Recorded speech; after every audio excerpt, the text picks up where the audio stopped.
got to step out to make that phone call. I have to leave at 2. And I gotta go in a minute, so, yeah. Okay. Well, we're gonna Ready? continue. Get the heck. We're gonna do, what are we doing? Convention Center? Okay, and we are going to reconvene our budget meeting, and we will now move to the convention center. Whoa, we jumped around. Is that right? Which is on page 44. So y'all skipped by a bunch. Well, yeah, what's that about? Yes, Mr. Mayor, apologies. I have an unanticipated meeting with Mountain Alarm at 1:15 or 1:30, so. Okay. So included in Department 391 are 5 FTEs. And then on their supplies, it looks like it decreased a little bit.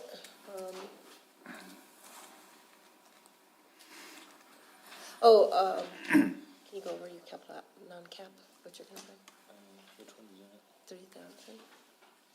Oh, Computers. yes, the non-capital outlay requests are for new computers. We were not included in the last round of updates for things like that, so we're a little bit behind. So we're gonna update those, working with Robin, so. And For then, how many computers? It'll probably be 3 total. 3?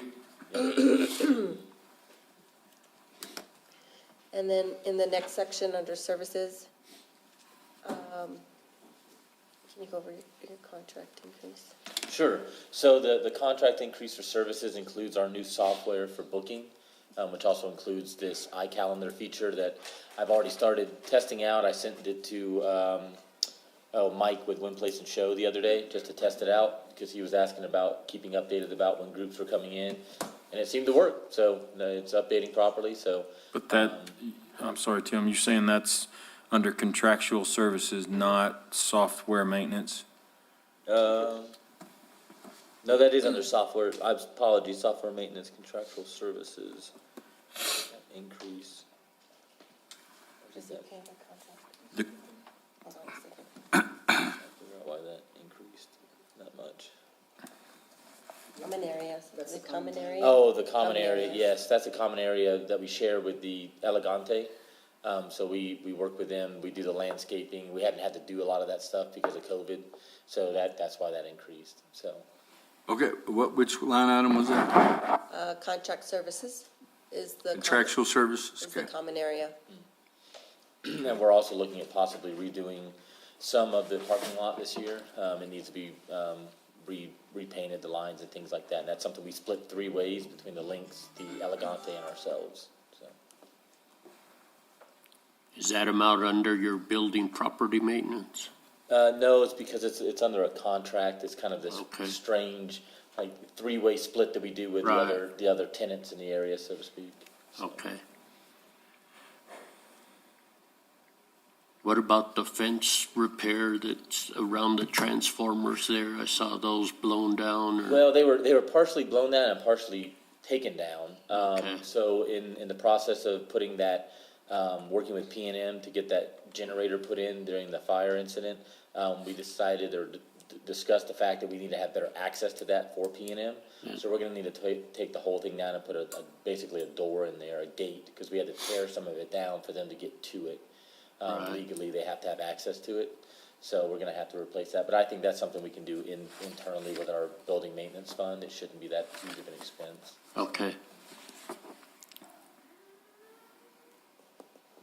And then, And then the software maintenance, I think that was the one that went up next. yeah, so that was the increase yearly. It's a new calendaring feature that also includes the ability to do invoicing, contracting. It's kind of a one-stop shop for all of our event planning needs. And then also it gives us. So what contracts invoices are you sending out now? So after the fact for our AV rental, any of the linen rentals, any of those sorts of things that people would buy from us that aren't included in the rental price. So what were we using before? Word, basically doing it. Yeah. Cvent? Well, Cvent? that's for Cvent's for the that's what we use for creating the diagrams for our group. Oh, yeah, that's right. totally So different. we're adding more software to what we're going to be using? No, we're actually consolidating it all into one, because we also use a booking software as well. So we had 4 different things that we were doing, now we're consolidating them into one program, which will also, But I mean, it went up, that's why I'm asking, Yes, what else yeah. were? so, it'll also allow us to bring in all of the, demographic data. It's a content management or a client management system that we can keep track of all the people that we're working with, create accounts for everybody, repeat business, send out information. Okay, that's good. Pull a lot more demographic and data based on the events for lodgers tax reports, things of that nature. It's all nice and consolidated, so. And I think you did say that your other softwares, they weren't supporting them Yes, that would- anymore. So if something went wrong with the software, there was nobody that they could call to help fix Yeah, it. so the original calendar software is not being updated any longer, and it's only available as, you have to install it as an actual program on a computer. So there are only 2 computers in the convention center, whereas our new software, I have it on my phone, and I can access it anywhere. So we're purchasing the software, It's a annual fee. an annual fee of, It's $12,000. okay. So, but it's consistently updated. Bernadine and myself, we've been going through about 8 weeks of training on it to get up to speed on things so we can train others who are gonna be using it, so. You said you invoice people after the fact for, For the things that they use that aren't associated with the rental. So they pay for the rental up front, right? but then we don't invoice them for like their AV equipment, their linens, anything like that until after the fact, because a lot of times folks will come in and say, I don't need this, and they're like, hey, I need this, so. I rather didn't than think just- about it, I need Yeah. another table, I need, Is that typical? Because my experience with convention services is, oh, you need AV equipment, give me a card. And then they have to swipe the card. Sure. At that point, you don't bill them after the fact. It's how we've done it here. It seems to work really well. We don't have any issue with it. because so many of them, they don't know up front. Right. They get Oh, sure. there No, and somebody brings in something else, and he may not be standing there, Bernadine ain't there, because it's on the weekend, so the guys just go get it. But there was a time when the guys said, if it's not in your contract, tough. Yeah, So now then they go get it, they make it happen, and then they turn in a slip, and then he bills them. Okay. So that we're about service Yeah. oriented. Yeah. And it seems to be working. And we work with quite a few groups that, governmental agencies that go work off purchase orders. Yeah. So invoicing after the fact is kind of typical, so. Okay, let's talk about your other big ticket item. So, for capital outlay this year, there's some deferred maintenance that we're making requests for. And we've broken it down into a couple of different priority levels. Sure. Yeah. What's a life cycle? Means that stuff's wore out. It means it's at the end of its or estimated life cycle, kind of like some of my jeans. So Burgers and Brews, what that's called. Yeah. Already told them I wasn't going to be there, and they texted me. Oh, they're on, let me see what they are. Let me get them. They're back here. There you go. There we go. So we Question is, your mayor was place those couches at the convention center? yes, those are on. You can tell me what priority level those on. Those are on there. So that is on there. This is part of, you're gonna go through the acoustical upgrades? Okay. So, Mr. Mayor, councilors, the first priority is basically renovating and bringing up to the standards that we think it needs to be, rooms 4, 5, and 6. We had already done the main exhibit hall 2 years ago, basically resurfacing all the walls, pulling all the old wallpaper off of it and things of that nature. It's kind of it's a little dated, and the exhibit hall looks really good, and 4, 5, and 6 needs to kind of be brought back up to. So it'll be 4, 5, and 6, not 4 and 6? Yes, 4, 5, and 6. Yep. Okay. All that area, so.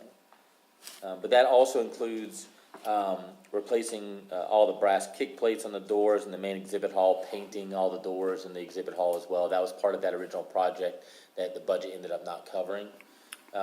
So that's priority number 1. Priority number 2 request is the life cycle repairs, and this is a kind of a hodgepodge of smaller projects all over the convention center. The main ones are replacing quite a few of the light fixtures. I don't know, I've been in facility management for a while now, and there's a time period in the mid-2000s where everybody was going to halogen lights because they were the biggest rage. Well, they pull a lot of power, they're hot, and now you can't find them. So a light bulb to replace the outdoor light bulbs at the convention center costs almost as much as a new fixture does now because they're not making them. So we're looking at replacing all the fixtures on the outside with LED lights that'll allow us to, one, save money on power, but also not have to buy a $120 bulb when they burn out. There's also quite a bit of work on some of the exterior doors, prepping, patching, and sheetrocking, kind of the door replacements in a couple places. The entryway door on the, I guess that would be the south side of the building, for whatever reason, and we can't figure out, there's no leak, it is actually rusted through since it was replaced, so we need to replace that entire door frame going out that way. You can actually put a finger through it, which is kind of strange because there's no leak there. But part of that too, Zeke and I talked before he left, is addressing, it obviously is leaking somehow. It's probably because water's coming back into it, so regrading that exit to make sure that it's not bringing water back into it. Remove and replace all the acoustical drop-in ceilings in the front area, which have been damaged over time. Fixing a lot of the cultured stone on the outside has come off during time, over time, getting all of that fixed. Now then, the ceiling tiles you're talking about, those were damaged when our fire system froze and bust. Part of it was that. Also, for whatever reason, when they redid those, rather than painting them individually and the grid system, they did it all at once. So if you remove one, it pulls all the paint off. It's a mess. So they should have done that Well, properly. that goes to the ending discussion is we need to make sure we inspect. Yes. And we walk through because you can see overspray in different places and. Yep, and that's part of this life cycle repair too, is fixing that overspray from when they did it years ago. Is fixing that problem as well. Well, that wasn't that long ago. When they were in there fixing it. So, I was told that was actually done by staff. Yeah. Okay, well, yeah, so, but fixing all those problems and inspecting it properly, making sure we don't end up in the same situation we are, so. Then the other big part of this is removing, as you come under the driveway there's these ornamental beams. They are not structural. They've warped over time, and one was hit by a truck, so we're gonna just remove those, because they don't need to be there, and they're a liability, especially if they were to fall or something like that. They were just ornamental, there's no reason to have them there. But we'll have to, if we do remove them, we're gonna have to re-stucco where they were and things like that, so. But if you go there now, they're completely warped, just over time, Yep. so. Moving on to priority number 3, this is replacement of the large steel door located in the rear of the convention center. That door has been there since the convention center opened, and it desperately is in need of being replaced, besides being bent in a couple places. We're also looking at getting a motorized opener for it, to make that a lot easier. Yeah. So right now, the way the pulley is oriented, it takes about 3 or 4 minutes to get that thing up, and it's not as easy as one would think. So getting a motorized actuator on that as well. Priority number 4, as we're moving towards doing more events in the convention center, civic center type events, concerts and things of that. Now, are we moving to civic center events? More like that. I mean, because we're doing like the Cinco de Mayo thing is a good example. That's So, a civic event? I guess that might not be the best word to use to describe it, but that's, Because I know that's what I'm seeing, a lot of civic events. And that's a convention. sure. Mayor, so as we assess that, I think we need to move away from more civic events, Yeah. but create that opportunity somewhere else. Yep, I agree, we need it, but somewhere else. So, At a indoor rec center. For instance, if, Seating. Nice. at one point, we're considering a partnership with the Downs on the museum. And, Oh, yeah.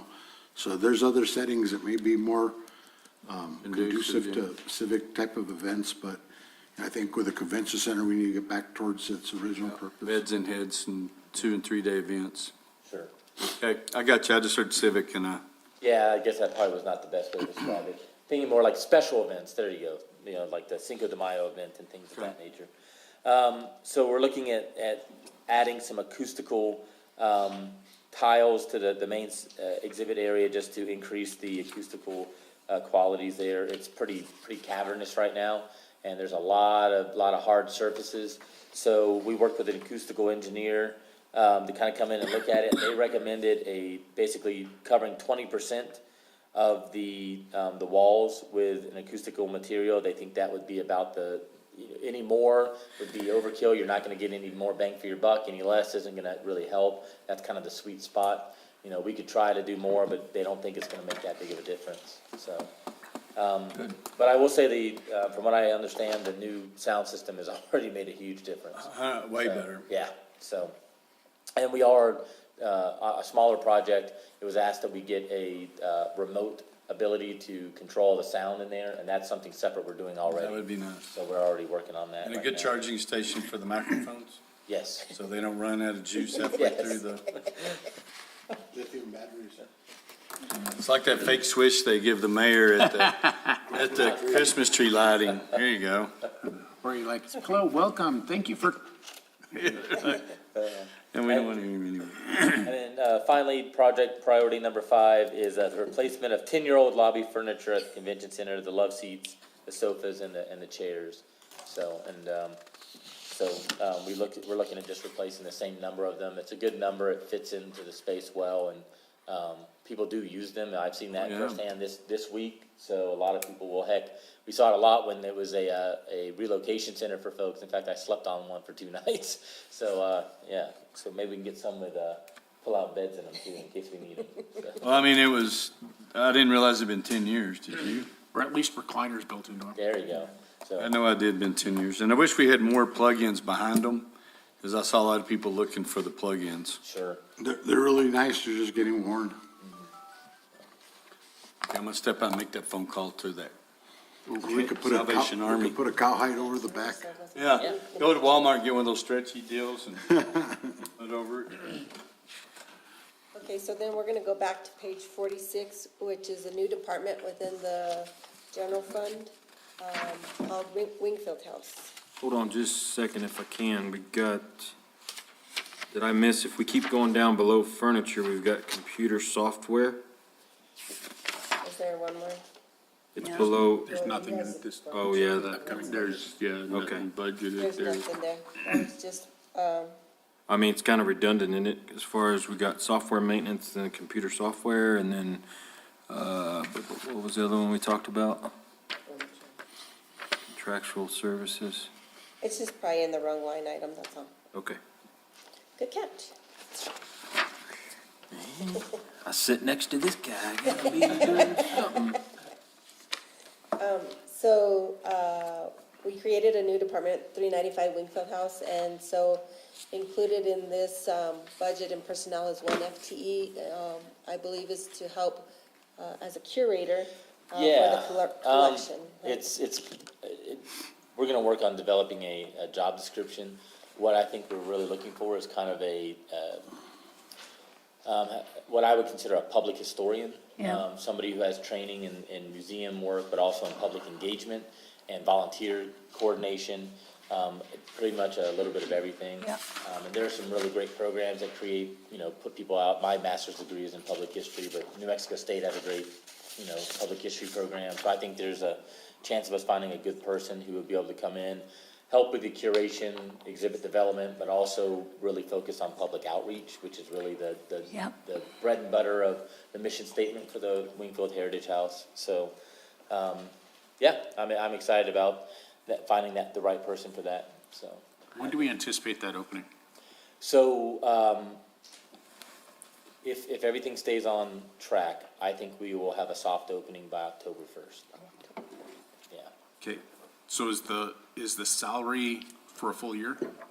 yes. Yes, Okay. Then utilities, $500? we have no clue on what it's gonna be. It's not even close to, that's probably not even a month.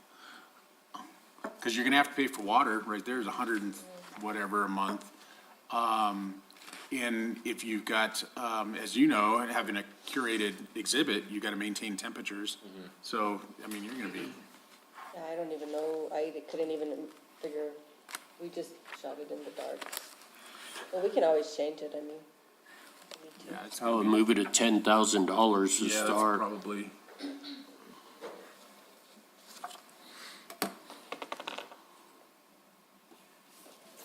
Let's see. And then the software maintenance, that's the initial upfront cost for purchasing the license for our collections management software, specifically designed to help us manage archives and collections. And the system I'm looking at is called Past Perfect. It is literally the industry standard.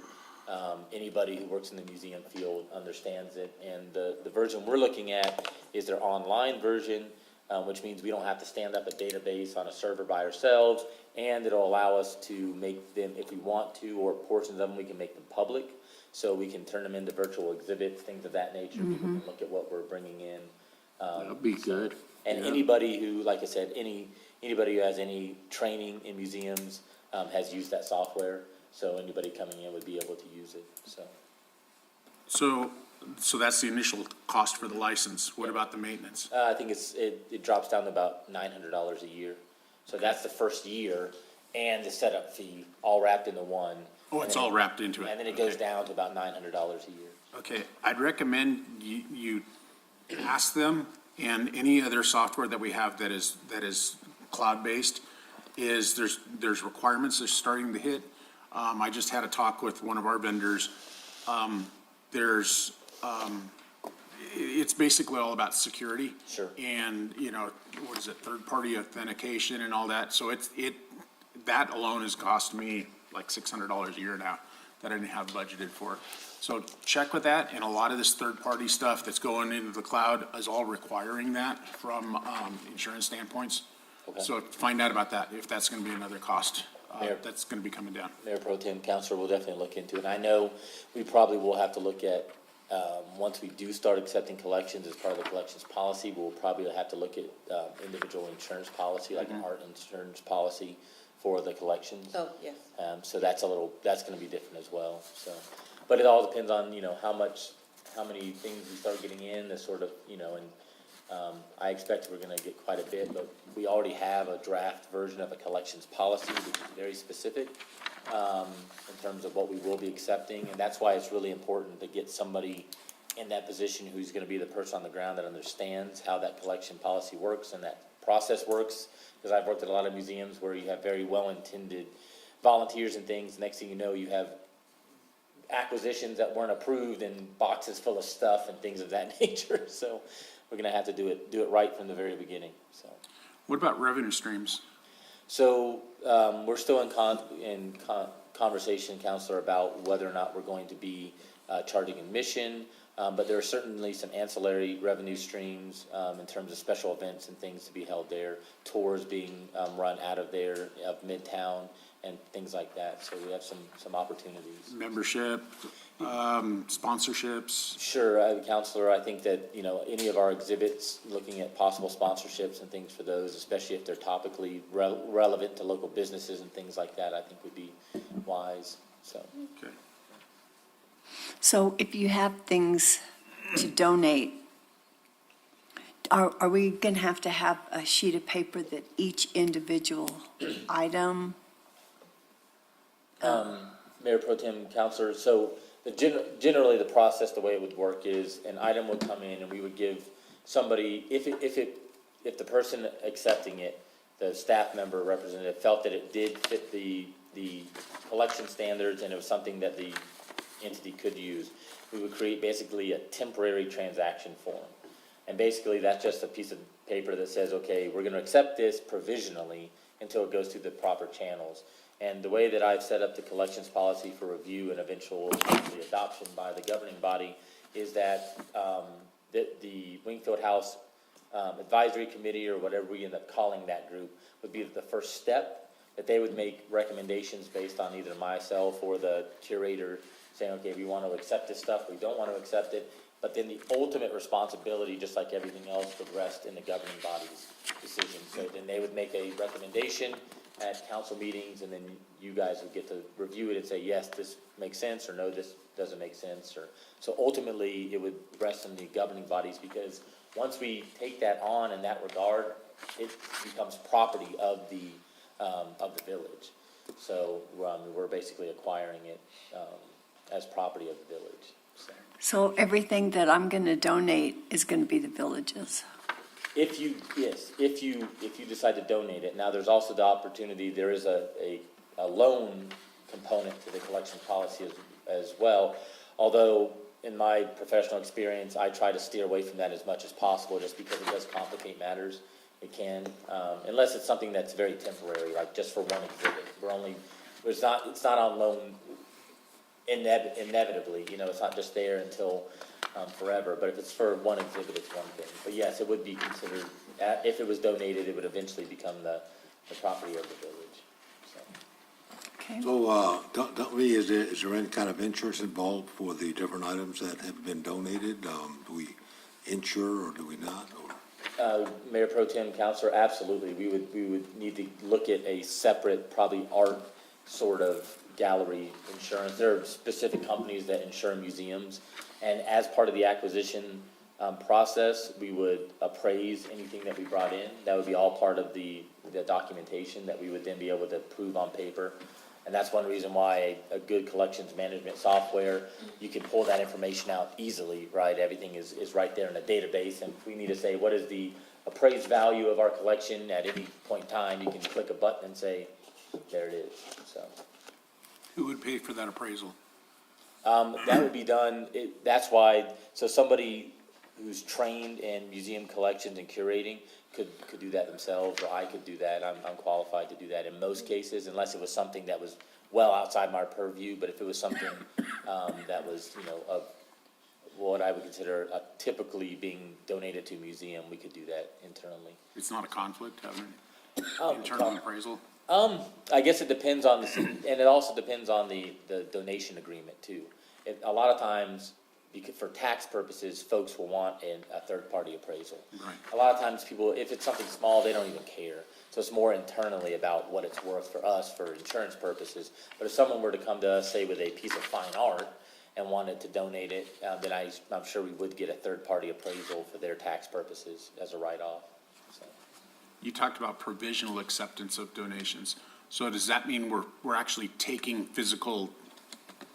we're taking that in physically under provisional, or are we saying, you know what, we'll accept it provisionally, but it has to go through all this process before we can physically accept it? So that's what you're typically that temporary transaction form, it's there to protect us in case someone just drops something off. Yeah. I would recommend in almost any case, we not take possession of it until it's finalized as being acquired. Right. So yes, in most situations, unless someone's like, I'll give you an example. In Lincoln, I had a guy drop off a wagon, a buggy. And I said, I can't take this right now. He said, I am literally on my way to Arizona. I'm never coming back through here. If I don't leave it now, you're never gonna get it. So that was why that temporary transaction form was so important, because we did take ownership of it and it ended up being accessioned and all that stuff. But generally speaking, I would never take anything. I'd say hold on to it until it's final. Okay. But how do you know that you want it if you don't see it? Well, they would have to bring it in or bring a picture of it or something like that. Got it. We would, in order to, the process, generally speaking, we would bring to the collections committee or the advisory committee, we would bring to them what's called a condition report. Got it. And say, this is what it is, this is what the condition of it is. We've done all the background research on it. It's in superb condition, or it needs a lot of conservation work. If we do accept it, here's what we're gonna have to do to conserve it. Here's what the maintenance on over its lifetime is gonna be, because a lot of stuff takes different sorts of maintenance, A glass insulator doesn't take a lot of maintenance, but a piece of clothing does. So we bring all that to the advisory board as part of the package, just say yay or nay. Talking about this out loud, it's a lot more complicated than you think. Yeah. And while we're just listening to you talk, the things that I have aren't worth anything. I mean, they're worth something to me. but I don't know that it's gonna, you know what I'm saying? I mean, I don't know. It's garage sale stuff. No. It's family stuff, you know, that, and, I mean, stuff that means something that has historical value, Yeah, you know, to the community and whatnot. and particularly to that house. It was in that house. There's a way we're coming up with a value, so Okay. everything has a value. Absolutely. And then where is in our, how much money do we have left for to renovate the Wingfield Heritage? From my understanding, phase two is what we had the grant first, and we haven't expended any of that on phase two, except for some design costs. Okay, So we're still probably close to 700, Ron?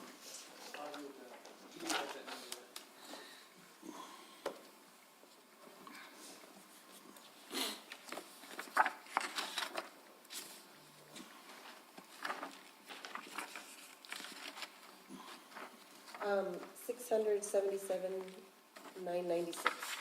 That was a good shotguns. Yeah, and then, we did set aside additional, $3,000 for furniture to furnish it, so there's an extra 3,000. And Mayor and Counselor, in talking with Tim, the initial exhibits will also come out of that money too. So I've got budgets started for those, and those will be presented to the advisory board sometime in the near future. what do you mean the initial Display ones? equipment. Basically the permanent exhibit, what we would call the permanent exhibit about kind of the timeline history of Ruidoso, the history of the house, and then also the first one or two rotating exhibits as well. Yeah, okay. So, and I've got some ideas about how we can design those spaces so that we can easily rotate exhibits in and out, and also potentially reach out to other organizations that might not have a lot of design experience to help us do that, like local schools and things like that. So you're talking about the cases that we're gonna put stuff in? Are we gonna Yes. have, okay, Yep. thank you. Are you gonna try to do a timeline to coincide with the big reveal out of Lincoln? You know what I'm talking about. The special cold case detectives TV series? Oh, come on, you gotta be right in the middle of Are this. we talking about Steve Cedarwell and his group? All that bunch of, No, I'm not really involved with those guys. Oh, you're So, I didn't know they had a big reveal. Oh, boy.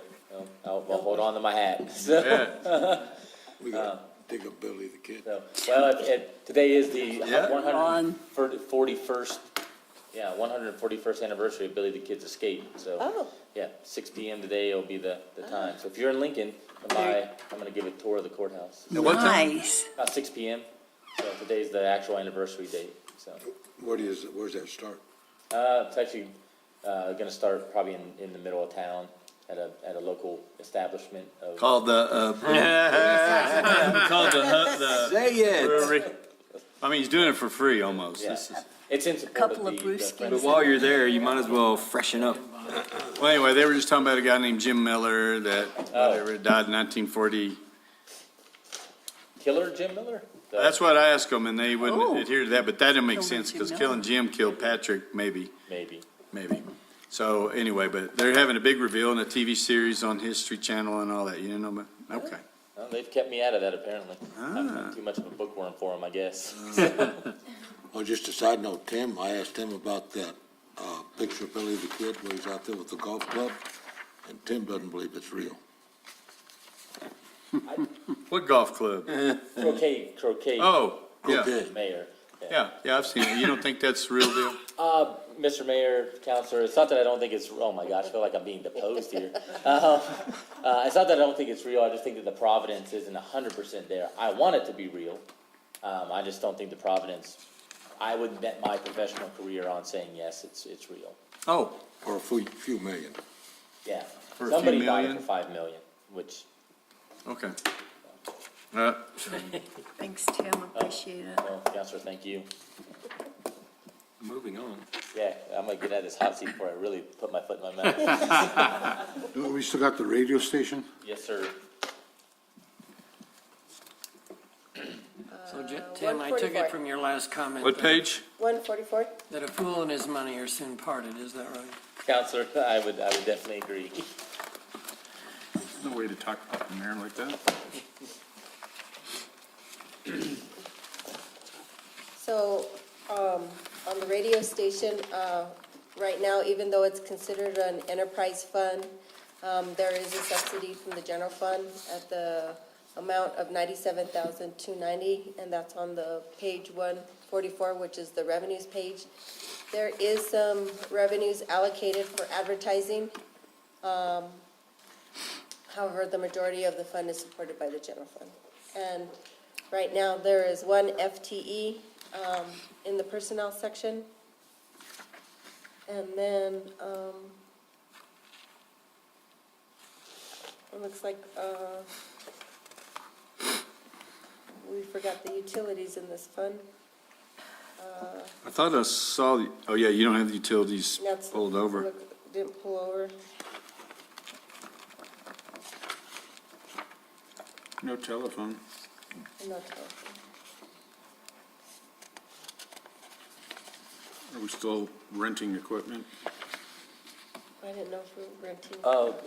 Mr. Mayor, Counselor, we're not renting equipment other than the lease that we have for the actual tower, the property that the radio tower is on. I thought we bought that. We've talked about that, we haven't Done it? entertained it yet. And that's the 34,000? It's actually the 40. Oh, so that actually, apologies, Mr. Mayor, Counselor, that 34,000 for rental equipment, we went through and figured that out. Yeah, that was actually work done on the radio tower to stabilize it. Somehow it ended up in that line item from the previous budget year. But that's not a recurring cost, so that's not going into this next year. So we don't have any equipment rental. No, Mr. Mayor, no, sir. Originally, our only capital request for the radio station was going to be the possibility of a FM translator. When it comes available, Exactly. Unfortunately, right now, we found out the FCC is not giving any more licenses for FM translators just because there's too many of them out there. So that's something they just announced about a month ago. So with that, the one thing we are asking for, and it's coming out of general fund, not capital, it's not part of the capital request. It's a relatively small investment of about $5,000 for a new processing unit that will basically, within the range of the AM station, give the signal an FM fidelity. So if you turn it on, it's gonna sound like K-West or anything else within the area. It's gonna make everybody's voice sound a lot nicer, so. and we have the equipment to do remotes. Yes, we do, yep, and, so we need to start working with some of our partners at the Midtown Association and Yeah. with Rodney to start doing more of those, but we do, so. Well, yeah, you could pump in Monday with the mayor in town while. That would While draw a crowd, wouldn't it? Yes, While you're strolling. Wouldn't that be cool? It'd be like cruel and unusual punishment, you know, like Our street walking Strolling with the mayor. strolling with the mayor. Yeah, strolling with the But- mayor. But, you know, some of these events that we have, you know, we could do a remote there and give people more of a feel what's going on at the, you know, in the village. Absolutely. Because a lot of people they call me that don't even live here and they listen to the archives.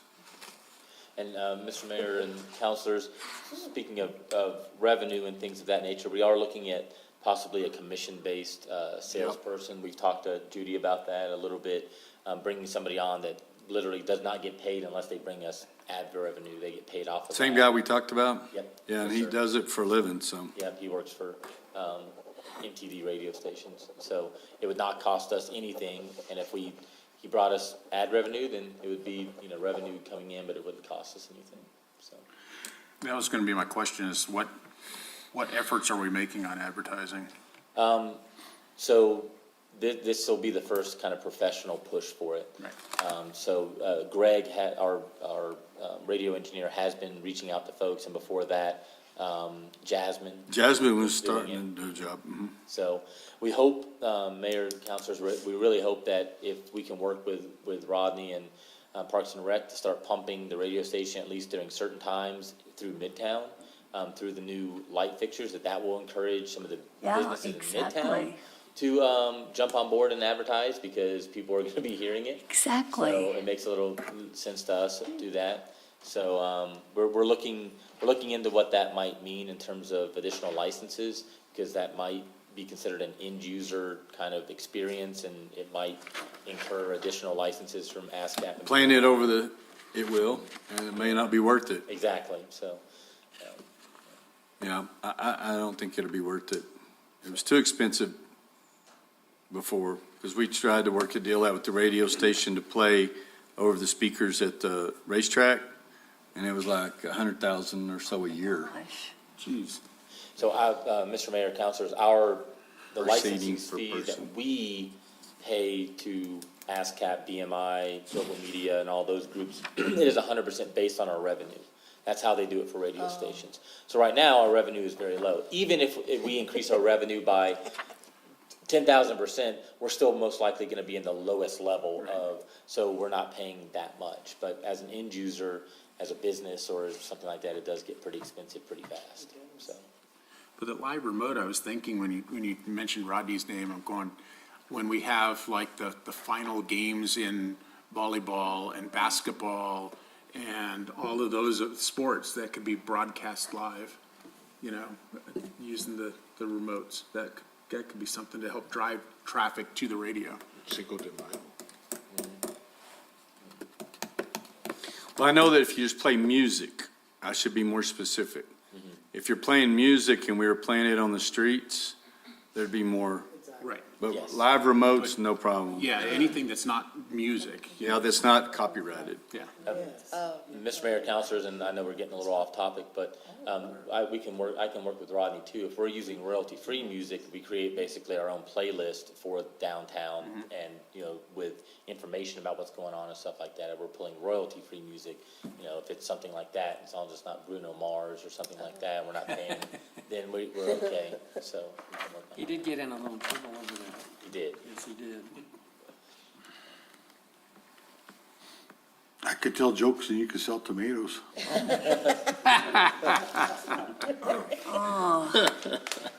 You know what the tomatoes are for? The jokes suck. They throw them at us.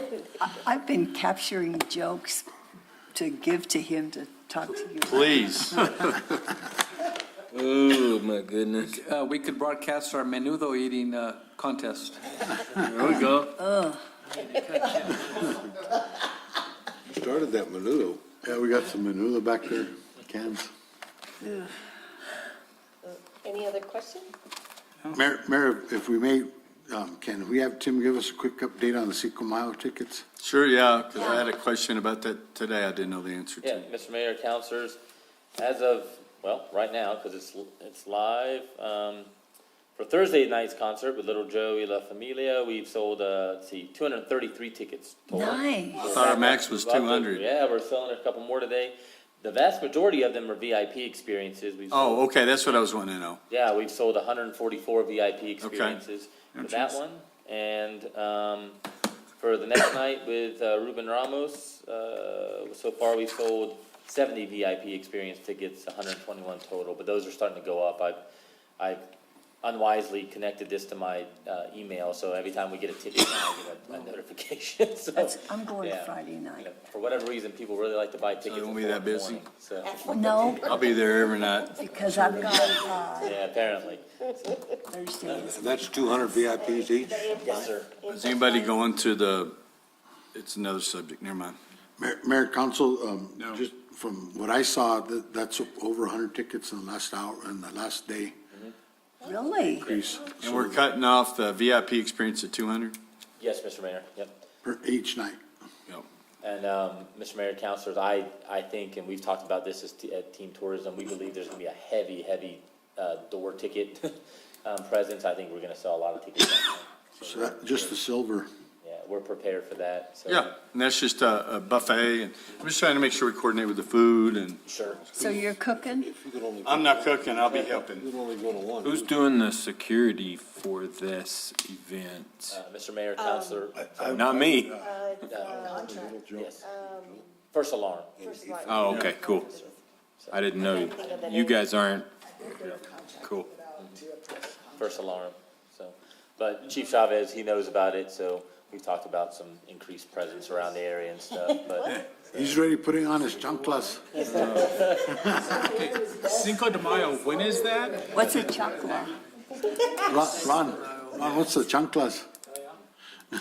Susan wants to know. Slipper? That's his shoes. I thought those were chopos. Chopos are your slippers. Okay, thank you. Slippers. Okay, Chucklas? chopo. Chanclas.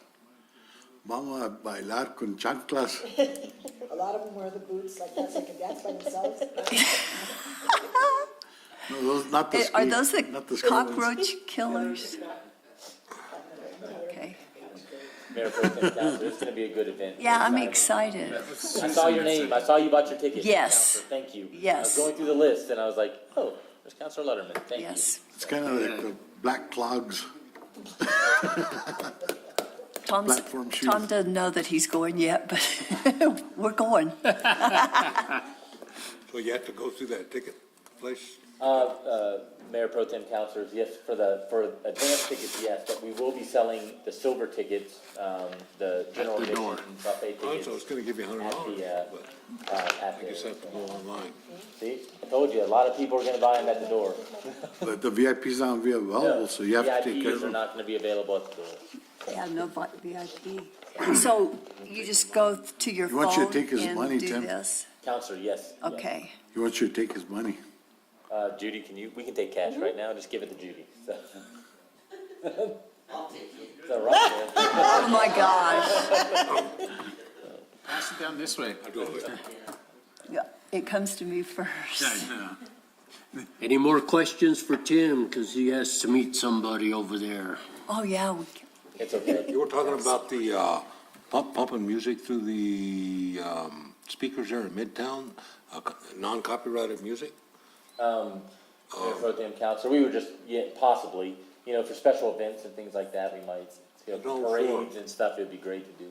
Well, yeah, I just had a thought that possibly, maybe you get a hold of Trad Tidwell or this and that, and they could put a compilation of local artists together. Mayor Pro Tem Councilor, that's a great idea. Yeah, it is. That's That's a really great idea. That would be- 'Cause most of that would be royalty-free unless they went through an agent. And if they gave us permission, and I know, probably 5, 6, 7, 8 bands that have That's a good multiple idea, albums, Yeah. we could potentially, that's a really great idea. It Yeah, is. you could probably put together 5, 6 hours worth. Yeah, absolutely. So, That'd be good. great idea. Thanks, Tim. Or, Mayor thank you, Pro Tem Tim. Councilors, thank you, guys. Run. Thank you, Judy. for letting me go. Now we move to P and Z. Yes, page 24. Way back this way. And in the personnel section, there are 7 FTEs.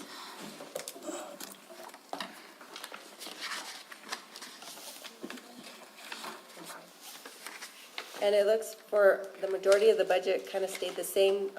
There was, your chapter 54 won't be in there, which is in the current year budget.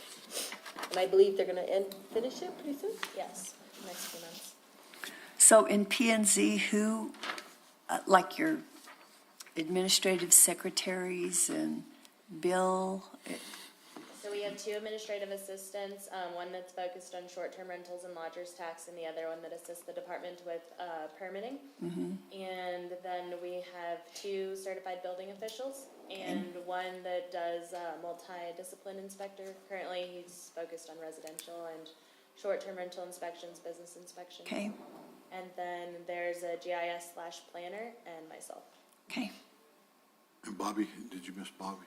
He's a residential Yeah. multi-discipline inspector. Okay, thank you.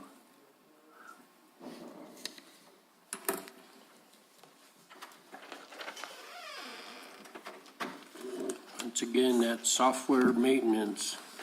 Yep, On that one, it's CityWorks and permitting and licensing, so that's for the use of it, but we're also developing and building out other permitting that's come to Village Hall since, Okay. the remodel, so we'll be building out, street cut permits, right-of-way work, taps for sewer and water. Is there one other? We met recently with Adam, and so we've got flow charts to the developers, and they're building that out for us, and so that's to cover their cost to develop the permitting process for us. Okay. Yeah, that's a big jump. So I'm hoping in the next fiscal year that that'll reduce to just the use of the software and get the development cost out. It'll be nice because they'll come in prepaid, because right now we're chasing people, especially on the street cuts, so. Right. So somebody will come and do a street cut permit, and while it might not get paved over for a while, so then by the time you're billing for the pavement, well, the landowner says, well, I paid the contractor says, that's not my bill, that's the property owner, so we're chasing, so hopefully now that they come to do everything together with Sam, we can collect up front, and then later on, down the road, when we see, well, they didn't need all of that permit, we can actually issue a refund. Yes, So we're not chasing people around. that's be ridiculous, good. yeah. And And sending them to the street department Yeah. and other buildings. do we have a CPI formula for the street cuts? That's what Adam's gonna work out Is he to where gonna- they're paying, yeah. like a flat rate per square or cubic foot Right, instead of how they're doing it now in the after. okay. So Good. depending on the width of the road, we may win some and lose some. So on your capital outlay stuff, I don't see anything. I don't have any requests. That's why my vehicle maintenance went up a little bit, because some of my vehicles are aging, but. Well, they're that's still- where I was thinking, Bobby, or who drives the red truck? Whoever drives it, man, that thing comes rattling down the street. I could tell that. I Here mean, they come. oh, here comes Bobby. Seriously, I think you should look at that, at replacing at least one of the vehicles. That's Bill, 'cause- isn't it? The red truck was passed down to the street department, but we still have Well, several maybe old it's the vehicles. street department come rattling down. I thought it was P and Z, so, Yeah, Bobby's got the Blazer, the red Blazer. okay. Yes, and Dave has the aging Ranger, which probably in the next fiscal year we'll Okay. ask. But right now, I think it'll make it at least another year with a little bit of maintenance. Well, it seems like even if we allocate the funds for you, you're not gonna get it anyways, so That's true. might as well wait a year. Yeah, Maybe the whole vehicle thing will get resolved by then. Mayor Pro Tem, Councilors, Judy, do you want to talk about some of the storage upgrades that we're doing in the current budget? And, because that's a topic we had talked about, and just how we're addressing that in P and Z as well, You mean the filing rooms? the planning rooms with the Yeah. storages. Okay.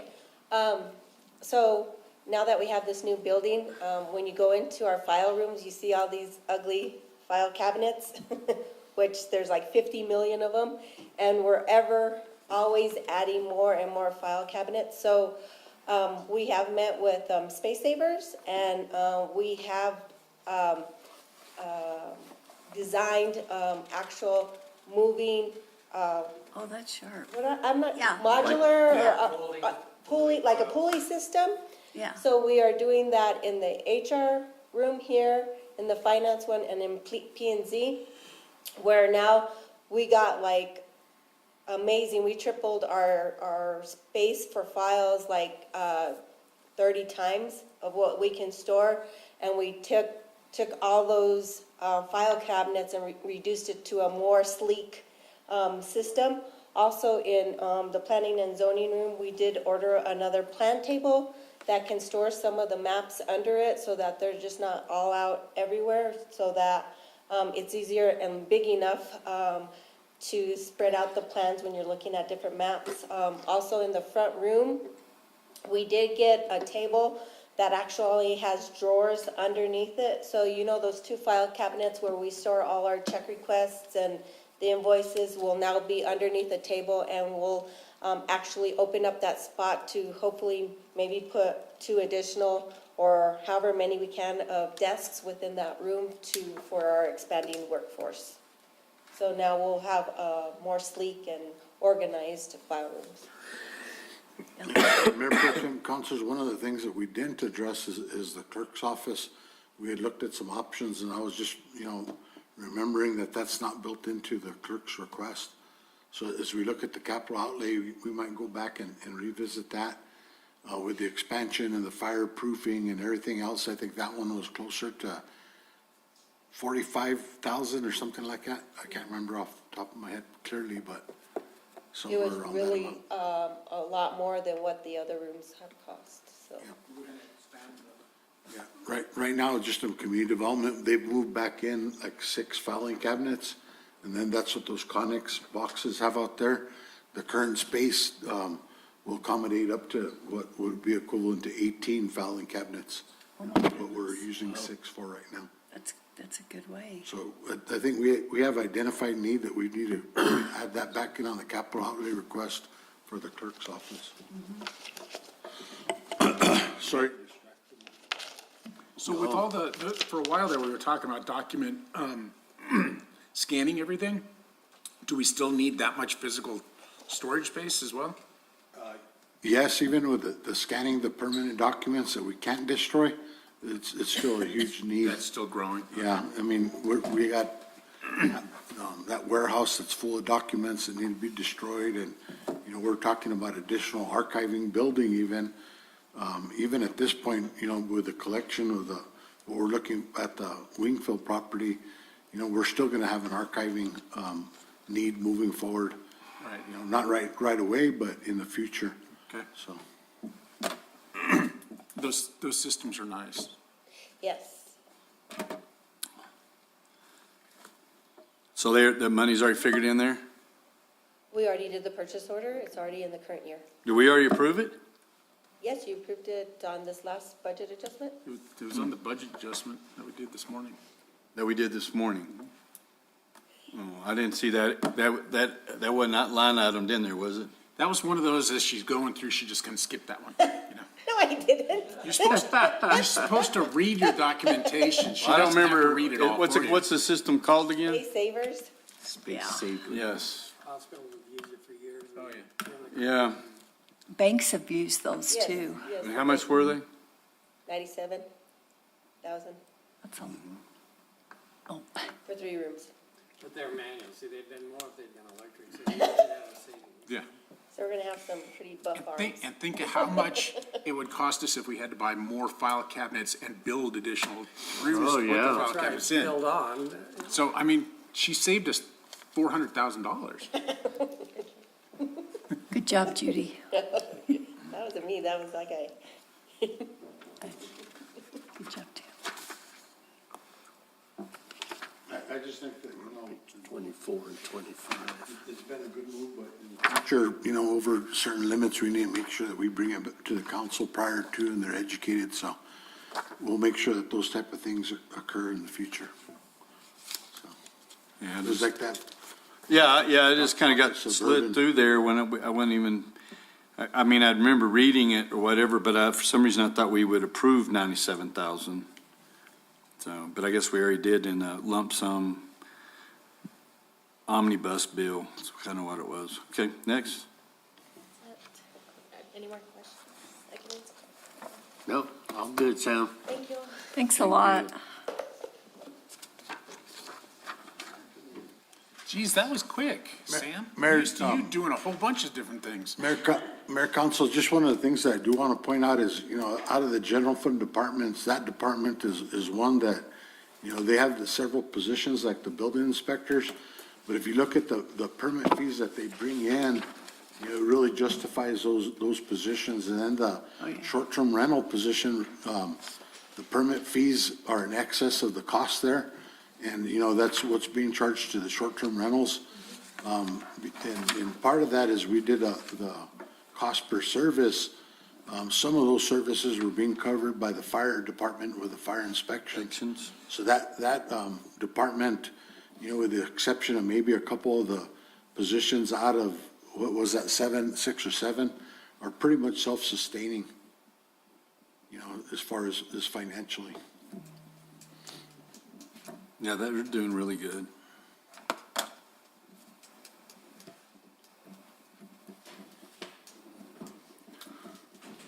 Mr. Anthony, the senior centers, and we're on page number, community center is on page 27. And in this budget, there are 2 FTEs in the personnel section. And then in their supplies division, if you want to go over some of your. Sure. Yes. The subscriptions and dues is staying the same. General office supply is the same. Our, this is wrong. Okay, yeah, so janitorial supplies, that one, it's the same there. Yeah. Confused, non-cap, It'll be whatever, what are you purchasing with your non-cap? the non-cap, which the $3,600 that's in there is what we get from the Z-Trans office rentals, what that is. You're not buying computers or something like that? Well, there's always something that comes up, and I know I need one for sure, because my computer Okay. doesn't even work sometimes. Oh, I see what you're saying. You use the Z rental money in order to keep up your hardware and your equipment costs. So every year you budget $3,600 Yes. for some computer and equipment upgrades. And a lot of that gets transferred around to other needs that we need during the year, so it's kind of just a shot in the dark what that's used for. Mayor, council, utilities, 18,000 is what we're budgeting for this year. It's gone up. Yeah. Lot. We've, I see that at this year, this year to date deal is kind of off a little bit, but I see that by the end of the year, we're not even gonna have enough funds in there to pay for this year. That's how much activity is going on at the center now. It's activity driven. Because I know my gas bill, I thought wasn't supposed to go up, but small percentage, and mine's almost double. Oh, yeah. Yeah. So, Mine was Well, I'm over glad to see double. you increase that, because as I keep bringing up, everybody else is just kind of staying flat. Right. It's like, no, although you just had a bunch of LED stuff put in, that'll help your electric, it's definitely gonna get offset with the gas.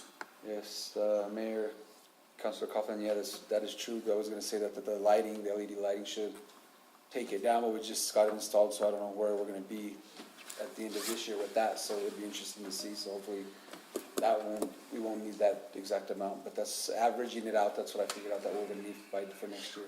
Right. Yes, we had a lot of activity going on there. Fuel just went up, Judy said to add an additional 15% because of fuel prices now, so it's only up $15. so do we still have $15? So do we have other fuel cards besides gallon. Shell? Anthony, will I get you a gallon? Mayor, councilors, yeah, right, well, a lot of our fuel, the fuel costs come from, the RSVP program pays a lot of fuel because that's where a lot of the, errands that are run are through that program, and so fuel for us is just coming to meetings like this back and forth, so it's not a lot of cost. Well, to that point, what gas cards do we have for our employees? Wex and Bell? Huh? Wex and Bell? Bell Gas, Is that the Conoco? Conoco. Okay, what about the Shell? The WEX is what you can use anywhere. Where? Well, we need to talk to our employees. I see them filling up for $4.19, and I'm at the Conoco and I'm filling up for $3.99. I know it's only I got you. 20 cents, 20 but cents. it's right there, you know, I mean, I don't know why we're not just right there. So, That was what I thought, that all our vehicles, we fill up at the Conoco, and it's only if we go out of town that we have that other car to fill up wherever. Well, They're one time at. we had a discount at Conoco, didn't we?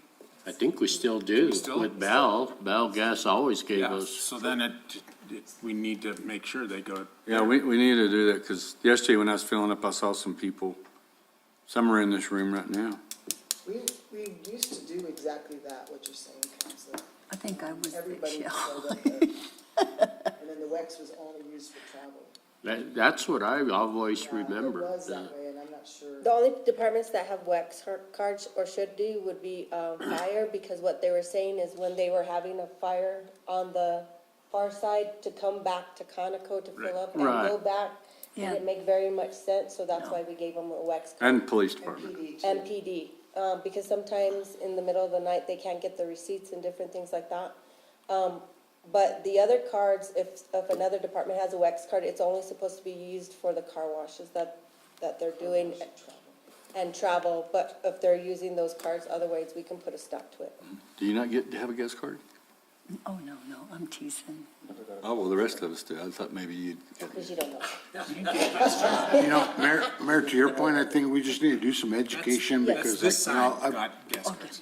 the ones with the raises get the guest cards. Yeah, I think we just need to let them know that we're back, because I mean, it's so obvious. One is 419 or more, that one day it was 449. Yeah. And it was 419 at the other one, and it's just right there. And we should just be going over there and saving 20 cents, 30 cents a gallon, It so. adds up. Yeah, when you got as many vehicles as we've Yeah. got. Well, Mayor, plus a Council, projected discount. I just think kind of getting back to education, I've been here almost 4 years now. And I have a WEX card, but I always thought that I had to go to the same gas station. And it wasn't until recent that I learned that I could just go anywhere. So I think it's more of an educational type of thing. Yeah. I didn't know how to use the WEX card, so here in town, I've always gone to the same gas station. Unless it's an emergency, I stopped at Allsup's before. for But a WEX sausage or card, burrito. does that work at Conoco? And how do we get the discount then? Not if you use a wax card. That's what I'm at Conoco. saying. You have to have a Bell card. Do they have Bell cards? We Okay, have- that's what we need to educate them on, Yeah, to use their Bell card. And I don't have a bill card, I had You just the don't- WEX. I think they just, a wax, yeah. They just turned all of our bell cards in whenever they gave us the Lex cards. I'll have to look into that then, because I was under the impression it was still at the same place. Because it's so obvious with Brewers, he's always higher than everybody else in town, and then they'll finally catch up. He's the first to go up and the last to come down. And the same goes for Club Gas, Oh, because yeah. that's where they get their fuel, Yeah. their whatever brewer is. But Conoco and Allsup's, especially that Conoco, usually hangs back. My $15 spark some knowledge in this. Wait, Club Gas gets theirs from Brewers? That's who their Brewers is- jobbers. Brewers is Shell, and they're Chevron. Well, they could be multi-line jobbers. When my uncle was one, he was a Gulf, but he also did 3 others, Shamrock and, They probably both get it from Standard Oil or something anyway. yeah. Giant refinery. Should get a discount at Chevron. Yeah, it's, Well, no, mine is 50 cents a gallon. I mean, I count that. I don't go that way. Okay, Mayor, Council, so the next line item of safety equipment, I was told recently that our fire extinguisher, the one that hooks up to our vent hood, the bottle of it is out of date. So I added another additional 900 to that line item this year to get that replaced. So that's that, You said 900? 900 added to it. Replace the cylinder. Yeah, they're high dollar. It's nuts. Yeah, the And general- isn't that like every 5 years or No, the tank lasts longer than that. so? Unless they change the solution again. Then you have to get a new delivery system and all Do you use that. Falcon? Mayor, Councilor Coughlin, yes, Falcon's the new one that came on board. He had said that it's been out of date for a long time, and I was never told that. Yeah. So they just pass it every time, but this time he says, But ever so many years, they'll change the suppression material. Never had that problem. Oh, yeah, Not in 10 years. about 4 years ago, they came in, I had to get all new stuff at the restaurant and at the club, all of them new. You better knock on the wood, Tim. They'll come in tomorrow. I'm making a call. No, we just I got had, a note. we just had ours done, so Let me see, what's that number? hopefully by the time it gets to there, I won't have to. You'll be gone. Be somebody else's problem. okay, so, the next line I would telephone is the same, all the rest are the same, I think, equipment maintenance, I went down a couple $100. No, I mean, let's change The it. 200 there, so there's, okay, so then we get down to building and property maintenance, I asked for a few more dollars there. The kitchen that's in our bridge area, it's a small kitchen, the tile in that place needs to be replaced. And so I got a quote from Golden Yarn to do it for $1,200 is what it's gonna cost to replace that tile. So I added that in there, and then also, we had done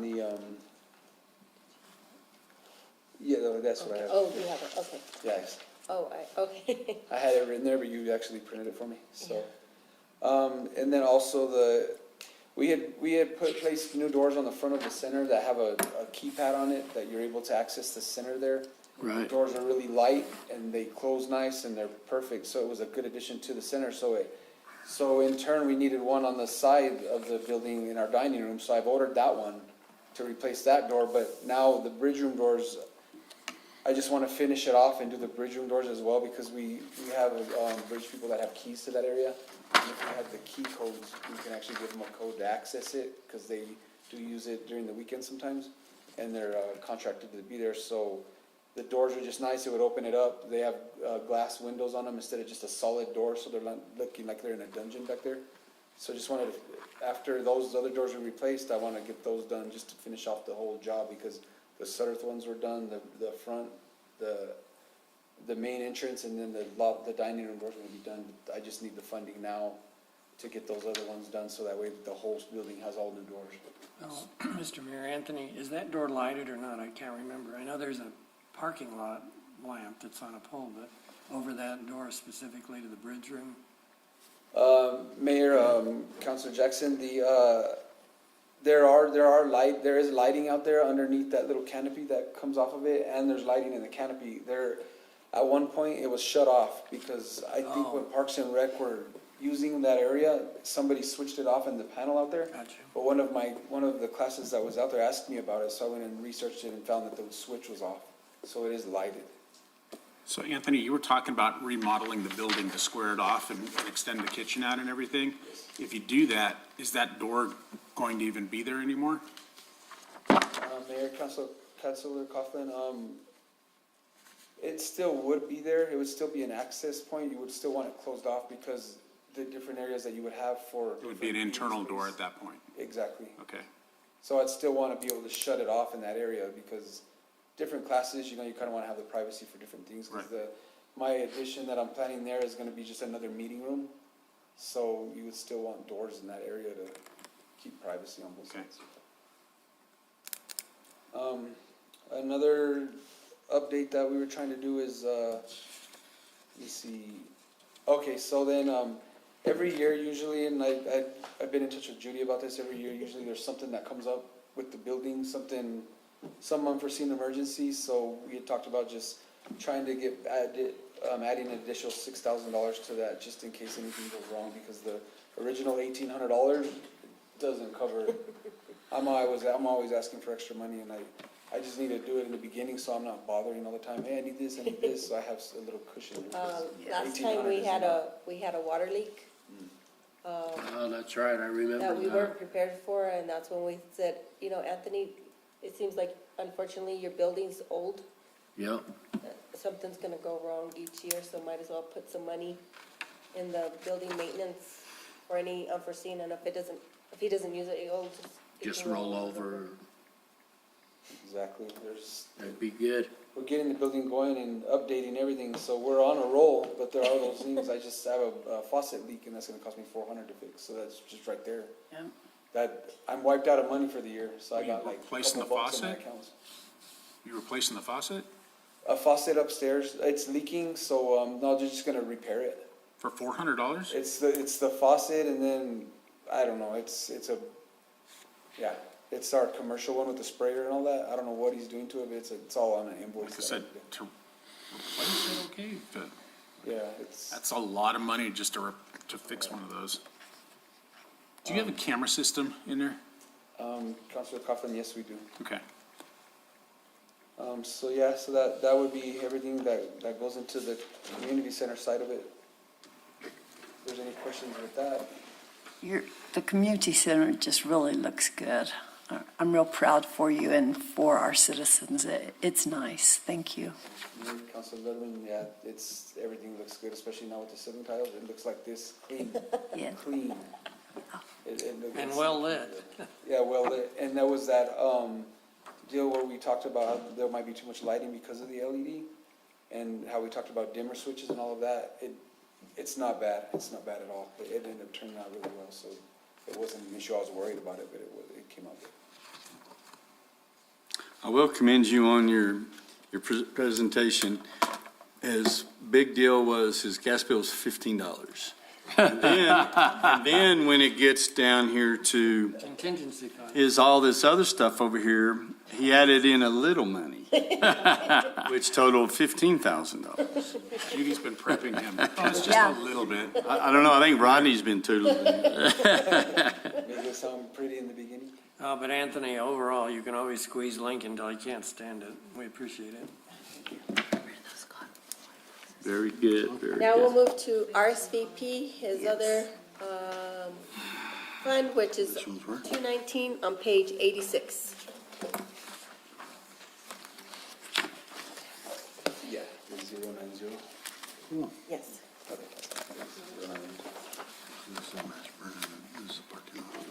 In this department are the federal and state grants for the RSV program, and there's one FTE. I forgot to divide the salaries between the two because the one FTE is split between the federal and state grant. But if you look on page 88, the total value of the personnel is the 57,950. Got it.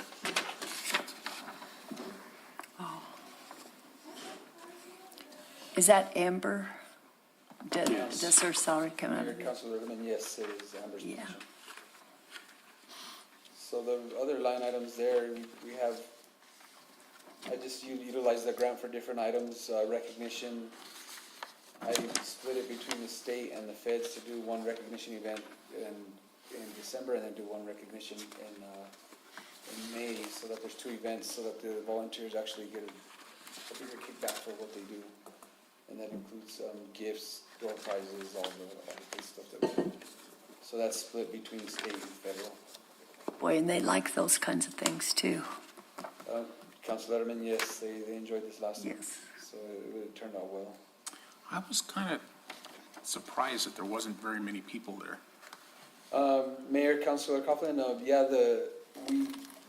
in years past, we've had 150. That in whole there. cafeteria's been packed, yeah. So this time, it was kind of surprising, but with the COVID and us not having it for 2 years, and then we had a lot more people, and then the fire, so it's just everything's throwing it off. Yeah. But Oh, the yeah. Amber Word there has a lot of people coming into the program, so I can anticipate that it's gonna get a lot bigger in the years to come. Well, you and Amber both did a great job. My wife's signing up with Amber for RSVP, but then she also got to see all the different programs you guys offer. And gosh, almost every day. Did you know they do this class over there? I might go for this class. Oh, they're doing this one. I'm gonna go over for that. So it was a good job. Our volunteers do a lot for us there with holding classes. It's a good program that we have going on here. You know, the great thing is Amber goes to the organization and makes a really nice presentation. And I got to see it with the backpack program.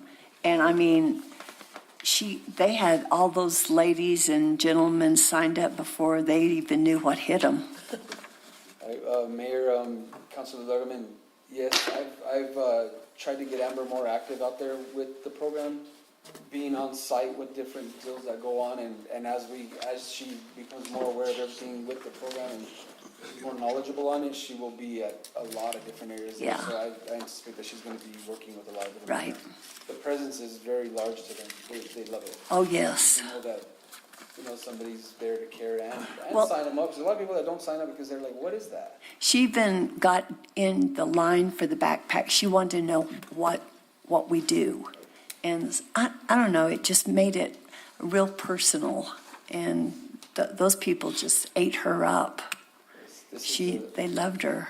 This is the first year that other coordinators weren't really, they would just pick up timesheets and kind of visit here and there, but Amber, I've tried to get her to be out there with the program, Yeah. so Good job. it's been a good turnout for it. Anthony, is the mileage reimbursement for the volunteers, is that in this budget? Mayor, Councilor Coughlin, it's actually in the Fed side of it, which is on page 87. We're going back and forth because there's two grants for Right. this program. So is that covered under travel and schools? Contractual services. Contractual services, okay. So 90 is the Fed, I always get this one backward. 90 is the Fed and 91 is the state, right? Yes. Yeah, So the mileage reimbursement, that's been huge to the program. We had $10,000 budgeted in it this year. But I'm hoping we make it through the year because it's dwindled down a lot, so I added a little bit more in there, so I had to take away from some other things to put it there, but, we wanna make sure we can back that up. Well, various people that I've been talking to at the RSVP program, I'm going, you can get reimbursed for your mileage. Oh, I don't need my mileage. No, put in for your mileage. When you get your check, donate it to the group that you're working with. Exactly, There you go. Yeah. that's a great thing, And I've heard of people doing that as well. Yeah. So yeah. that is awesome. So, sorry, that, you might be seeing an increase there. I know, yeah, it's good, however it can be utilized for the program, it works. The love, huh? Exactly. I agree on, so let me see what else we got here, everything else, like I said, we do a uniform, we buy them shirts with the RSVP logos on them, Village of Ruidoso logo, just so they have a work shirt to go to work with and represent the program and whatnot. They love them, they wear their jackets, their shirts, Oh, yeah. so that it's a good addition to the program. That was something added also this year because of the new grant. Yeah. So there's that, fuel is about the same, I think. Telephone, it supplements our usual telephone bill and long distance costs that you talked about earlier. Insurance, that just covers the volunteer while they're on the job and on the way home from the job. And just got some travel and school money if there's any conferences or something that come up. And that would be it for the state side of it. If there's any questions on that one. These grants, the Village of Ruidoso supplies the funding, and then I do the reimbursement requests for the actual funding, so the village supplies it, we get the money back. So that's how the programs work. So, we can move to the Fed side of it, which is on page 87. And this is where Judy said the salaries were all put into the state side, so she'll rearrange that whenever that, she gets back to all that. But I don't see nothing that changed on there. Like I said, recognition, half of it's gonna come from this side of it. And then ads and publication. We're able to buy pins, rack cards, different items to advertise the program. And as well, the Village of Ruidoso, because it has the logo and everything, has our phone number on them. So we're able to distribute those to represent the program so that people know it's out there and how to contact us. What else do we got here? Supplies, $1,000 is there, it's the same. Like I said, the contractual services mileage reimbursement, it went up a little bit. And then travel and schools here, that's a little higher one because every year they usually have a conference out of state. So that's where this would pay for it from, out of this line item here for travel and schools. And then equipment rental, this is new for us too. Instead of us having our little printers in all of our offices, we're trying to get one big printer color so we can distribute flyers and then we can print them all in color, because right now we usually have a black and white copy machine. I can't even get the guy that maintenance is to answer me. Yeah. Who is it? It's Mark Bryant, Alpha Office. Yes. We just, signed some contracts with, document solutions person, so Yes, I can, that's what we did it with. Oh, We okay. actually, we You actually have that coming already. okay. So there's money in that line item this year, so I could start off the process. Mm-hmm. So I'm just waiting him to get the printer to us. Yeah, he had a good deal there. Our original guy, Mark Bryant, I still owe him for the year, and I cannot get an invoice from the guy. He won't answer me, nothing, so I don't know what's going on. He said he's going out of business, so that's what created this whole change. So yeah, so other than that, that's all I have on this side of it. As far as the budgets in this. We did, however, does anybody have any questions on that one? No? Nope. One's always just to the point. I did put a request in for new personnel Yes. for a full-time employee. This would help out. I would like to, since we have the equipment in the center, I would like to open up on Saturdays to be able to, for people to use that equipment. They always ask, you open on the weekends, and we're not, because we just don't have the staff to do it right now. And if we did have a full-time staff member, they could help with the cleaning part of the center during the week, the cooking, opening on the weekend, on the Saturday, to help us with that. And my plans, I incorporated a breakfast that we did on Thursdays, but it just didn't work. It seems like everybody's too busy between Tuesday and Thursday. I figure if we did it on a Monday, it would probably be just as good as the one on the Friday, because there's no really activity there in the center on Mondays for the exercise and all that. People that come to exercise, they don't want to eat. They just want to be there to exercise and be alone. So if I brought somebody in on the weekends to open up on the Saturday and then Sundays to help prep for the breakfast, if we did it on a Monday, it'd be a bigger hit if we did it that way. But like I said, I just need more personnel to be able to handle that. So that's what that request is for. If there's any questions on that. Does Javier still help you from Parks and Rec? Javier is still there. So I don't know if you all remember, was it a year? Yeah, a year ago? A year ago. We were able to get the federal part of the RSVP before. If you recall, we only had the state portion, and the village would have to kick in a little bit of a subsidy to make the RSVP program whole. However, when he got the federal, that program became self-sufficient, and the monies that were used to subsidize his grant were then used to create an FTE position that is half-time with community center and then half-time with parks. And he is, Mayor, Councilor Salas, he's there with us half the time, but we found that, and Rodney can agree to this, Javier is more needed with them. So I get him like hours out of a week, couple hours a week, because he's utilized over there so much. Right. So I have not really felt the benefit of having him with us. Did Rodney reimburse you his pay that he's taken away from you for half that? He's coming up, so he's gonna back up. No, but that's what I was just wanting to make sure if that was gonna be full-time, what Javier was doing, whether it's Javier or another full-time employee that you're. Right. Because I agree with you that you need more help there. Mayor, Councilor Salas, yes, Javier, like I said, he's only there a couple hours a week because, he's like on the go, and they have so many sports programs. Right. I think they said they're adding baseball to it. Yeah. So he's needed over there all the time, and I'm just like, use him. We'll figure it out. But, so I haven't felt the benefit of really having him there. There, while Debbie was gone, he was really helping us clean a lot because Debbie was our custodian. I forgot Debbie was gone. So he was helping us out a lot, but since now we're getting into the more warm time and all the schedules that he's doing, he's just in for an hour and then he's gone when I do get him. So that really hasn't been a benefit to us. So we need something solid because that just didn't really, in my opinion, didn't really work. Well, and I can see, you said it's 2 FTEs. For the community center, if one of you is on vacation, that leaves one to run the place for the week, so I can see that being an issue, or if one of you is sick or whatever it happens to be. Mayor, Councilor Coughlin, that there is that as well. And then I wanted to bring it up also that we have a Goodwill employee that she's full-time there, part-time, but she's always at the front desk taking in all those people that walk through that door. If you all know what this is like, people come in and want to talk and hang out, and if Norma's not there from Goodwill, they're in our office and I can't get nothing done because somebody's always, I try to hide when somebody comes in like, Norma, get them, because I'll be stuck there. So Norma's handled that, but with Goodwill, she's only supposed to be working with us like maybe 6 months to a year at the most. She's been there a year and a half. I think maybe even going on maybe even 2 years. So for her to still be there, I'm surprised Goodwill hasn't not moved her because they don't allow them to stay longer than a certain period of time. So the minute she's moved out of there, we're really going to be hurting because we just can't get those people that walk in the door. We don't have somebody, we need somebody at the front desk all the time, so this position would help that as well. Right. But you need somebody all the time, like splitting positions that they're here, there, you don't never know when we're gonna get them, so we just need somebody that we can put a schedule and they're there. So there comes that problem too, and I'm glad you mentioned that, because Goodwill helps out a lot with that, and we may lose her.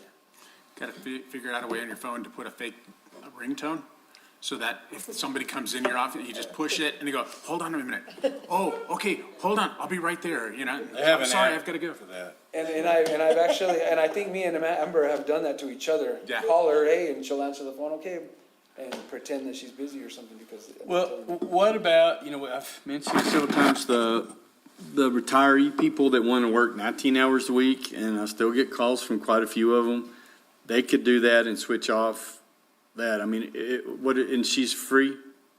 She is free to the center. Goodwill pays her out of their funds, but it's nothing to the center at all. Yeah, but you're talking about your FTEs are. So, if we have trouble finding somebody, we still have those folks that, with all these 40-plus year olds retiring, they're going to need something to do. And Mayor, counselors, and there's that Goodwill program, and we've tried to tell everybody about it. I think, Chief over there, Chavez, I think we had sent somebody over there. Amber was in talks with you about that. I don't know if it ever worked out or not. Yeah, to get somebody to, sit at the front desk and answer the phones to help out dispatch. But we had. Help out dispatch. Well, not so much help out dispatch, but just to answer, be like the greeter, so to speak. At the police department? Police department, That program's big for that. Because that used to be a workstation for many years, and they used to have two RSVP people just helping with records. I mean, just miscellaneous office stuff, and it was only like 20 hours a week. But still, Norma there at the center, she catches all those people, and I would go nuts if she wasn't there. It's just crazy busy all the time. So, okay. that's all I have. Yeah. That's all from me, if anybody has any questions. Great job. Thank you. I'll see you guys tomorrow. Bye. I did right. All right, thank you all. Thank you. The next department is library on page 29. And currently, they are approved for 5 FTEs, but there is a request for an additional person. So in the amount that you're seeing, it would be, it's the total, if the additional person was approved, that's what the amount would be.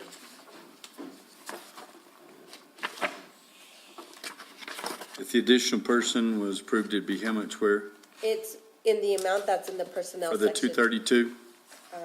350, The 350, 860. 860. Okay, it's Oh, included. the 232, yes, yeah, but the total, yeah. Yeah, and then the rest of it is all the bennies that go with it? Yes, yes, So that's including. yes.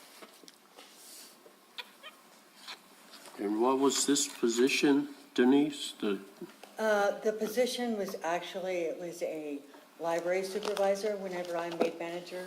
Okay. Position that was not filled, but what I'm requesting is that it's not a library supervisor, it's brought down to a lower rate for an adult services Okay. Adult service. librarian.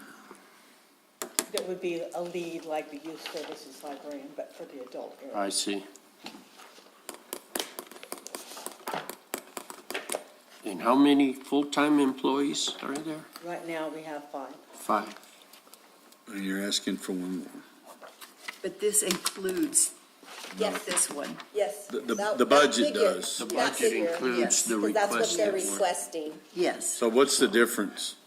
Oh, what is? I mean, the it's increase, I didn't see it on the. 56,280. 56,280? Okay, where is that figure? Right It's on here. this page of the requested. It's the, under the Personnel. personnel requests, Okay. those are the individual amounts there. I didn't read that page. Okay.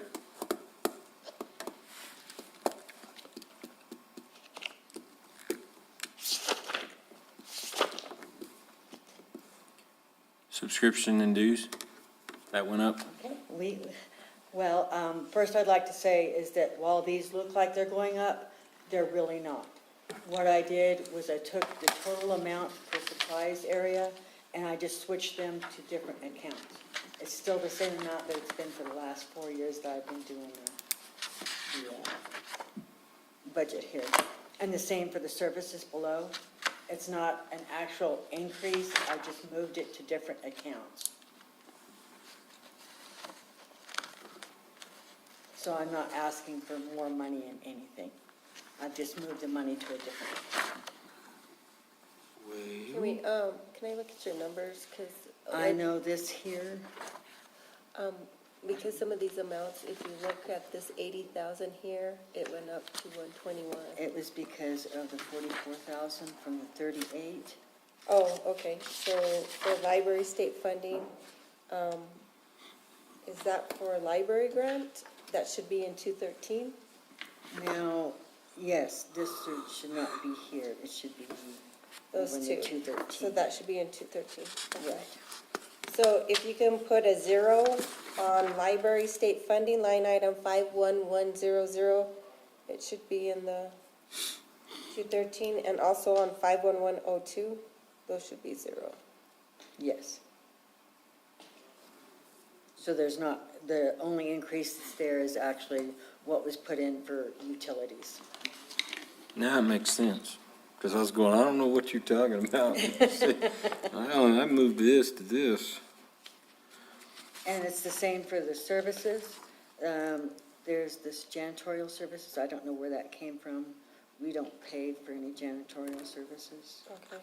And I don't know where this equipment maintenance came from. So make a zero in janitorial services, zero, and in 52-103, make that a zero. So Denise, you all are doing your own janitorial services, cleaning bathrooms? No, and stuff? the custodians come from Parks and Rec, and Okay. they clean the building for us. Okay, I think when that copy happened, in 2015, when it got copied over, that was back when we had the janitorial service that came around and paid for, that we paid. right, They right. were contracted for it, rather than I think having that budget copied over. the custodians with the building. So, and I remember in Parks and Rec, they have custodians, so each department that receives that service, they don't contribute to that service, pay for the service? They're not billed out of Parks and Rec, or, Are they all general fund? I don't know what buildings that, How does Rodney pay them? They're in the general fund? they're in the general fund out of Parks and Rec, Yes. which includes all the public buildings. Yes, I don't know if he does any of the enterprise. Do you clean like the wastewater? If you're asking about why she has that line item, it's for her, paper goods and chemicals. We don't stock all that for every department, they stock their own. Right, but you still go in and clean, do all the, She's got janitorial supplies. I do have the Right. So, supplies. but the there. people that you send over there, they're paid out of your budget, Yes, out of general fund. I believe, well, then, I'm not sure if some of it does come out of the enterprise or not, I'm not. No, They come out of the because it's probably covered under their admin fee that they pay to the general fund, the enterprise funds, pay a portion of their revenues as admin fees for finance, HR, and custodians would just be a part of that. okay.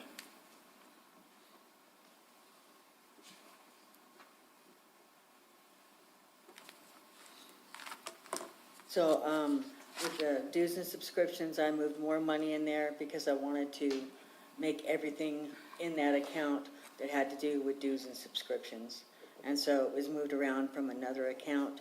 Over the last several years, we've changed some services, and money was increased because of savings that we got.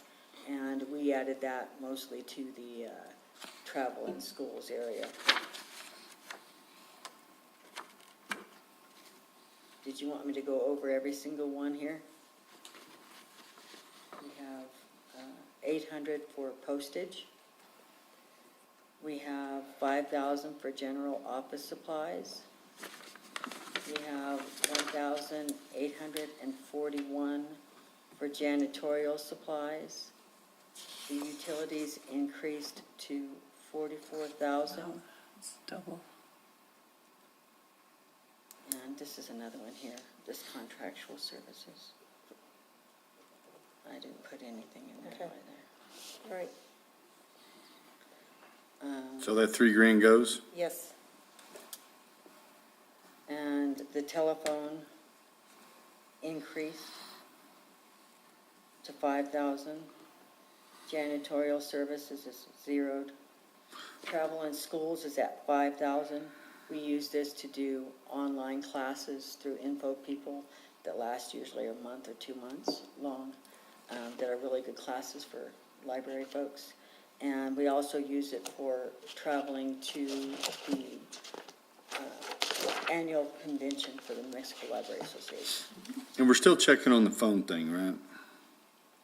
Cause see, that's another one that, $5,000, and you got other departments putting 500. And then we just switched phones to VoIP, and it was supposed to, Yes, so Well, I know that's, So I don't have any bills with that, what it's gonna cost or what the new amounts were, so we just went on historical, what we had, and put it in as a conservative approach. But we know that it's probably, or should go down. So hopefully, within a couple of months, within the fiscal year, I should be able to go back and readjust those telephone lines. I was just looking at 3,200, 31,500. And then, so we bought those phones, didn't we? Or did we lease them? I believe they're on a lease, weren't they? No, I think we bought them. We did, The ones that, The VoIPs? desktop? oh, The desktop ones, I think they bought them like 2012 or 11. No, these are brand-new phones that we just switched over to, the ones we got. No, My desk is Yeah. a whole new phone. oh, Probably. Judy, we purchased those phones and they're about almost 10 years old for the whole system. So then how did the mayor get a new one on his desk? That's what he's, Yeah, I'm just curious, because I have new phones. I call it mayor and council, we have a maintenance agreement so that if there's a problem with the phone, part of our agreement is that the phone can be replace it. sent in for a replacement. But the system that we have, it's harder and harder to get replacements. So that is something that we're going to start looking at this year. Okay, because I was understanding that we switched all to VoIP once we get this new fiber and Our all this. system, excuse me, Mayor and Council, our system is a VoIP system to begin with. Before it was DSL lines, and then we switched Correct. that out to fiber, and then we had a presentation on phones that ran off the internet. That's what I mean by voice. It doesn't have anything to do with DSL anymore, and you know that. But I thought that we had agreed that we were getting all new phones, or maybe we were waiting until all the buildings were on and we had fiber. I don't know. I'm confused now. for some reason, Mayor, I kind of agree with you. I thought we're gonna be going to a lease and getting rid of those now that we went to fiber. Yeah. And then we were gonna go with VoIP that would wipe out our long distance. So we're still using long distance. We're still getting a phone bill from Windstream. you have to have a code Yes. in order to make the call. We can still have a code, but, you know, that I thought we'd gone to VoIP. Because we had those presentations and they were either a lease phone system or, I think we need to go back and revisit that, Mayor, because we're like on a 2-year hold because of the installation of the fiber. So I think we need to go back and review, you know, what it was that we actually purchased and. and the reason I'm saying that is because they gave me the same presentation at my job. Oh, okay. And we bought it, and we switched over, and it saved us, Oh, okay. I mean, like $2,000 a month Wow. on just at the track. But the way I learned about it was right here, and so I told him, is that just Village, or can I do it too? And he said, you could do it too. So they came out, and we switched over and got new phones, and Yep. because the older those old phone systems get, you can't even keep up with them anymore. Right. Okay, that's why I thought we had replaced them already. And Mayor, you know, the discussion earlier, because we've been having this with every department, is, you know, to me, you know, those desktops, I'd rather just get rid of them altogether and handle the calls that we have, the way that we have them coming into the office, where Yvonne gets them or whoever the phones are rolled to, and then they either send us a text message or they forward that call right to our cell, and then we do away with the desktop. But what about the people that their job is their desk? Well, you know, those people would have the Keep desk, it. but, you know, when we look at it, and that's, you know, I don't know what percentage, but the majority of employees do get a phone stipend or have a village issued phone, cell phone. So. There's still quite a few that don't, but I bet you, I would guess the majority are on cell phone as well. So it's a duplication. You could look to see how many people on the schedule, we can count them out, how many people get a cell phone out of every. So all those phone discussions we've just been having are still applicable. Because you are getting a phone bill, and each one of them is just going off of the past. So that's why I was confused. And I haven't used my phone in over 2 years, my desktop. So. I was trying to use one the other day and it wasn't working. It's because it was the judge's and mine was unplugged. go. So he just brought his phone over here and it automatically goes to him for his extensions.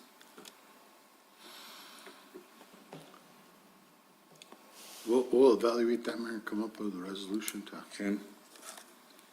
save some money and create efficiency as well. Yeah. Now, what were we doing about her air conditioning heating unit? Was that That's capital what outlay? we're just gonna talk Capital about, outlay? Yeah, we're just gonna bring that up. She has a $300,000 request there. And, Capital outlay request of, $330,000, to replace the HVAC system. Estimate of unit cost is calculated by average cost of commercial HVAC unit, which between $15 and $30 a square foot. Estimate above is calculated at $20 a square foot. Installation estimate is between $6,000 and $30,000, calculated estimate at high end due to size of the building. I think it's important. Oh, yeah. who did the calculations on all that? Pardon? Who did the calculations on? I did. So were you talking about one big package unit with a chiller like we got, or individual splits? It would be, Same one thing? big package unit. That would be like a 30-ton unit. Do you have special needs because of the books and stuff of like what it needs to do or? No, regular. Just No, regular? Just Okay. regular. That's only for whenever we have really specialized items, which, we have a few items that are put in boxes, but not so much having to do with temperature. Oh. It has to do with, Humidity? Okay. Humidity and lighting, right? Yes. That's why the archive room is the way it is, that's why it's real low lighting. real low lighting. Yes, I say that's priority. Absolutely. And I believe that, this was one of the things identified as well in the energy audit. Mm-hmm.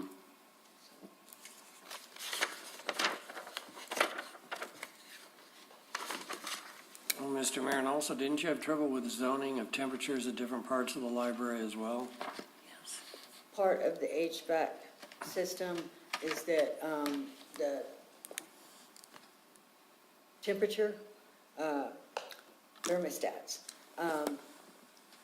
We have so many zones that can be their own, but we can't do anything with them. You cannot change what it's set at. When it went down, I guess about a year ago, and we had to replace the motor on it, since then, we've not been able to change the temperature ourselves in the zones. It gives us what it gives us. When it's heating or when it's cooling, we get what we get throughout the whole library, so. Mayor Crawford, Councilor Jackson, several years ago, they had a dedicated computer that was monitoring the system and software, and I don't know what happened with all that, and it never worked. And Probably wasn't supported Yeah. anymore. And so they're like, where's the controls? It had to be controlled by a separate little desktop unit or whatnot, and Well, we're having issues because when we had the zoning before, that never worked in this building. Now we've gone to all the mini splits and we're still not happy. Still having problems with them. And then the split systems, I don't know.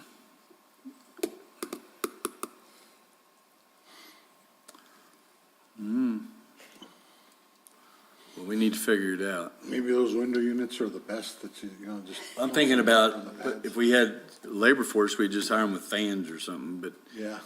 I don't know. We've got to figure that out, but I think that the people that design it right, but people can't install them. And then they can't program them. Then we have issues with the thermostats and which ones control to what zone, because the way they hook them up in the offices in the hallway, and then the executive office back there, they should be on the same one, they're not. So my office and his office is on the hot side, and the executive meeting room and Ron's room and the hallway are cool, or warm. It's, And under the desk, it's all hot because they got the little space heaters. yeah, that's true. And if you go with the software, then you have to make sure that you own the software and that you have somebody within the village that can operate that software, because if those people go goodbye, we need to make sure that we have that to continue on. Roger went through all that with the convention center, so he knows firsthand some of that. Yeah. We had to have the mayor help us with that, remember? Yeah, there's the wagon wheel theory. Yes. You know what that is? No. It's like wiping on a wagon wheel, there's no end to it. Come on. I think I've heard that You have on the heard that one radio. before. Dadgummit, Until you get a splinter. Yeah. Okay. Any questions on anything? Thanks for Thank hanging out you. with us today. yeah, Sure. thank Yes. you. Thank you. My favorite time of the year. Oh, Ours too. Thank you. appreciate it. Okay, the next department, capital projects slash purchasing, page 31 to 33.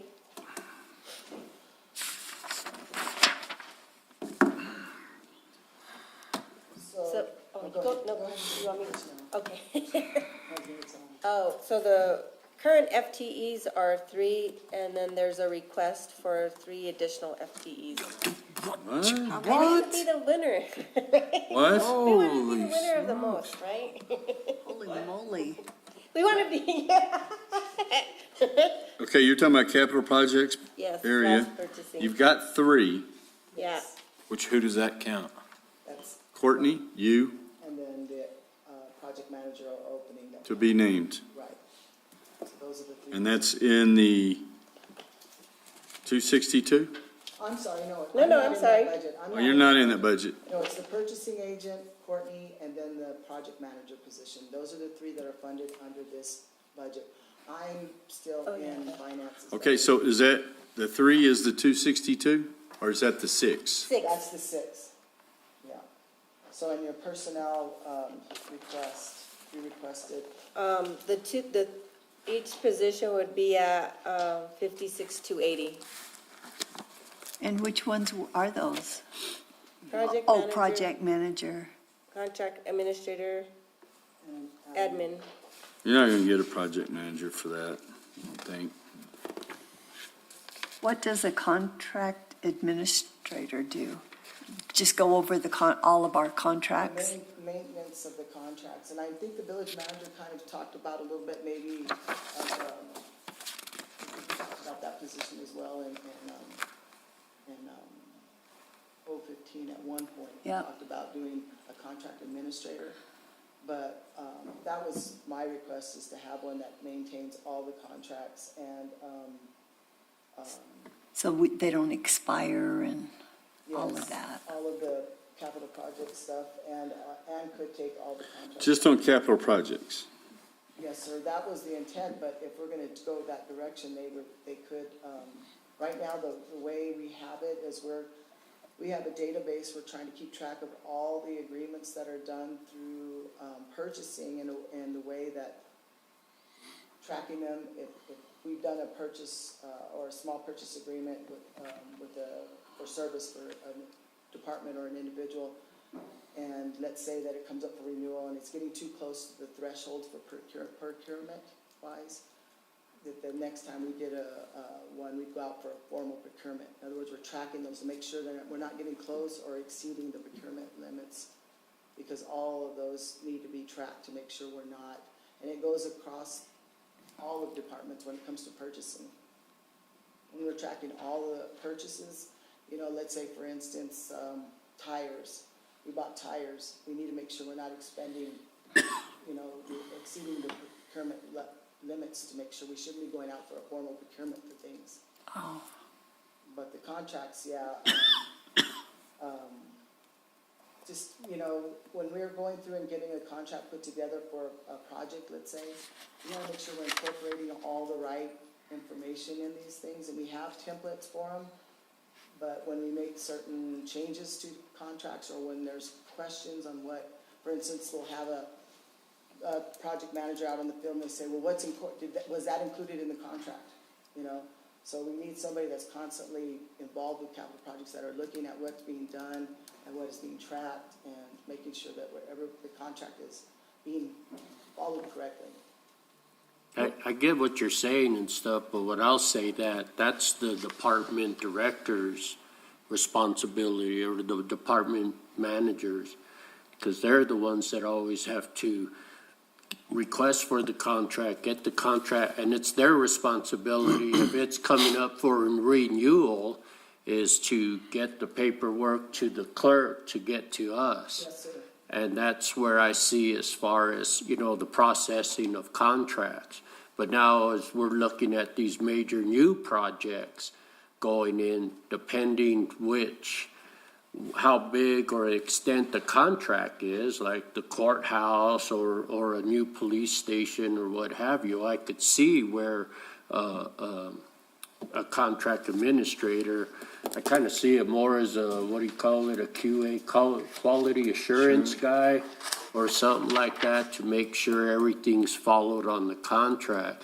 But like Rodney with the concessionaires, he's the one drawing that up, what he's wanting and everything. I mean, I'm just using that as an example, the same as anybody else with the contracts. Right, and I guess Mayor and Council Salas, where I was going with that is, when we introduced this during the strategic plan, it was basically to start allowing the department directors that are tied up, not so much in kind of the example you gave about Rodney and the concessionaire, but when you go to somebody like that is doing project management on top of running a department, you know what I mean? They're having to do both. We were trying to streamline things where capital projects took it from cradle to grave per se, and the department director would just basically give the needs of their departments to us as far when it comes to projects, and the capital projects would take over that for them, so that they wouldn't be having to run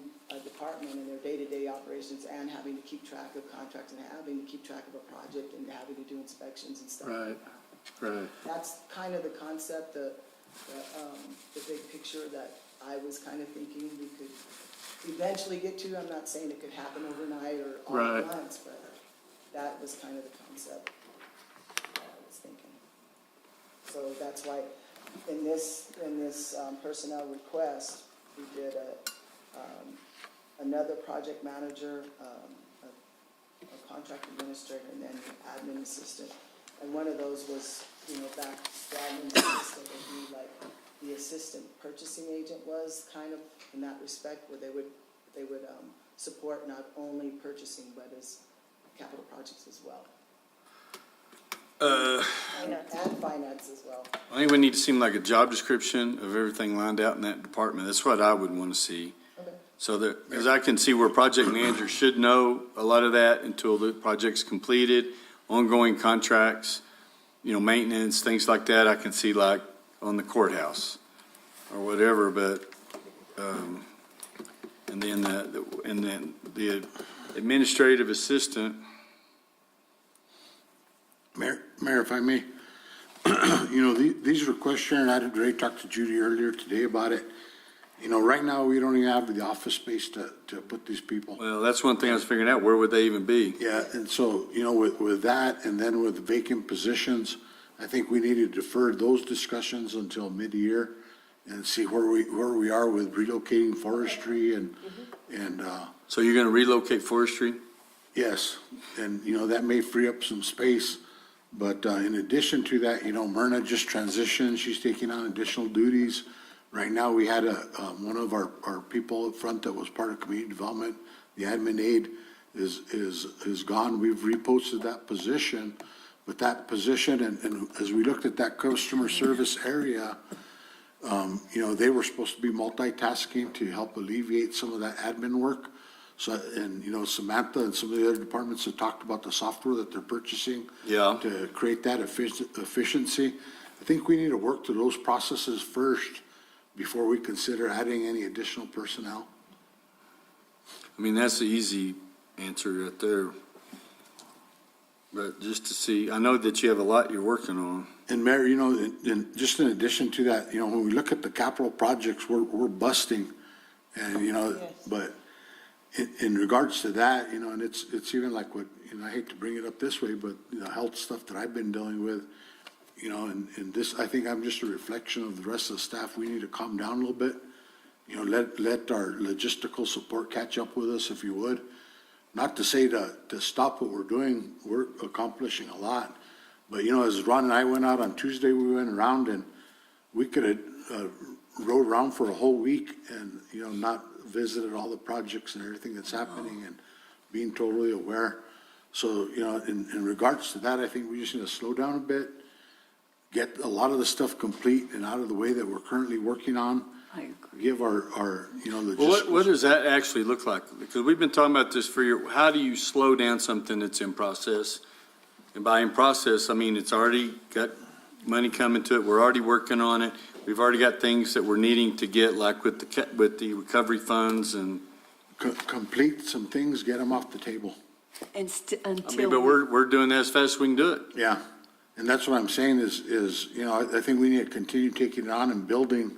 We're not even talking about the grant opportunities that we're working on, and we have teams that are working on that. But, it just, we're piling on, and we pile on more employees. We don't have time to train them. Well, that's another thing is because you've had admins or whatever they're called over there that are now in all different departments. Yeah. And so I think that maybe it's a unique position that takes some training. Yes. And somebody needs to be able that has the knowledge, to be able to train these individuals so that they can stick and be productive. Yeah. So we I don't mean, have it's- one anymore at Consolidated. We have, in the community development department, we have a vacancy in Oh. there. Yeah. On the admin aide position. Okay. But I just think we need to slow down a bit, and then when you look at the amount of postings that we have too, there's a That lot of aren't getting positions filled, so. Yes. And when we talked about it, right now, as we're going through it, I don't recall if you were here for that section, but we talked about code enforcement. There's areas that we do need to put a greater effort, and even with the events, Rodney and those guys have some needs as well. Community center, we need to look at that opportunity for part-timers like you talked about, Mayor. But who manages them? See, that's whatever department. Yeah, like Anthony, if he has a request, instead of getting one FTE, he's sharing one, you get three, Part-timers. Part-timers, and you put them in there, and that increases the workforce. But some of this, what we're talking about here is the capital projects department. We're pretty close to getting a lot of the projects wrapped up.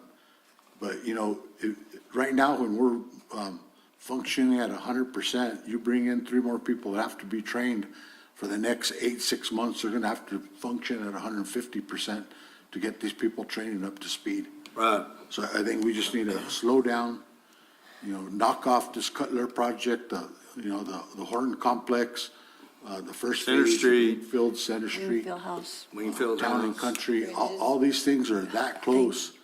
bridges. You just need to get them over the line, and if we have a need, to assist them, just like we did before we brought in Andrea, we contracted a retired PI purchasing agent, and she helped us a lot. She got a lot of procurements out. So if we need to find somebody, a temporary project manager, there's engineering firms. Ron's brother was retired DOT, and he went to work for one of the engineering firms. And that's what just people like that, they're out there that are working for the professional engineering firms doing project management. We hire them to help supplement our workforce right now. And instead of having to sit back and train, they've already been trained in that area. It may cost us a little bit more, but we get it pushed over the line and finished. And then we go back and continue to build up our workforce internally. Have you had anybody for a project manager? No. There is 2 candidates. One of the candidates I worked with in the past, he's he's proficient in his current position, but I don't know if he could handle being tasked with. When did those come in? Like yesterday, you got them in? Yesterday, we interviewed, Yeah, and we interviewed 4 candidates. And, 4? Wow, that's good. but that's for a current vacancy we're talking about. There may be, a couple in there if we did have, but, that's my recommendation, that we hold off at least till mid-year and review some of these requests. On the new requests, but the ones we've already got out, Correct. we try to fill those. Yeah. With the what we project currently- manager what and- we currently have budgeted, I would stay the course on that and not add anything until we fill those. It's just like in departments, it doesn't do us any good to, and I hate to say it this way, but the chief has 4 vehicles ordered. If we order another 4, now we've got 8 vehicles on back order as opposed to 4. It's not resolving anything and the money's staying there stagnant.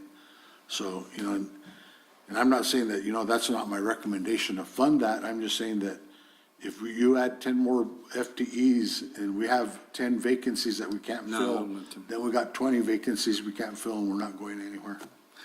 But administrative assistant 2, that's going to take somebody in that department that really has a lot of education. Right. To understand everything. Right, and it was, that position was, going to be split 3 days, purchasing, public works, and finance. But, yeah, I understand, with what the village manager's, stating, and, we did kind of compensate for that, and that's because we had the success we did with Tammy Briscoe West, outsourcing some of that procurement.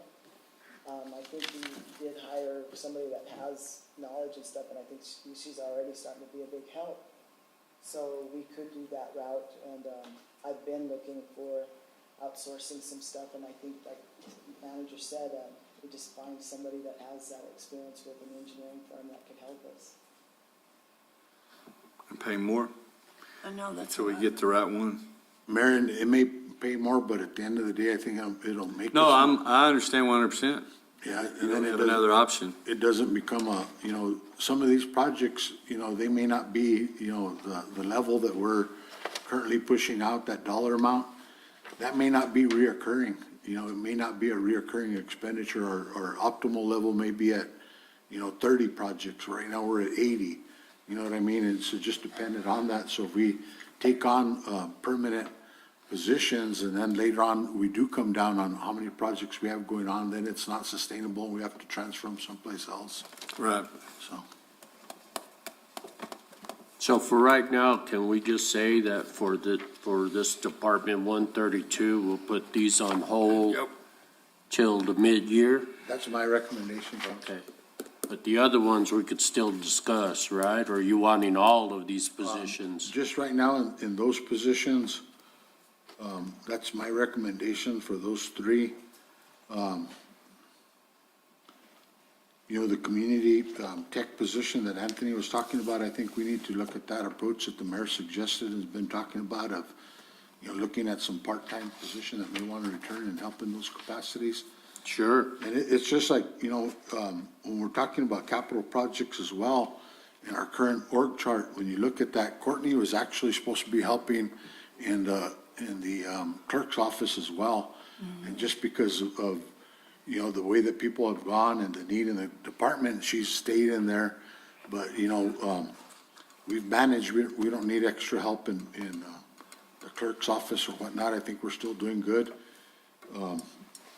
So, I think we need to, everybody else we need to consider, but we also talked today about that additional position for code enforcement. I think that's something that does need to be considered. I do too. Just because of the, amount of blighted properties and effort, the number of calls that are going out there, and then the lack of ability to fill those police positions. That code enforcement position gives you more presence of that type of, it's not a police officer, but, you see the decals and the badge and it gives you that type of presence, so. I agree.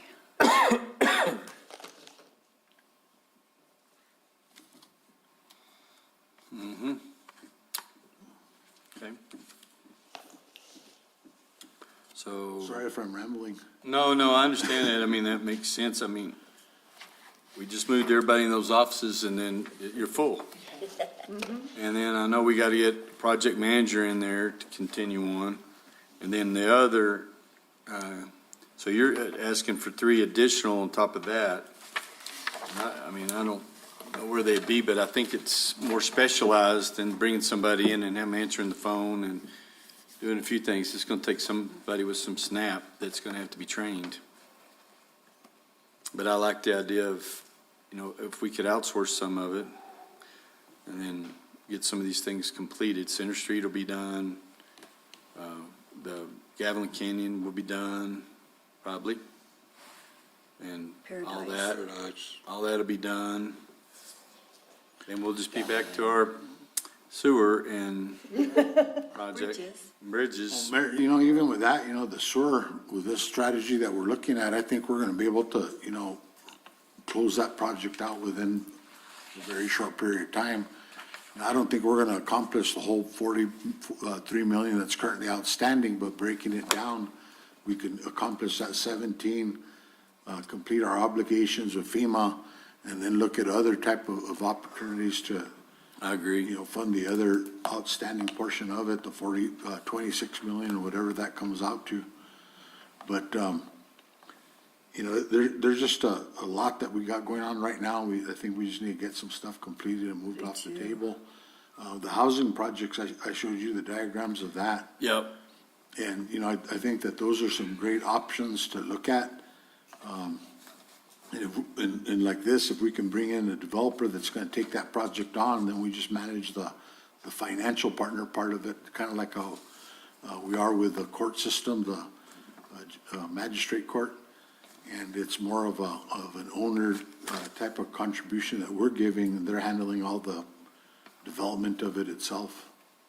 Were these all diagrams you were planning on quadplexes? Those ones are the ones that are coming in from Mesa with the quadplex, yes. Two bedrooms on the bottom and two one bedrooms on the top. And To go to our Meacham? the layout that they gave us shows the Wingfield or Mashburn property with it, and then the Meacham You've property. seen those already? And then you look at the diagram on the other pages. I hadn't showed those to anybody else. Oh, yeah, and just. They just came in now. Oh, okay. And and I won't get off subject too far, but we've had interest with, you know, public-private stuff on other things, and so. And some of these look really good. That quadplex looks pretty good, and it'd be aesthetically good. And just kind of, I've been tracking, you know, the subtractions and additions that we've been talking about all day. You know, when we came in, we talked about the cash balance, about, you know, a reserve, and, you know, we're not that far off from a balanced budget. We're cash funding some of it.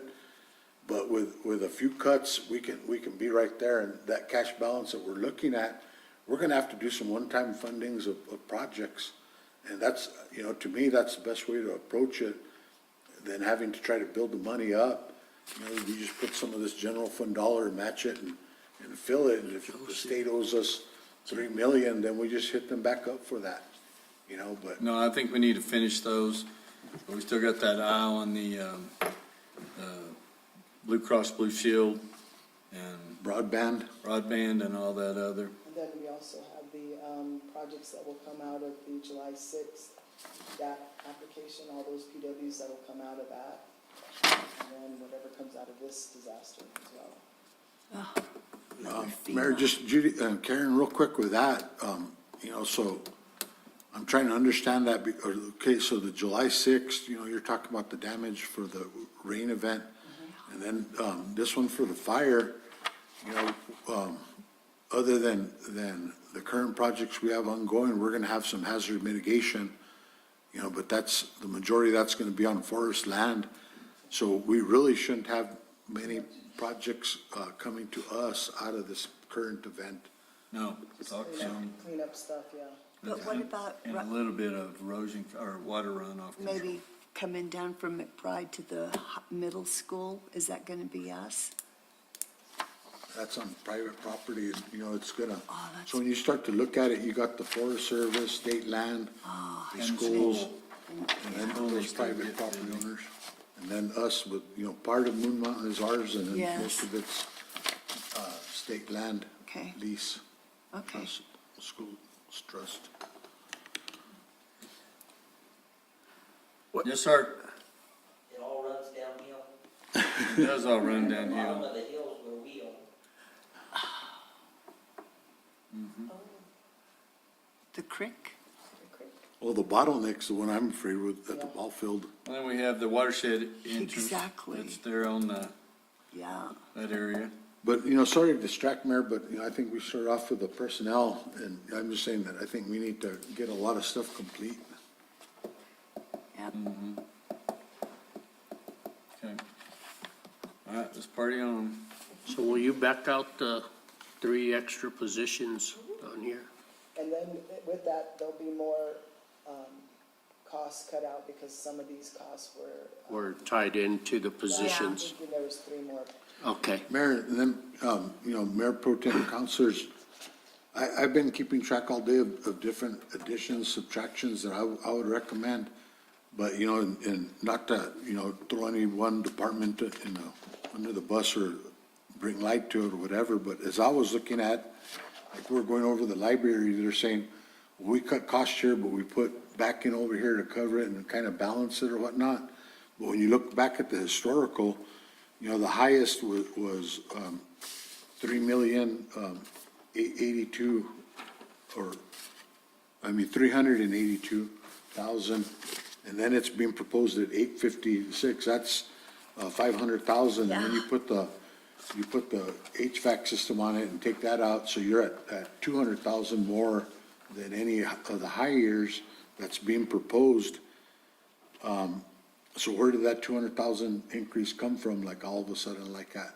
So some of those things, as we've been going through this through the day, haven't made sense. So, I think we need to look back and kind of figure out, where that came from. So I've been tracking things like that. Yeah, I knew that didn't make sense earlier. Yeah. I don't know if you guys saw that, Judy, but Yeah, because one was 18,000. She said that she just moved things back and forth and that her budget was the same. But when you get to the bottom line, it was considerably more over her largest. The library. There was some numbers added that she didn't account it for. Yeah. That showed up and she, no, that should be That's why zero. we gotta get it. We get it 0 and stuff. and there's just several things like that I've been tracking. Yeah.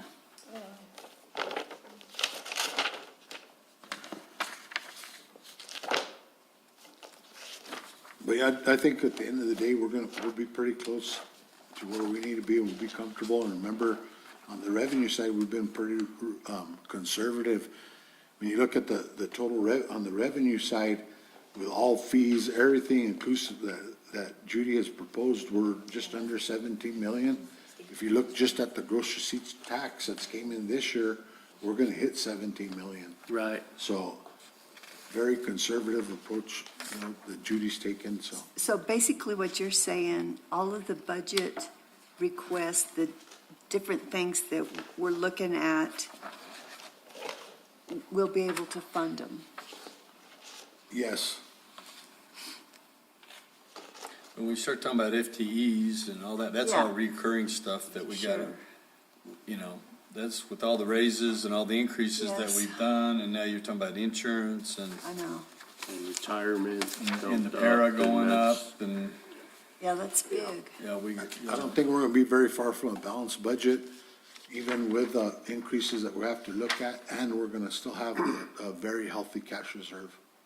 and we're gonna need, I know things have been very optimistic and good the last year or two, but with all the stuff that's going on right now, I mean, we always fare well overall, but it's not instant. There are big dips, and it don't take but a 30-day, 60-day, 90-day dip around here to really throw people into a tailspin. Like it was when I first moved here, and Frank can say what he wants to. You can look back to the rest of the country, we did okay, but it was crap to what we're at right now. Yeah. I mean, half the buildings in Midtown were empty when I came to town in What year? 2005. And Mayor, not to During the belabor the war. point of being too optimistic, but when you look at the numbers we're working at today, Judy, when you first started this, we're talking about current cash balance at the end of the quarter. We still got 2 months unreported on the general fund, where we've been tracking over 1.3 million per month. So we should have very close to an additional 3 million by the end of the fiscal year. Right, Judy? Yes, and 80% of that goes to I believe it's about 80% when I calculate it, goes to the general fund. The other parts are the environmental and the supplemental GRT that are actually going into those corresponding funds. Yeah, because all these personal requests could end up being $1 million total recurring, right? Yes. So we do need to be careful with that, but I think we're headed in the right direction. Judy and her staff have done an excellent job, even though we had a couple of hiccups in our department. So I was confused and even had to call Yvonne and say, come save us.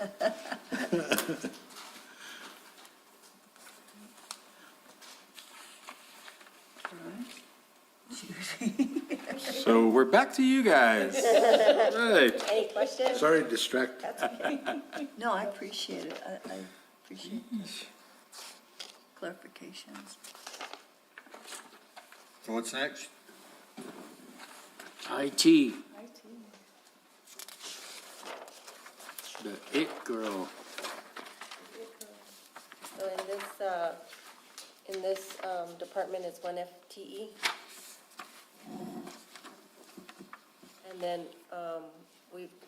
Robin has broken out all the line items to show exactly what we're paying for. So if you want to highlight any of your, it looks like it increased a little bit.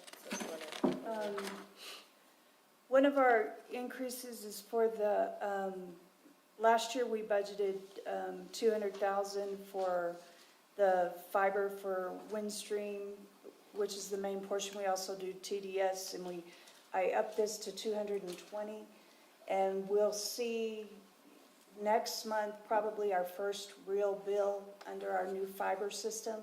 And you ask about the phone system.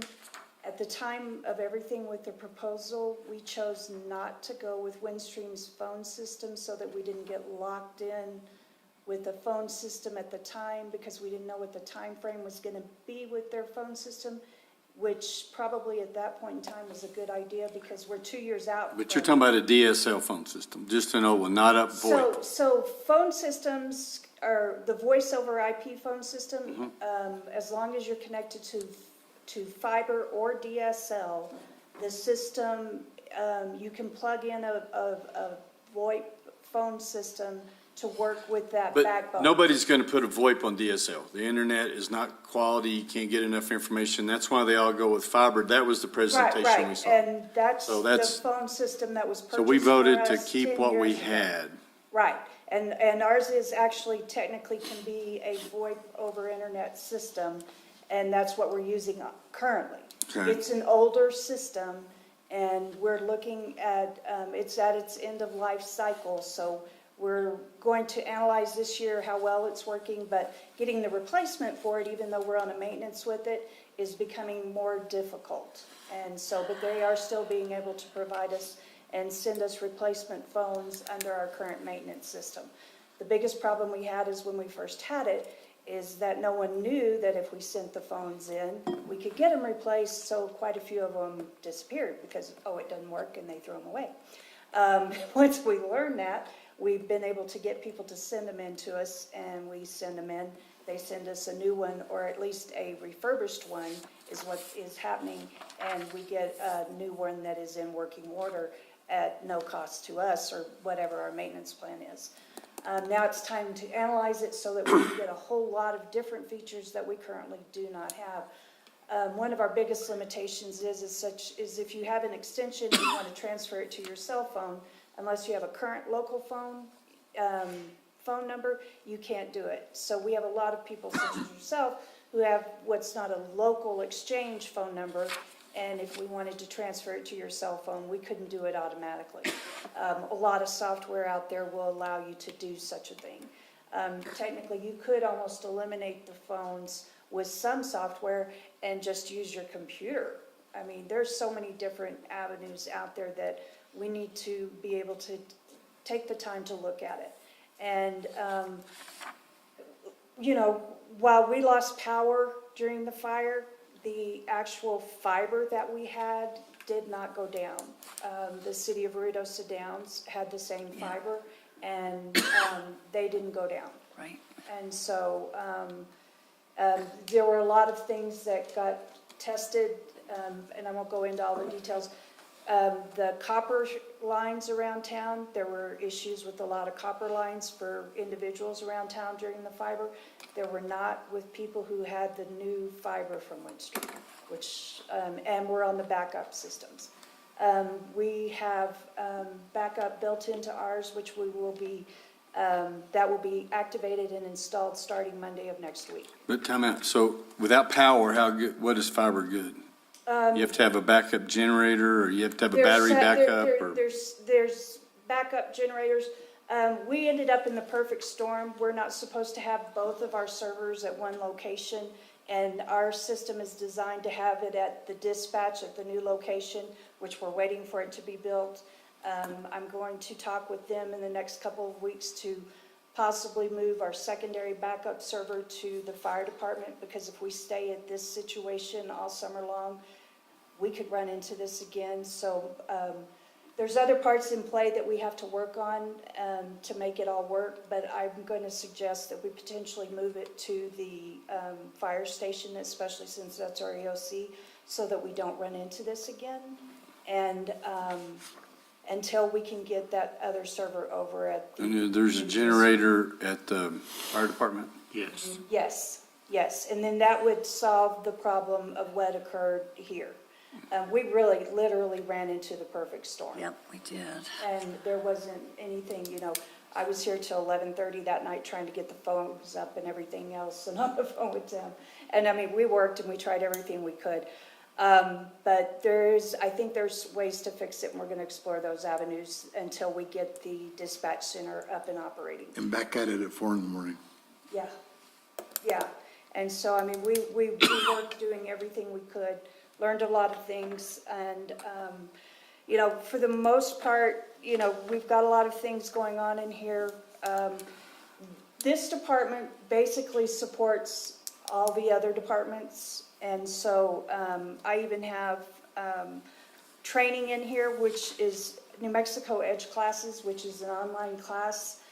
My department, people will purchase things such as battery backups and computers or things, and then I'll do a journal entry to allocate it to that department. Well, we've also found with some of our training that if we buy a block of classes from New Mexico Edge, we can purchase them for $50 a class versus $75 individually. So we can buy them in bulk, and I can pass out certificates to all of our people to get that training and save a Nice. It's very nice. And the training that New Mexico Edge provides, it's our CPO training for all of our office admins. It's other types of certifications that's beneficial to our employees, that helps meet their goals and objectives in their training. And it's easy and accessible. Some of them are in person now that they're doing, but there are a lot of them available online that they can do while they're here at work, which to me was a huge benefit all through COVID. You'll also see the maintenance in here for our backup systems and our short-tail maintenance. We do have backups for everything that we do here. We have 2 servers that back up everything. We do have a backup offline. It all works all together. We did have some issues because of the fire with some of our backups. One small plug, you know, our IT crew does some, it's hard sometimes, but, you know, when they install equipment for us and maintain it and everything else, they fill out all the paperwork and they do all the stuff. So like when you have warranty issues and things like that, they fill it all out and they send it in. One of our servers upstairs through the fire actually failed because of the power outages and everything else. We had 2 weeks left on our warranty, and we just got one of our backups replaced. That's Systems MD? Yes, we just got one of them replaced yesterday because we still had 2 weeks left on it. Are we tracking that on the public damage assessment? Yeah, well, I've got to get all the information to her. But that was, that's a major piece of equipment that we've got to look at. But we had the second one, because they're redundant and they back up each other. The other one is still there. It did cause a glitch in our system, but, we're having to track all that information. The other thing, software maintenance, instead of having all the different departments, used to, when you bought a computer, you would activate a license on your computer, and it would only be with that particular computer. And so if the computer was lost, well, then you had to buy a new license and something like that. Now we have, if you have a license for Microsoft Office or Adobe, it's assigned to an individual, but it's owned by the village. So if that person leaves, we can now reassign that license to someone else. And they're all administered through the IT department, through Systems MD, so that we have control over them, and we know what machines they're on and where they are and who they're assigned to, and we can reassign. And all of those things go through the IT department so that they're, at least we know where they are, where they're supposed to be, and how many we have out there.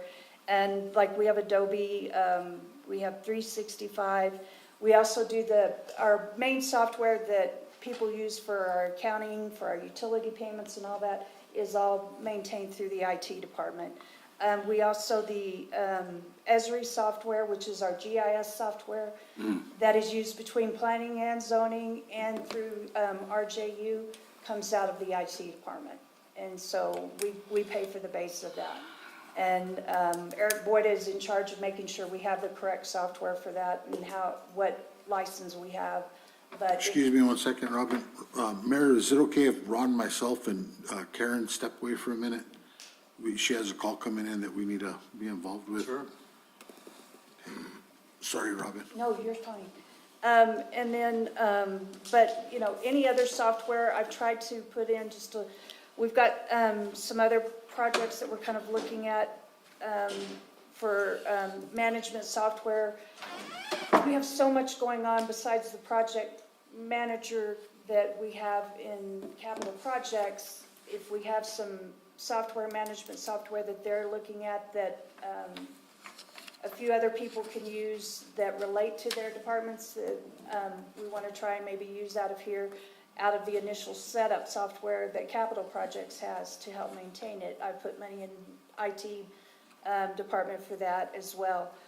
I've also put some money in here for switch replacements because the majority of our servers and everything we've installed almost 5 years ago. And so they're close to what technically would be end of life, but I'm also going to need to look at a capital replacement process for them as we get there, because they will come to a point where we will probably see some failures soon. And so this is just a small amount to at least anticipate where we may be. And then I put in a small amount of money for wireless locations. While we have wireless here in Village Hall at the moment, this amount of money would include wireless that would be tied to the wireless that is here at Village Hall, so it would all be maintained by Systems MD. And but we could decide where we wanted those locations to be, such as at the library or at the pool, places where the public may or may not be able to access it, or where we deem that we need wireless at this location for whatever the reasons may be.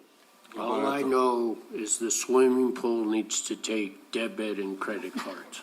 That will, those are sitting on the floor in one of the boxes in my office. The machine is there. And if we hadn't had the fire, they would have already been programmed and over there, but it will be there. Okay, good. It will be there. The wireless, the 9th is when it will be activated for the internet and everything over there. So it's. What system are we using for the credit cards? Wells Who we Fargo. use? It's Wells Fargo. It's all Wells Fargo? We're switching to Wells Fargo. So. Are you looking at wireless maybe at the Wibbit? I don't know if Rodney needs it there, but. We're gonna have a phone line, dedicated phone line at the pay station there. They have some down at the boat dock right there. I'm not sure what they're using right there, but they have some sort of service right there. I know they were talking, they actually have wireless Clover, card systems. And I know they were talking about getting a booster for, a Wi-Fi that might be able to help that, right? Right, we looked at the wireless, but There's not a line of Oh, sight. okay. Yeah. Oh, okay. But did Wells Fargo, you said we just switched to them, what did they offer, something much better? Yeah, so when they took on Encode told you that, you had to go with these merchant providers if you wanted, when you swipe the card, it to automatically populate the fields in Encode. And so there was no competition between the two, companies that they were offering, so we were paying a lot in merchant fees. So when we went out for the banking, RFP, we actually put in the merchant fees or processor in it, and the amounts are dramatically lower. Yeah.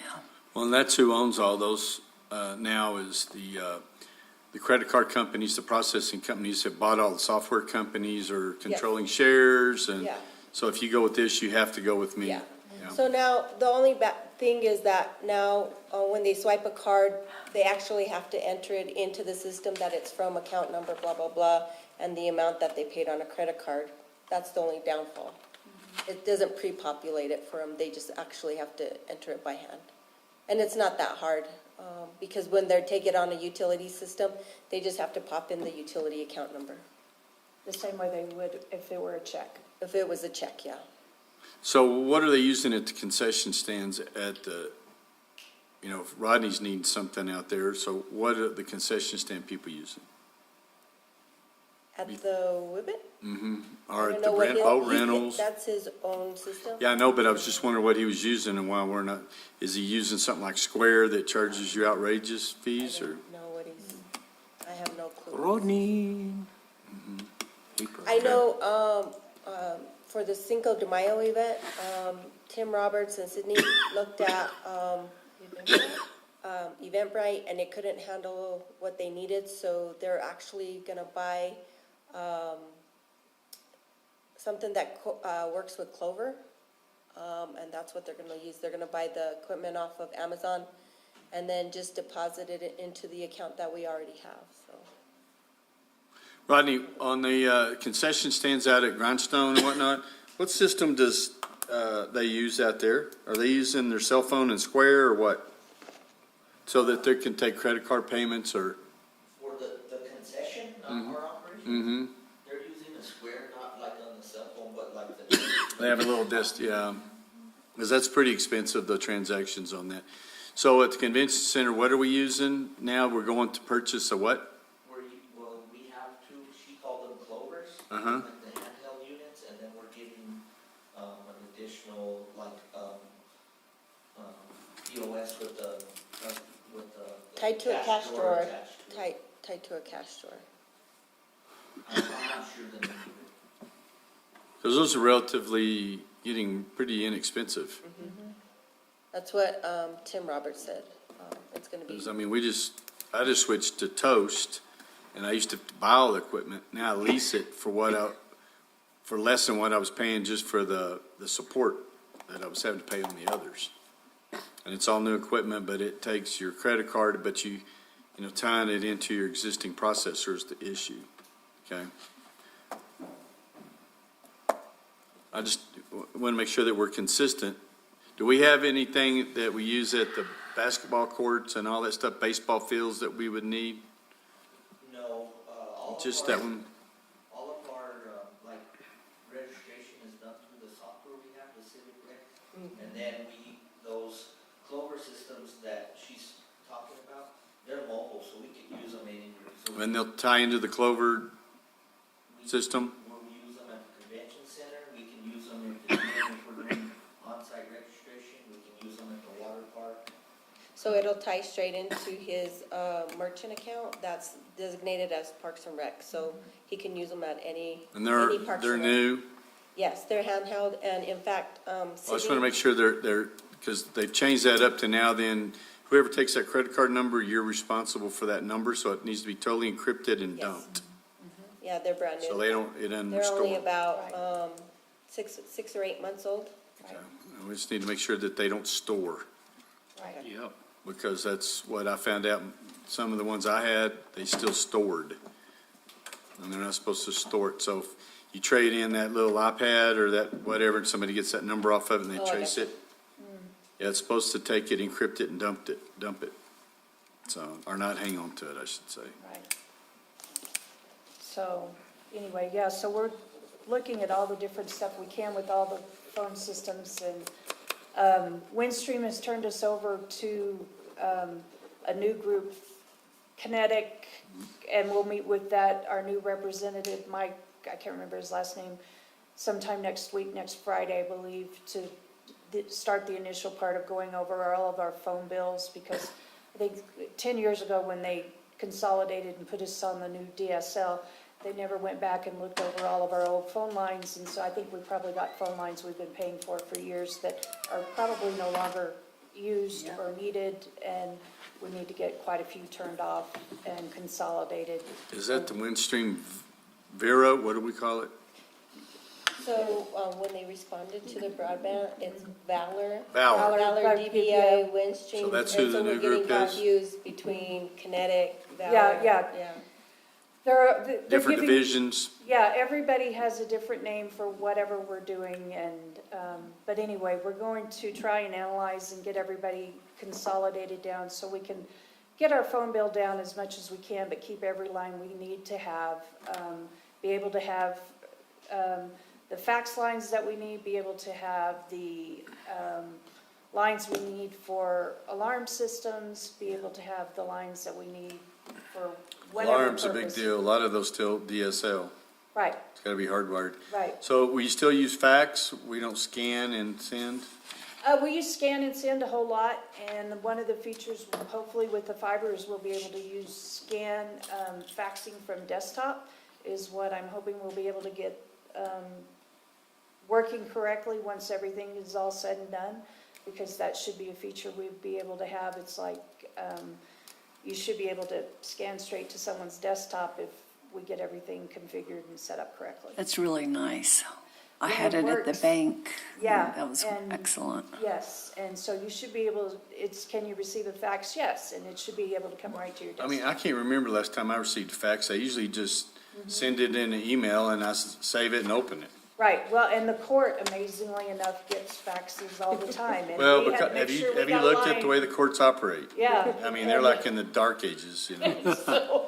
So anyway, we do have one working fax line in the building at the moment, and it actually rings quite a bit during the day. And so I can hear it from my office, so. Yeah, they'd be using the Pony Express if they could still.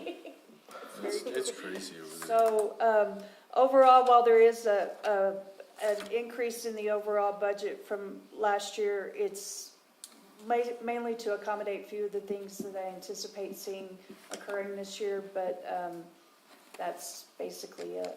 And we never filled that position we went out for?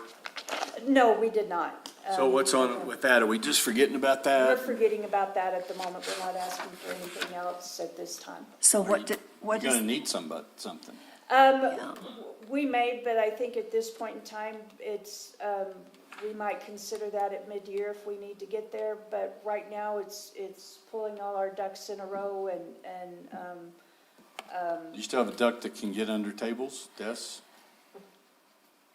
at the moment. That ain't your job. No, it's not my job, No. but, he's Uh-huh. running around getting under desk right now and, taking battery backups to places, locations right now over at the I water know we went production. to, a lot of people were behind because they couldn't get stuff done and we didn't really have anybody that knew how to do it. Right, and so we've got, some stuff, when we did put it out, we ended up with, only a couple of applications and, one was certified and, all of the experience was with Apple computers. Mm-hmm. And the other one, I can't remember, didn't have hardly any, experience whatsoever. Because there's a lot that goes on and we've got one person that's, and you've got other things to do. I mean, there's a lot to that. Uh-huh, And to expect one person to be able to, there's There's a a lot to lot. do with a lot.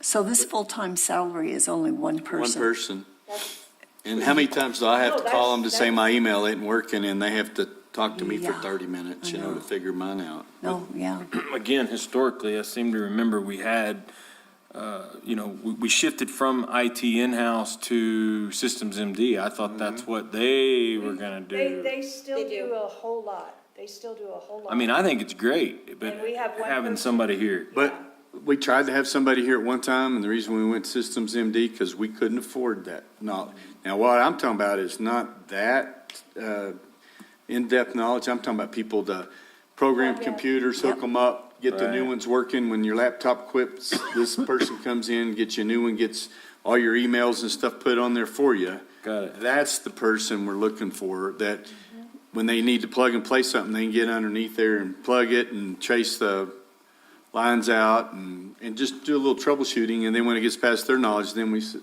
Got it it. to systems. And that's what we've been looking for, because there's a lot of us out there that just need that, because you don't do it every day, you forget the ABCs of it. Yeah. Right, and there's, I have some ideas that I'd like to think about and discuss with Judy and Tim and see where we can possibly go, because, it may be something that we could explore with, internships through Eastern or through. Yeah, that's a good idea. Or Yeah, through it's not bad. Sapporo Tech, because those guys specialize in it, and because with what our salaries are, somebody gaining experience, knowing they're not gonna stay that long at that position, there's options. Yeah, because it is expensive. And so, but anyway, Okay, moving on. Mhm. Okay, he's done. Okay. Later. So the next will be the swimming pool on page Rodney. 36 to 37. Mayor, Council, you all right? You need any snacks or a break or anything? Can we have You can just get up and go get it. Rodney can go on. Judy, did you need to take a break? Yeah, she needed something. Well, she can go up and go. You don't have to be here with Yeah, him. take a break. here's your stuff here too, if you don't have it. Rodney can go over his. He's very good at this. You know, I was looking on that thing, and there's somebody that's worked at the village since 1992. Who's that? Is that right? Is that right? 92. Yep. Wow, Am I the oldest one Yep. at the village? you are. So you don't know what you're doing. Let's go. The pool's pretty much the same. I mean, we increased concessions a little bit, but that's just, we started improving our concessions a few years ago, and each year we increase it each year. It's just gotten a little better each year. Other than that, the main increases are either utilities or chemicals, and that's just the cost of, everything increasing. Did that tree damage, are you gonna have to repair a lot when the tree hit the pool? I mean, it is a lot of damage, but it's nothing that Workable? we can't do in-house, so Okay. we're making all those repairs. The other thing that has changed, over the last few years is the way we train our guards. And so, previously, like on the lifeguard training contract, you can see, we went from 2,500 to 4,500. But what we do now is we actually, pay them to train, and we also cover the cost of the fee for the Red Cross. Previously, that was at the expense of the employee. Yeah. They weren't even employees, they were just under training, but, It's fair. Mm-hmm. those are really the only increases for the pool.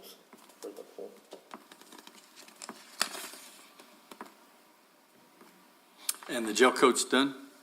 Yes, the slide has been completed, came out really, really nice, and, the next thing is we're just working on the maintenance, again, repairing the deck, the vents, and then the typical, sanding, stripping the walls, and then repainting them, and we've already, scheduled the inspection dates. Of course, we have to get all that work completed, but you have to schedule your inspection dates like at least 2 months out to get on the schedule. The slide has to get inspected. We have to bring someone in, not local. Tom Dorgan used to do that inspection, but he no longer does that, so we bring someone in to do that inspection. But so far, everything's on schedule, and Good. no concerns at this time for opening up for Memorial Weekend.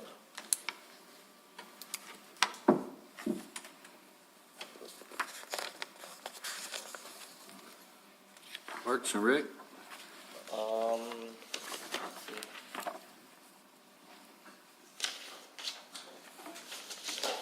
Now, there's a lot of changes in Parks and Rec. Let's see. I'll start with the ads and publications. Let's, hold on a minute, Rod.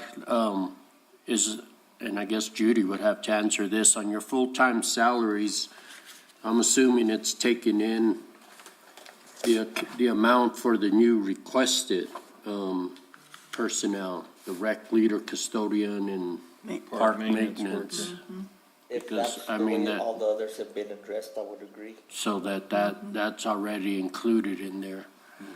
So this is where I was saying earlier that on 132 department, we hold on that, but this one, I really endorse and would recommend that we do get that custodian and extra park maintenance worker.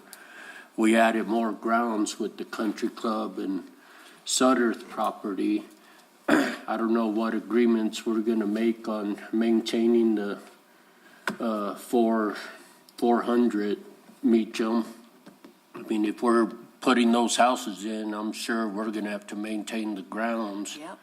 I just see that expanding, and this is one department that's always cut short, and we just keep adding more. Well, how many to it. people do you have that we hadn't hired? Because I see that we've had open positions forever. Yeah, So we have 2 full-time park maintenance worker positions that have been vacant for quite some time.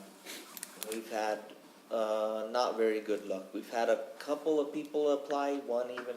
maybe a hired one, and month, they right? lasted a week. You know, a It's week. just we really haven't had a lot of interest. You rough boss, you. What's that? You rough boss. Works them too hard. Yeah.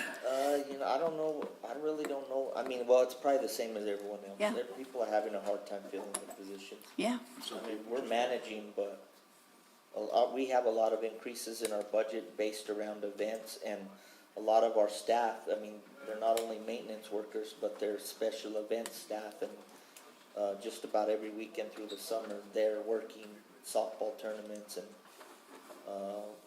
support of the lakes and that kind of stuff. How many staff do you have? Like 17. workers? 17 or 19, something like that. 17. 17. A lot of your lifeguards, high school kids? So the majority of our guards are high school kids. There's a few that return that are like in college. Any of them that might want to work the following year, just on best event weekends or something? Cold water, anybody? Thank you. We Yes. when we have some that Thank you. express interest that continue to want to help us, like especially some that work or are attending college at ENMU, we still retain some of them. I wouldn't quite say year round, but we employ a lot of them with our special events or sports or. So what we did, like for a good example, was some of those ice skating staff. They're still on the payroll. They'll come back as cashiers. But when we've needed assistance with, again, whether it was youth sports or special events, they sporadically get hours as they're available.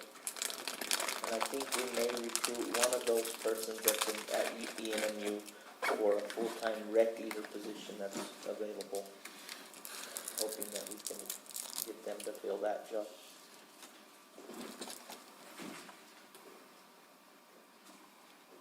And rec leader, what are you talking about? Like for the sports that you're doing now? Yeah. The rec leader is the entry-level position that helps with all of our youth and adult sports. Got it. And then they assist with our special events as well, or lake operation. Right. Okay.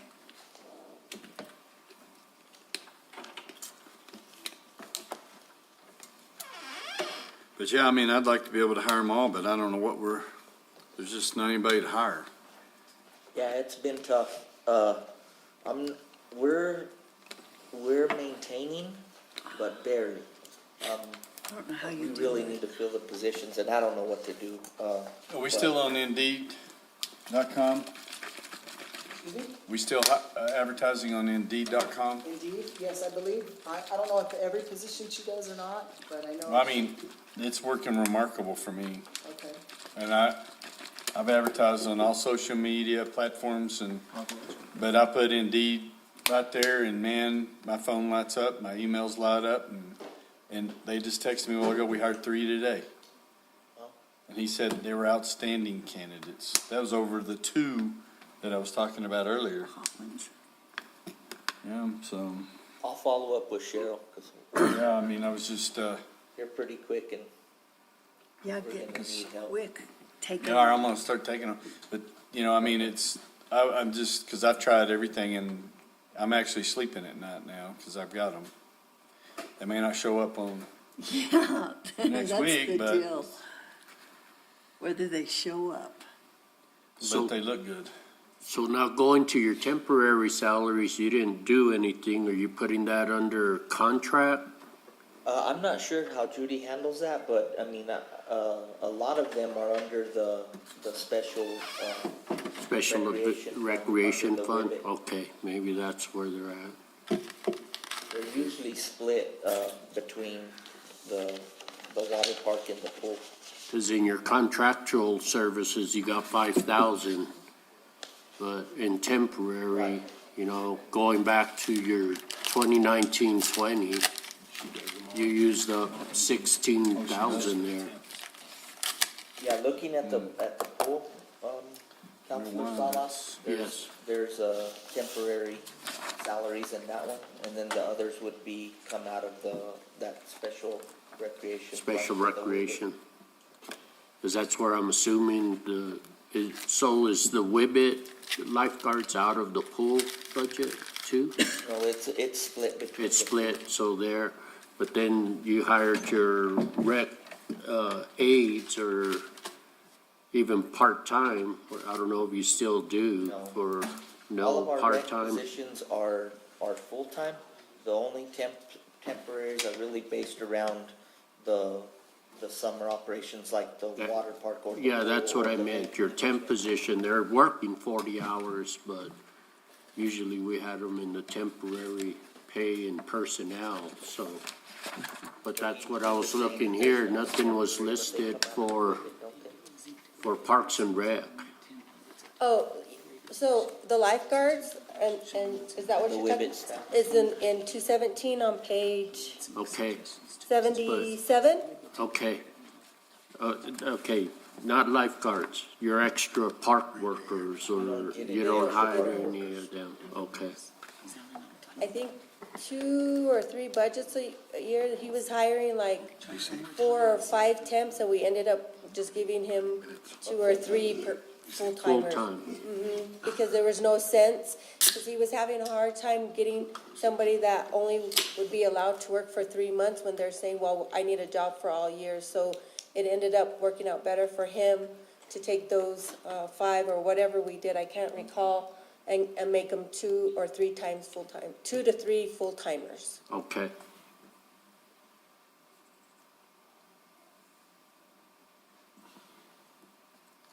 It's the only questions I have for Parks and Rec. I'd like to hire them all, and they said that Indeed is what they're on every position, so. I don't know. Not sure either. You just hear it's Well, Rodney's you're not the getting boss, paid and you yours, say, I don't wanna work for that applicants. Capitan Tiger. We're short too, fixing to get busy, and we're asking for a third. I know. See what happens, hopefully that changes. You want to move on to Horton? The next department, 157. So what about all of the department, the wish list? Gonna So just that's- fill it all? Oh, did you not? No, we didn't go over the capital. Oh, okay. I I'm have sorry. a pretty substantial request, and, you know, like, there's 5 vehicles, but I have 5 vehicles that I'm trying to replace that are, the average is 19 years old. So I have a really old fleet. And so, I mean, that's the reason, the request for so many. I mean, I have several others that are still 15 years, and then, you know, just like we've been talking about all day, I don't even know the likelihood of getting vehicles. Last time we looked, there's not anything available, so I'm not sure what we're gonna do. Well, we've looked, and the only way we could even find one that was slightly used after a year, Ryder and all these people that have the big contracts on the white pickups and the white vans, they turn them back in after a year with 19 to 30,000 miles on it, and those are still expensive. Mayor, It's you just know, hard to get 'em. what we may want to consider, you know, especially like with Rodney's, and this is just a suggestion, is looking at some OHVs, you know, and equipping them to, you know, where they can run and take care of the parks and whatnot. In the winter, you could put some snow plows on them and, you know, kind of double your efforts with, you know, snow removal on the sidewalks and whatnot, but it's just a suggestion. There's other implements that you could put on those as well. As cool as it sounds, I'm not sure that it would work. Yeah, I mean, we do have 2 units that are similar like that, and, you know, and that, Pedal assist, I'm just kidding. we added, they're called Ventrac units. What they are is they're kind of multi-tool units. They have, snow blowers, plows, they can fit actually on the sidewalks, and that's why we're really, you know, wanting to look at getting those, because it'll aid us in removing the snow, not only off of Midtown, but I think we can expand further out on both Sudderth and Meacham. I don't know about you all, but I get a lot of calls about businesses outside of Midtown that are saying, what about my sidewalks? What about, you know, we just don't have the equipment to do that. But you can put brooms on them. You can put a side attachment that will, like, mow the ditches on, Yeah. here on White Mountain Drive. Those are that really normally nice. we You have to seen those leave, babies? but, they're really handy, but it would be at least nice to get one of those units for the summer, and then if possible, again, maybe mid-year look at getting the other one to help us with the snow removal. And of course, we have, you know, with gaining this equipment, we need additional trailers, and we're asking for 2 of the portable restroom trailers. Those have been really handy. They're actually very, very nice units. They're really better than the vault restrooms we have, like at Grindstone Yep. Lake. And then when we're busy, we have a demand for them, especially during the summer months, but we use them to support the lake operations. So those are tied up. But they're nice for special events. We use them throughout the year. We took them to the airport this past month whenever they brought in the Air Force. So those are 38.5? Yes. That's still a good number? Yes, those are fairly recent quotes. And one of them is actually, one is a 5-station, and the other one, well, the difference in the 2 is one is a handicap unit. Yep. Man, oh, man. Does it come with the ramp and everything to go Yes. to it? So, Yes, yeah, then I would with the larger definitely, door and the ramp. yeah, But we currently don't have that. Right. The 2 trailers that we have. You're gonna find yourself when you go to other communities and events, you're going, man, how do they afford all those trailers? How do they afford the urinals, the porta potties, On Grindstone, the disc golf course, you know, we have the porta potties there. We don't clean those, right? No, we have a contract. Because the other day, it was awful. You know, the last couple years for Parks and Rec, I guess everyone has seen a few different things. I mean, we went through that through COVID, whenever they couldn't find employees. Yeah. They couldn't find them to employ enough people to clean. Okay. And then I'm sure, as you know, most of their business was burned in the fire. Luckily, I hear they have 1 truck to service the porta potties, but I'm sure that's the reasoning behind it is. Got it. Unfortunately, that, when we do contract them out, we do run into that on occasion. Okay. But from what I understand, they're geared up to still service, what we have. We have very few porta potties, but we do have a big pumping expense, and that's due to, we have vault restrooms. And the volume that we've seen over the last couple years at the lakes with those vault restrooms, I mean, we really can't go more than 3 weeks without pumping Having those them vaults. pumped. We just have so much use. And then again, the restroom trailers, they also have to get pumped. Yeah. Yeah, there's cars there at 10 o'clock at night. And one thing we need to talk about the grease trap, because Hard Cannon or Rudo Septic lost, that truck. Oh, wow. So, it's down to WX is, I think, the only one around. There's another, and I'll look into this, but there was another company who serviced our septic just because, if you recall when we bought the post office, at Alto. Uh-huh. So that has a aerobic system, and the only people that really can service it is whoever installed it. It's part of the NMED stipulation. Well, they come from Alamogordo to service that unit. I'm sure we can't be the only one, so I'm sure that's another option, but it's from Alamogordo. I'll look into that.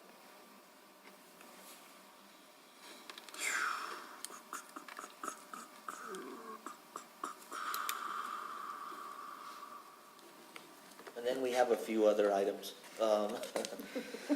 Few other? A few other. What's few? So, 20? No, just a couple more. So we did factor in the pump room remodel for the swimming pool. Mm-hmm.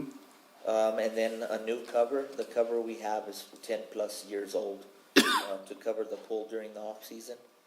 And then we have, we would like some adjustable goals, for the Horton gym. So, although the gymnasium looks like it's large, there's very little storage room. And so for the younger age groups, the 1 to 4, we really can't use the units that store on the floor because the Boys and Girls Club is there during the day.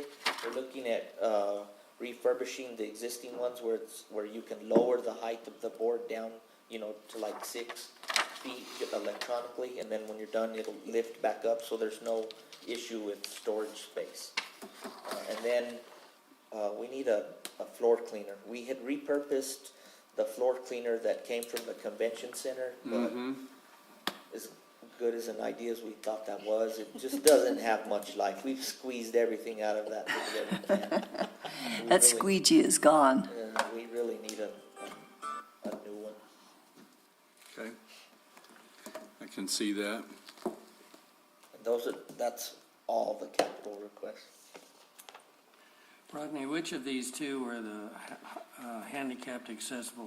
The 15-foot restroom trailer or the 5-station? I'm gonna, Would be on your I sheet. believe it's the 43,000 one, I would imagine, but He's like, that's all the capital request for that line item. it doesn't. You don't think there's should be a Let's new go one, right? downhill. Yeah, I thought they would, but I don't Where'd think they- it had a description. Oh. Oh, wait. And every time I look around, I see new trucks or The other nearly one's, new trucks, but the we're always one that's 43,000 is 5-station, and the other one's a 15-foot restroom trailer, so. I'm not sure. You said the, The 43,000 is the one I would imagine would be the 5-station. Yep, the the handicap. Ram. Now, what was the vent track? That is it's like a multi-tool kind of tractor. It's not really a tractor. That's But what he's it talking has about. a But it has the valve. appendage on it that'll canter over. Well, one of them is $101,000. Yeah, that's what I was trying to- 83. So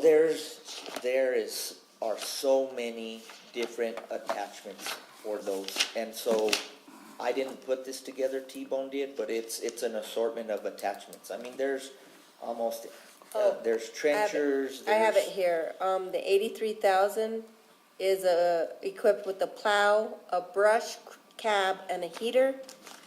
And then oh no, It's still it's still the same. The other one has a aerator, a blower, Like that right there. boom mower, They got a slope brush cutter, mowers. field groomer. What'd you, aerator for the grass? It's just like a tractor with a big mower with a. Wheels too. Yep, it's got 4 wheels on it. 8 wheels. So it can do 30% slope. Does it have a pooper scooper? Boy, it needs one. A mulcher. Aerator will do it. Yeah, do they have something that'll come along and just kind of brush in the Is cow? that their claim to fame? Is you can go They on have, the side it of the has field? one with a broom. Right but- on the side. Oh. Just sweep it away. Yes. I'd hate to be driving it. Yeah, could you imagine? Don't open your mouth. They'd have That's hazmat. probably what the cab's for. With a heater. Oh.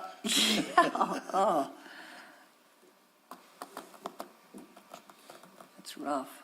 So that's a specific brand, but they do have one that picks up crap. It's got the hooks in the front. I think the one we looked at was, John Deere was a distributor for that vent track. There's a reason we. Well, it says they're made by like Kawasaki. Right. But the John Deere dealer that we deal with was a vendor. They go up to 40 grand with some attachments, and it can go up. Well, can we get the school to help pay for that, since that's their property? Yeah. That's not in the MOU. We could ask. See, it's got one with I think it'll pass the sniff. golf courses, landscape contractors. It's got a tiller option on it. You could get out there and fix that dog park. That must be Gary the would one be right real there. happy about it. Is that one got, that looked like it had a cab, see? Yeah, it does have a cab on it. So that's probably where you get into all that big money. Yeah, it's got a lot of different attachments, that's for dang sure. Okay, next. Do we want to do Horton? Yeah. We Yes. do. That's a 157. 41. That was your floor scrubber Yes. and your basketball goals. What page did you say? 41? 41. 41.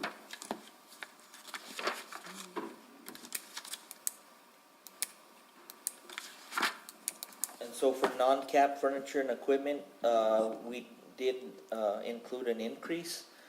So what we have done since we've had the gym, we really haven't done anything to the office there.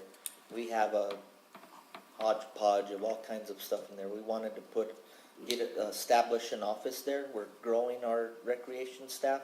A lot of times we do our on-site registrations in the gym, but we would need a computer, we need a desk, just some storage systems for all of the balls and that kind of stuff. So that's the increase for the non-cap. Would that take over during the day, what the Boys and Girls Club does? No, it's actually, there's an office there that we are Oh, the is only there? ones that have access to it. Oh, okay. And so that serves as our recreation office. It's just right now, it's not, Because that's our gym. right, it's our gym and we have shared space, but that's one of the rooms that's not shared space. Got It's it. solely for the village. Okay. We've been running concessions this past year, and so we're looking at an increase in, to stock that. Of course, we get all the revenue back for that. We would like to host, concessions year-round for every sport that we have in All the the gym. sports activities. And then building and property maintenance, we have $5,000. For general maintenance, that's a good number. You could kind of, with an old facility, it's hard to tell what issues you run into. This year, we did spend about that much on a scoreboard, but we shouldn't have that expense for quite some time, since that the last one probably lasted 30 years. Have we thought about going to banks and see if they would like to sponsor something like that? You know, we have that park adoption and sponsorship policy. We have not. I mean, we've funded everything through, the general fund. If that's something that you are giving me the direction to do that, we can do that. It was just a question, an idea. I would say years ago, whenever the village wasn't in the financial Yeah. shape that it was a little more important Yeah. back then. So But that- we'll rename the gym, if you wanna contribute. Oh, you get shot if you change the name on Horton. No, we're changing the. I even mentioned, does anybody know why it's called Horton? You know, would we want to talk about, I didn't even get it out of my mouth. She's already texted me while I was on the radio. That was a bad, I'm sorry. Letterman, here's a who. Horton, here's a who. That was Dr. Willie Horton. So those are all the changes for, So when that becomes a police department and all that, who does the custodial at the police department? Do you contract that? You would, so that'd be more right. load on My you guys. gosh. So and we have a custodian request for a position. So we're counting on the added offices and that building being completed. So that's why we submitted that additional request. What about the district court, all of that? That one's in a different. That's what I figured, yeah. Okay. And that's budgeted for out of a lease agreement. The next two departments I have are the cemeteries. Right. And they're just typical, typically on the budget request is That's a dead issue. Typical. what we Stone cold dead, I know what you mean. we average about 20 burials a year and Dry get sense the of humor. revenue. It goes right back into the expense. What about part of the fence that Yeah. burned Got there on burned. Gavilan? So I'm not exactly sure how we're gonna handle the cost of that yet. I anticipate it's gonna be a request for Claim, reimbursement, but, it's roughly, I think about 1,500 linear feet. The cost for the materials right now is about $10,000, but I'm trying to get a quote on the installation now. But we'll be. The working on Zico that. servants put that in last Yes, they time, did. right? So Oh, wow. I remember that. So that's why we'd probably just get the supplies and then they would potentially do it, We could do it a couple different ways. or in-house even, yeah. Going back to Forest Lawn Cemetery, are we not paying for water and trash? I believe we are charged for all of our utilities and Because we don't have anything there. It probably gets, charged to Parks and Rec. Oh, okay. It gets charged to where? the Parks and 1.5. Rec. Parks and Rec. Nothing, we don't get anything for free anymore. Charged double.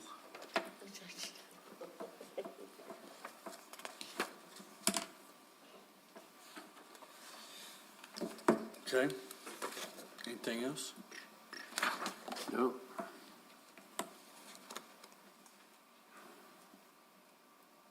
So how do you treat the baseball fields? How do I treat it? When you mow them and then to get the dirt and everything, So we actually have, a dragger or something you drag? like on the golf courses, you know how they have the sand rakes for the sand traps? We have a couple of those units. That you pull behind? So it's like a three-wheeler with a rake behind it built in. We have a couple of those units. They're relatively new. They're in pretty good shape. So that's how we drag our ball fields. We also have a really compact John Deere tractor that we also use for grooming the ball fields as well. Because your bin track has an attachment for that. You know that already? Yeah. Yeah, it's got a. That's why we need the cab with the AC. Yeah, those are pretty handy. I really think the addition of the cab and the snow removal equipment will be handy during the winter. Because right now, I mean, on a four-wheeler or even an ATV, your hands freeze in the snow in that early morning when it's 20 degrees. They make gloves, you can get for like $20. And batteries for those gloves. Well, pocket heaters. And pine needle pickup with a dumper on. I mean, these got pretty handy little units.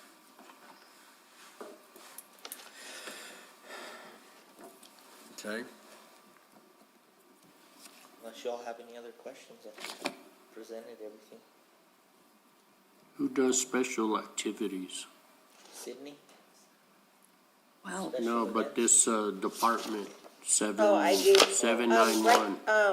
That's where we house just the payment of the insurance premiums for the general Okay. fund. And then usually if we get, any, I guess you're done, Rod. I thought you were doing special activities, so. I thought he was too. He Sure, I was always just- doing something. Special recreation. I bet they could find a place for the Venn track there. Would y'all like to discuss that special recreation Yeah, fund? that's you too, right? Yes. Let's see, 77. Is that on 47? 77. I don't know if I have the right printout of it.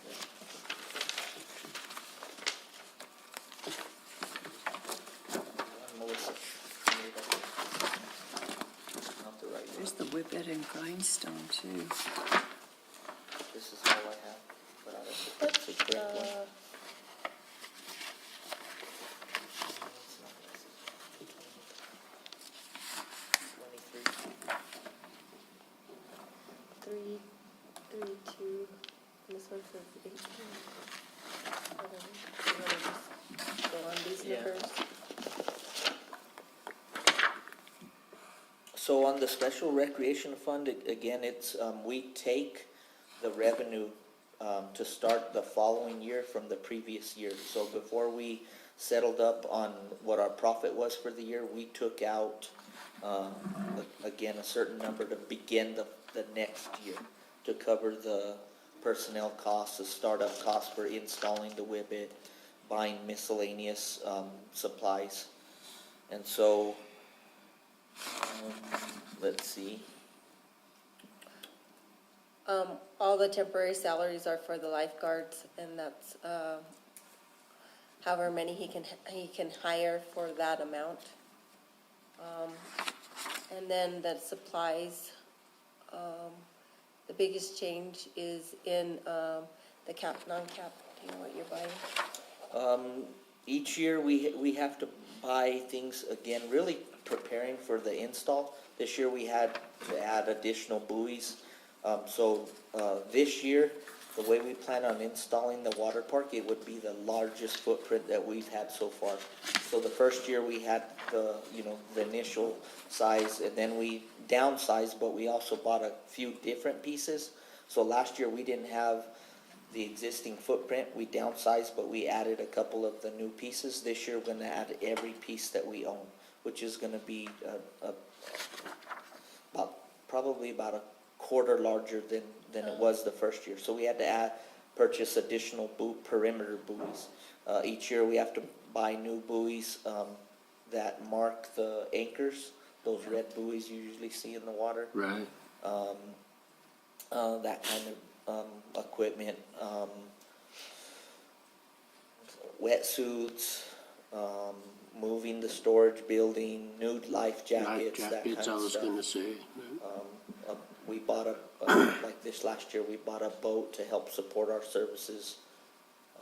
That would be the equipment that we purchase out of the non-cap. Another item we bought last year, which we'll be adding to the install this year, is like 2 slip-and slides, roughly. They're slip-and slides. They're about, there'll be 2 tandem slides that are roughly about 60 foot long. Wow. Were y'all blowing up putting those on the old tennis courts the other day? Is that what y'all were doing, checking it out? Oh, is that what that was? So we had a unit that developed a leak, and so in preparing for the install, we aired it up, found the leak, and we're trying to patch it. How did it look like it got, was it trying to put it up, dragging it out? I think putting it up, cause I mean, we put down, large. Tarps on the beach, on the rocky shoreline. And then we air them up there in the tank, and then we drag them around, pull them in the water. But I'm sure it was from either the install or the takedown. It's gonna be set up in the same area, It'll be right? set up in the same area. It's pretty low, or are we still away from that concrete slab that's under, where it's a good distance, okay? So the water level has, over the last year, it's relatively about the same spot that it was last year. Oh, okay. It had been slowly receding the last couple months, but it's actually starting to come rise up. again. So it's right about the same area. The reason we know is we're having to reset those docks. I mean, like every Yeah. couple weeks, we have to reset the docks because the water level changes that much. Mayor and Council, just keep in mind, this is our fourth year, Rodney. This will be our fourth season. That's hard to And, believe. that structure, the Wibbit structure has a 7 to 10 year lifespan. So It's already been 4 years coming up? It this will be doesn't the seem, fourth year. that's amazing. Because we didn't put it out 1 year. Last year. We Year put it out before. last year. We but didn't it put it was- out the year before. Before, right when COVID started. Yep.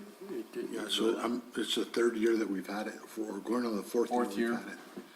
Yeah, so I just want to put out there, with the experience that we had in Santa Rosa with it, you do get a few punctures and whatnot.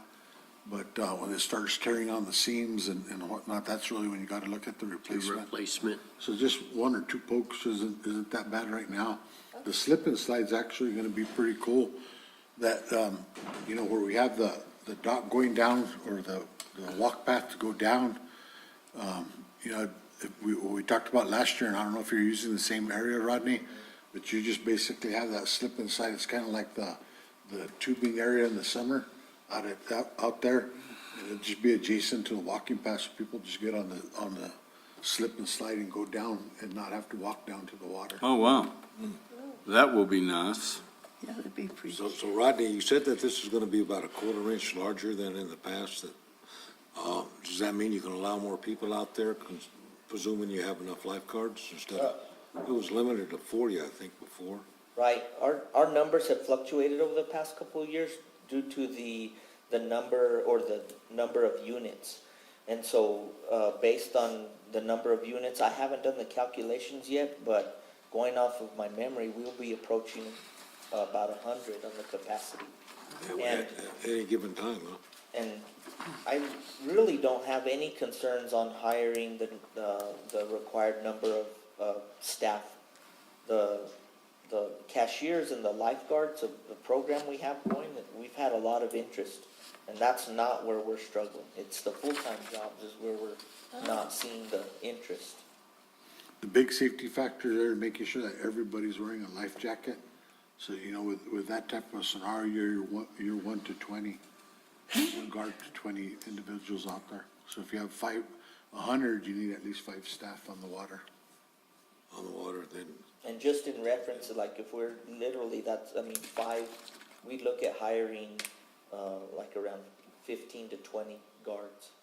So we have the other reason by hiring a lot of staff is they are, active young adults. And so they're in extracurricular activities, they're in sports, they go on vacation. So by having enough staff, we don't run into those, staffing shortage issues.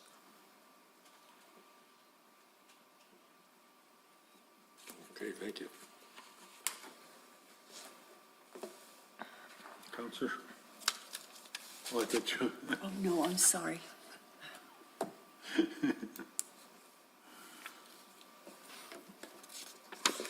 Any other questions? Camping ever gonna start up again? Oh, yeah. It could happen, it could happen seasonally, and I'm not sure that it could happen in the summer unless we really look at a drastic change in the way we're parking. But we have to, the difficulty in the off-season is finding a campground host like you're just March and April, or having one for just September and October. But we really need the area for parking For during, parking.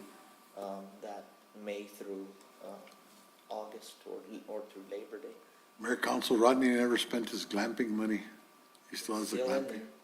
Yes, I have it reserved. That could open.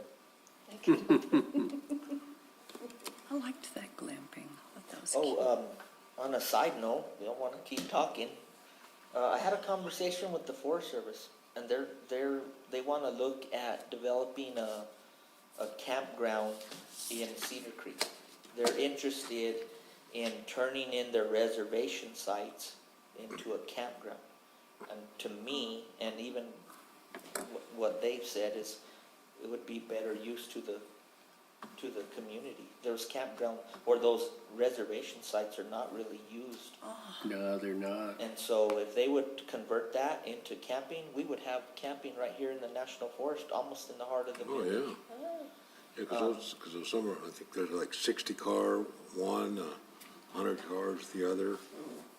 Well, that's the thing, it is already a campground, Yeah, right. but not enough people reserve it or for groups. I mean, that's really what it was designed for large family reunions or Did our groups. school reunion. But if it's just open to individual camping, that would fly big It time. would be Yeah, a yeah. huge addition. That would. You need a lot They more kind drive. of, expressed some, wanted to see if we would be willing to work with them, maybe to help them, design it or plan it out. Collect the money. Was that Camille? The Kim- It wasn't from Camille directly, it was from her rec staff, Jeremy? yeah. Jeremy. But they did have visited with Camille about it. They feel it would be not only would it have a bigger impact on the, community, but they would bring in revenue to help support their rec. Just those there on the north side? Just right past where we have the Easter egg hunt, they have those group sites. Yeah. Again, you hardly ever see them use their. Yeah. Gosh, The those Sam Tobias campground, that's Yeah. what they called it. So did, the little back path through there, that Roe and them were wanting to go, since you're off subject already, did they poo-poo that? They thought there were some other areas that would have that they're further along in development, that would be easier, now maybe 10 years out or something. So they already have the NEPA and, all the environmental done for Hell Lake. And so they're building trails there. They felt like they're, at least in the short term, it would be better for them to develop a regional loop from Hell Lake to 120 to Fort Stanton. And you would get a much, much bigger path Good point. than just it's relatively small from Grindstone to Ski Run Road, where this other way, there would be a lot more opportunity for Good point. OHVs. So that's really what they said they would like to focus on. Yeah, that first little jog at Sawmill Canyon would be perfect. But it was my understanding that Cordova said there's that spotted owl They would stuff have to do the there. environmental on it again, and, it's not as easy as this other one, and that's kind of like the low-hanging fruit. They're already working on it. Their Okay. idea is to string all that together. Get clean, yeah, that one's been in the works for several years too. Another thing they brought up was these roads, or not roads, but the dozer lines that they cut in the fire. They were looking at possibly retaining those, and it would serve as additional OHV paths or roads. So that was the other thing that they talked about. So that would be added inventory, to roads in that area. And there's one that comes right down behind the racetrack that they mentioned, Yeah. one of the dozer lines. Ooh, we're My gonna britch get- is next, if we're you getting get any hotter in here. It's going. Oh, you're love it. smoking. I love it. Yeah, it's getting warm, that's for sure. Well, while you're talking there, Rodney, there, remember I asked you about the, Me and Doc. program about taking people across the lake at Grindstone that we talked about The about 3 years glamping. ago? The glamping? So, Yeah. They so- still get the money. Yeah, I was wondering if they were starting that program or thought about it again, or? The glamping funds are still there. I think we would have to regroup, but I thought he said to slow down, so.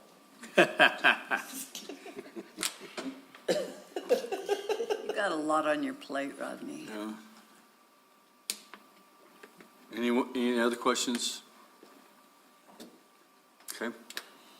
What's next? This summer's gonna boom much. Oh, I know it is. 216. Joshy. Streets. Did you wanna hit SGRT or any of that stuff that you're ready? Erica will go over it tomorrow when he does his presentation. 72. 72? Page 72. 72.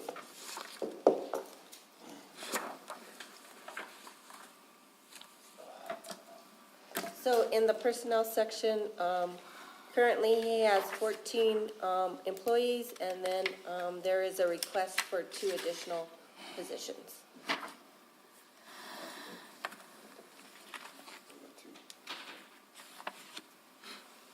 What was that? On this, with the request for the additional 2 employees, we still have, right now, 3 openings. Oh, your vacancies. Oh. 3 vacancies. So that was requesting for, actually, once we fill our vacancies, to bring somebody else. Sure. Is where that's coming from in there. Just to help us out, we're bring them in as maintenance workers. And then that way, you know, it's, because we're having a problem getting CDL drivers and operators. So to bring somebody in as maintenance workers and then maybe allow them to work up into it and get going that way. Because we've had several people apply for it, but they don't have CDL. Are we going to pay for the CDL license? We can, and then work out a contract with them. Mayor, Councilor Letterman, we are actually working with ENMU to bring a class in here to actually do the CDL. That would be wonderful. As of February 14th, the laws changed with the CDL, and it's actually, you have to actually go through the class. You can't just go to the DMV, take the test, and go pay for the test. You have to do the school. And that school's pretty expensive, isn't it? $6,000. What? Yeah. It went up. It was 4,000 just a few years ago. Yeah, that's, But like I said, ENMU is actually working with us to get a program together, and it's going to cut that cost. We're hoping. And it's a 6-week course, or 6-week course, yes. I had no idea. Are you getting apps? We've got a couple, but a lot of the people that are applying right now do not have a CDL. But on your other FTEs that you have open, what are you looking for? We have one that has put in for a foreman position, and then we still have our supervisor and our maintenance worker that we just opened back up. And the additional 2 would be maintenance workers? Yes. Okay.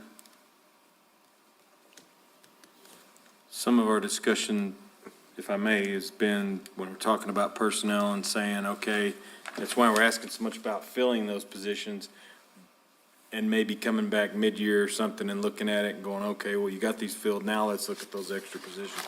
Instead of funding them, opening them up, and then you just never be able to fill them. Yes, sir. No, I completely agree with that. And that's something that in my strategic planning that I did mention in my strategic planning, you know, was to fill our vacancies first and then looking into getting a couple more people after we fill our vacancies. Cool. Mayor Crawford, Councilor Hooker, one of the things we've done in the last month also is kind of restructure the street department as far as the positions. You know, it's downsized quite a bit over the years. And we've had a supervisor and then 2 foremen, so we've gotten rid of one of the foremen.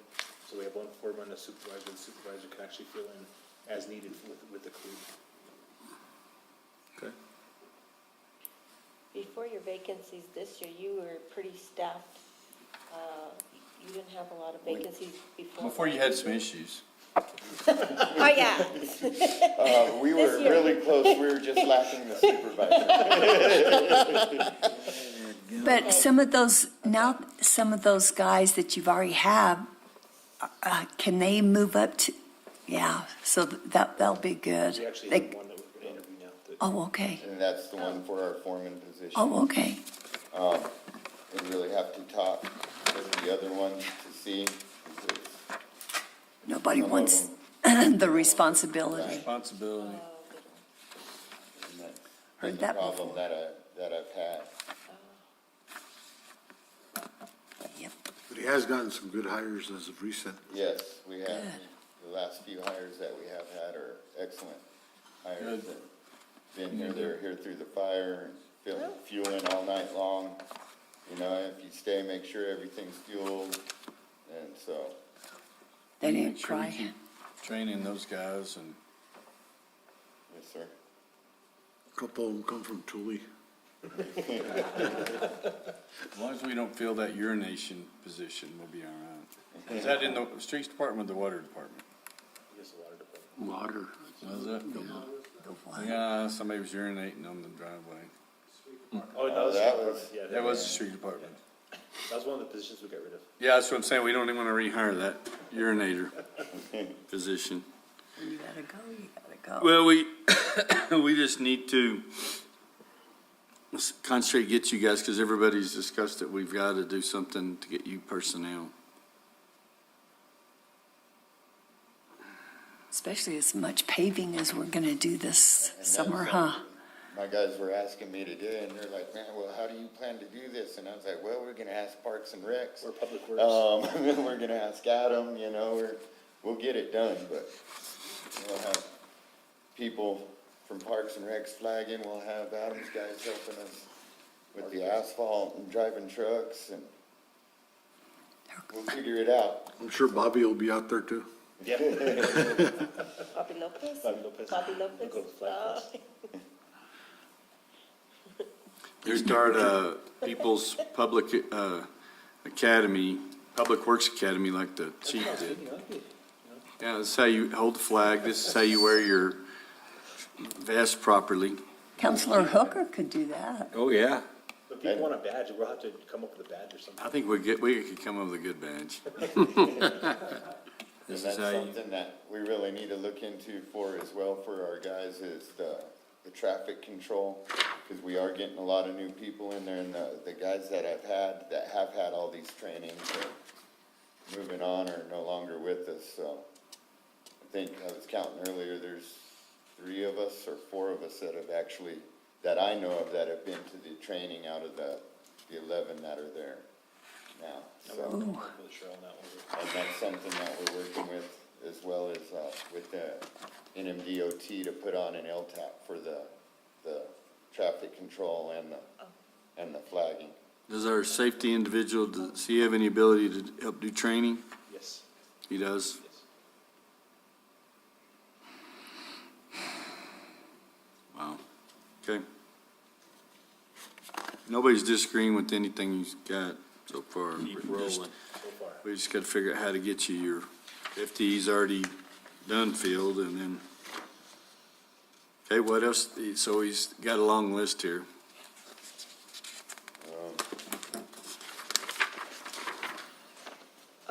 Dozer, and Shannon Yeah. Dozer. Oh, he wants to do the, you I want to saw do the capital Dozer. outlay?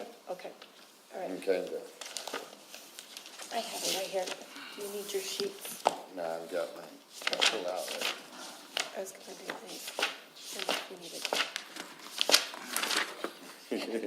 It's These one are- of these, Yes, let me get a good Parks and Rec. on the equipment and our capital outlay, we are asking for a D5 dozer and a 950 loader. The D5 dozer is $375,000, and that's to replace the dozer that we lost during the ball field fire. The dozer, it blew the engine, and so this is gonna be, I mean, for everything, it'll help with fire suppression around It'll be for us at the park when, if we're doing stuff for Rodney, building roads. But it'll help all the way around, safety issue for the village, you know, especially with the fires and as close as the fires have come this year. And just to go on with that also is, you know, a lot of this equipment that we're getting is lease equipment. Yeah. The heavier, the yellow iron, the D5 will actually be bought, and then we can actually trade it in because the hours that we're putting on that D5 won't be as much as we're putting on a loader or a backhoe. Got it. So what brand are you going after? The quote that I have here is Caterpillar. I went with Caterpillar, being that it's most of our equipment that we have in the village. And from my experience, the 1 year that I did it, Caterpillar was a lot more willing to work with us than John Deere. Just when you talk with Eugene, oh yeah, we'll get that set up, and if we do it this way, we can work it out this way, and just a lot more willing to work with us on that.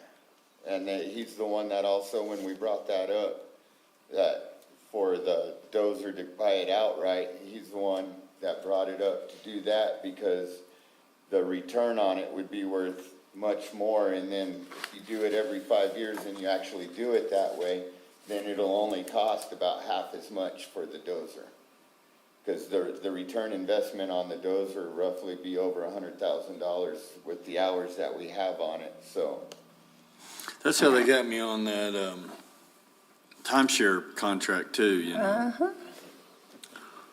So I didn't realize, so ours wasn't the one that was burned up, we just blew the engine.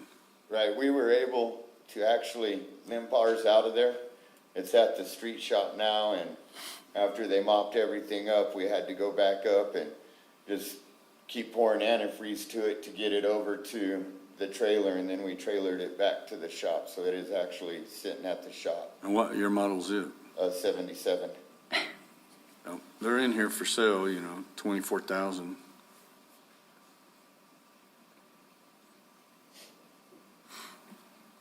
What year is that? 76 is $18,000, and they got a bunch in here for sale. 2014, 80 grand, with a bunch of different, you know, they got hours and whatever you listed on it. You get a 2016. They got different things they can put on it. And the one that we did order was, one of the reasons it's a little bit higher as well as it is spec'd out to fight fire. It's completely caged, it's glassed, everything, the tracks on it, it's spec'd out, so if we have to use it on a fire here, that we can use it. But the only thing there, I think, if you do that to try to get reimbursement on it, you gotta have training. The operator has to be trained on it. As of right now, we do have one operator that is. Okay, cool.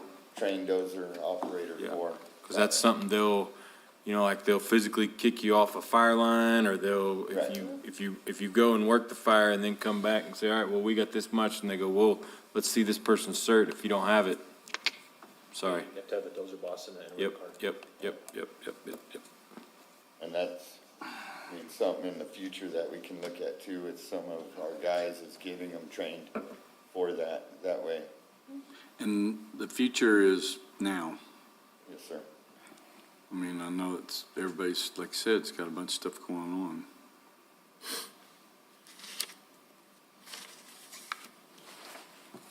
Looks good to me. 'Cause I see a lot of different equipment around, and like the guys that were over at the hospital, you know, he was on a different kind of track hoe I'd never seen before with a thumb and everything.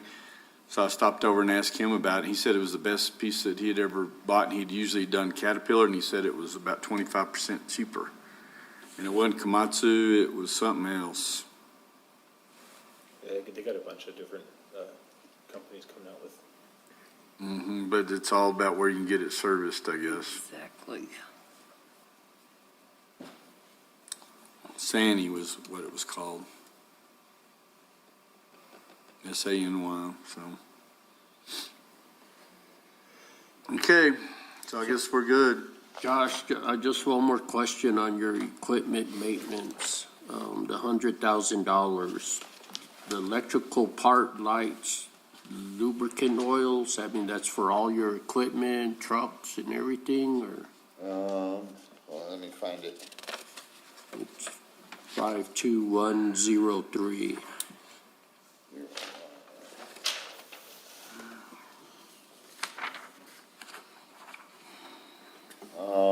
That is 03.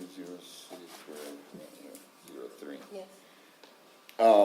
Yes, that's actually, that's for almost all of our heavy equipment and our big trucks. We do have another one for our smaller trucks, but as far as the oil and everything, that's covers for all everything, that. that's for the whole fleet. Okay, Yes, sir.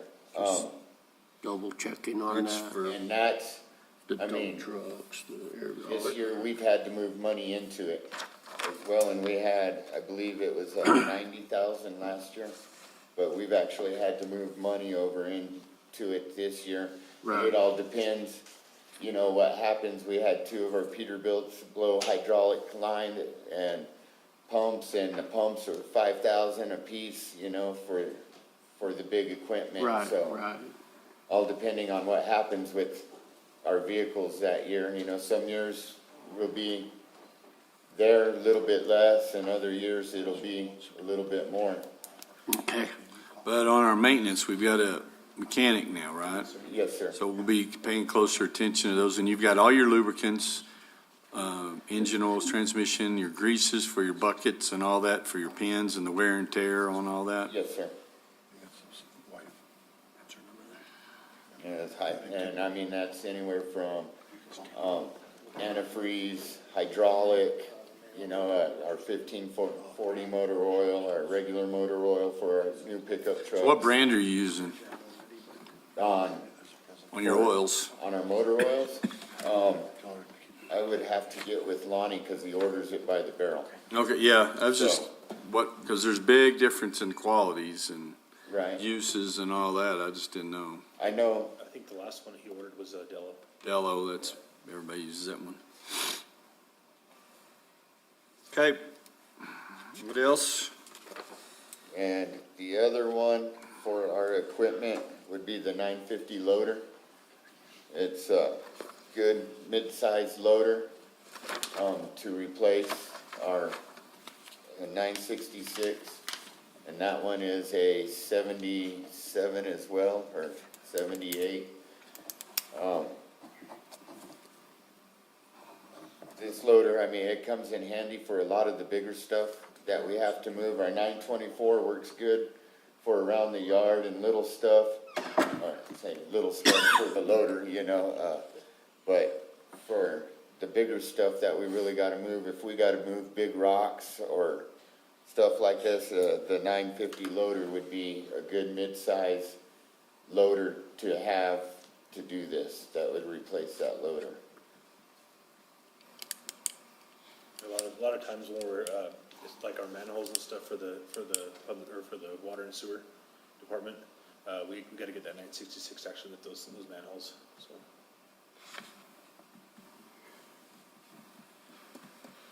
Caterpillar? Yes, sir.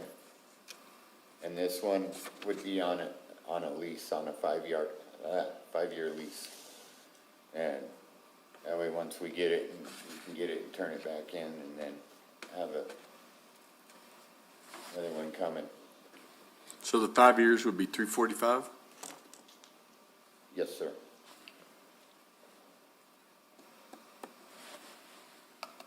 Some of those leases, if you don't look into it real good, you know, they'll get you on hours or miles or whatever. Right. And we've always looked real close at that, and we've gotten really good deals on the hours, you know, that they gave us, I forgot what it was, but we checked into all that. I think it was Isaac's loader this last year. Yeah. They had put a clause in there for some hours, and Eugene had thrown it out because we had went to the lease for our motor grader that we had done before, and that was not on there also. It was unlimited hours.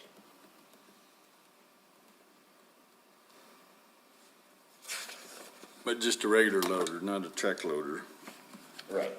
Yes, sir. Okay. You're pretty expensive. Yeah, he is. Went from no floorboards to, To having gas pedals. You guys created a monster.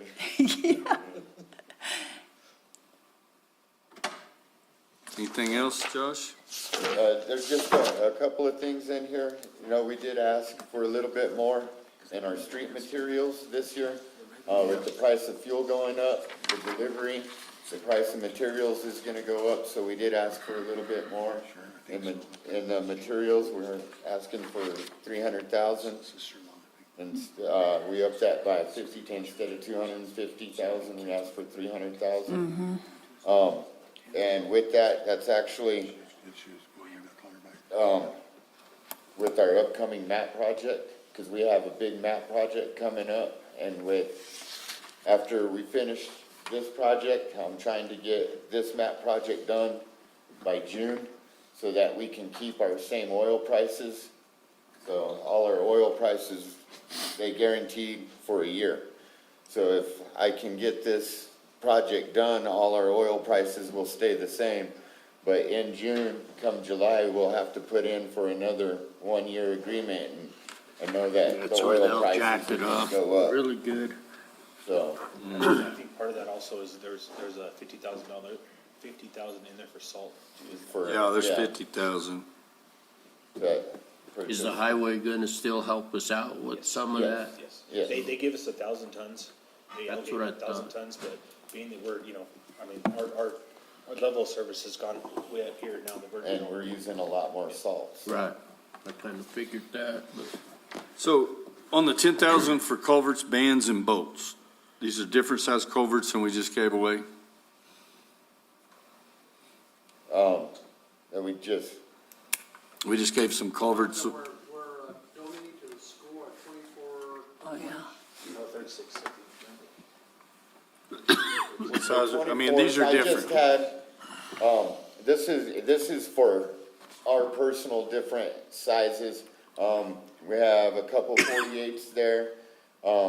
We have 36s, we have 24s, and this was put in before we actually, because they just brought 2 big old stacks. I don't know if that's what we were taking to the school, but it is at our yard of 24-inch culverts. Yes. So, All we're taking to them is 260 feet is all that we're. okay. The rest is the building. So all those culverts are 24-inch culverts, which is a pretty common size that we use. And then the next one would be our 18-inch culverts, which is our base for everything that we do for driveways and everything else. It's the responsibility, the new houses of the homeowner, to put in the first culvert, which is 18 inches. And generally, if we have to replace the culvert, we go back and we put 18-inch back in there. So the 10,000. Mary, to answer your question, it was only about a fourth of what we actually had as surplus. So we still have, I don't know how many linear feet, Ron, but it's a tremendous amount. So, that was just off of that project, and it was paid for by the federal money. Yeah, I understand all that. I understand we'll be given, we gave it away in good, faith and all that good stuff, or whatever you And call we it. need it. And goodwill, and then now are we buying it? That's all I was asking. I mean. And on that, Mayor, this is something, that price is what we've asked for every year since I've been helping. It's just the yearly price that. But you just got some in? I thought we were told you couldn't get it in. That's one reason. We haven't, no, I'm just saying what they had brought. Oh, okay. From the school or from the project. Yeah. But then we have 2 semi-stacks of 24-inch culvert over there right now. Okay, good.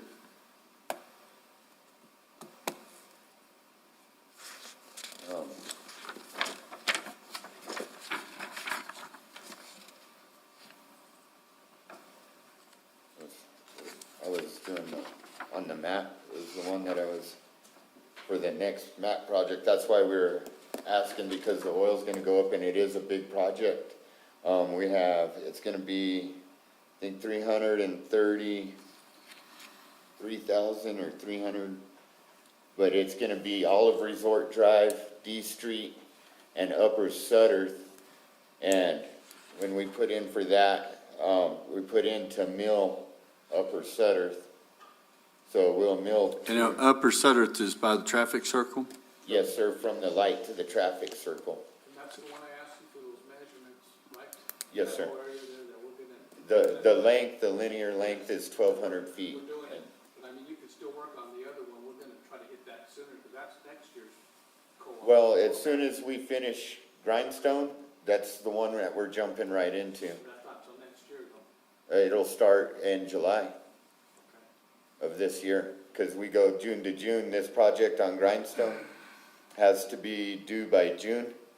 And then as soon as that project's over, we were gonna jump over and start doing Resort, and then D Street, and then Upper Sutterth is this coming project. I mean, it's, Okay, we'll visit some more on that. Yeah, and then we're trying to put together that Upper Canyon Yes. group and all that, that's wanting.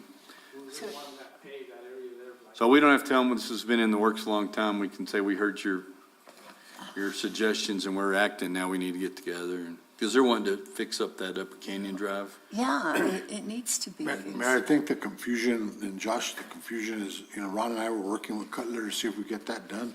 But, I didn't know, and you just enlightened us that, you have it planned, so. Cut.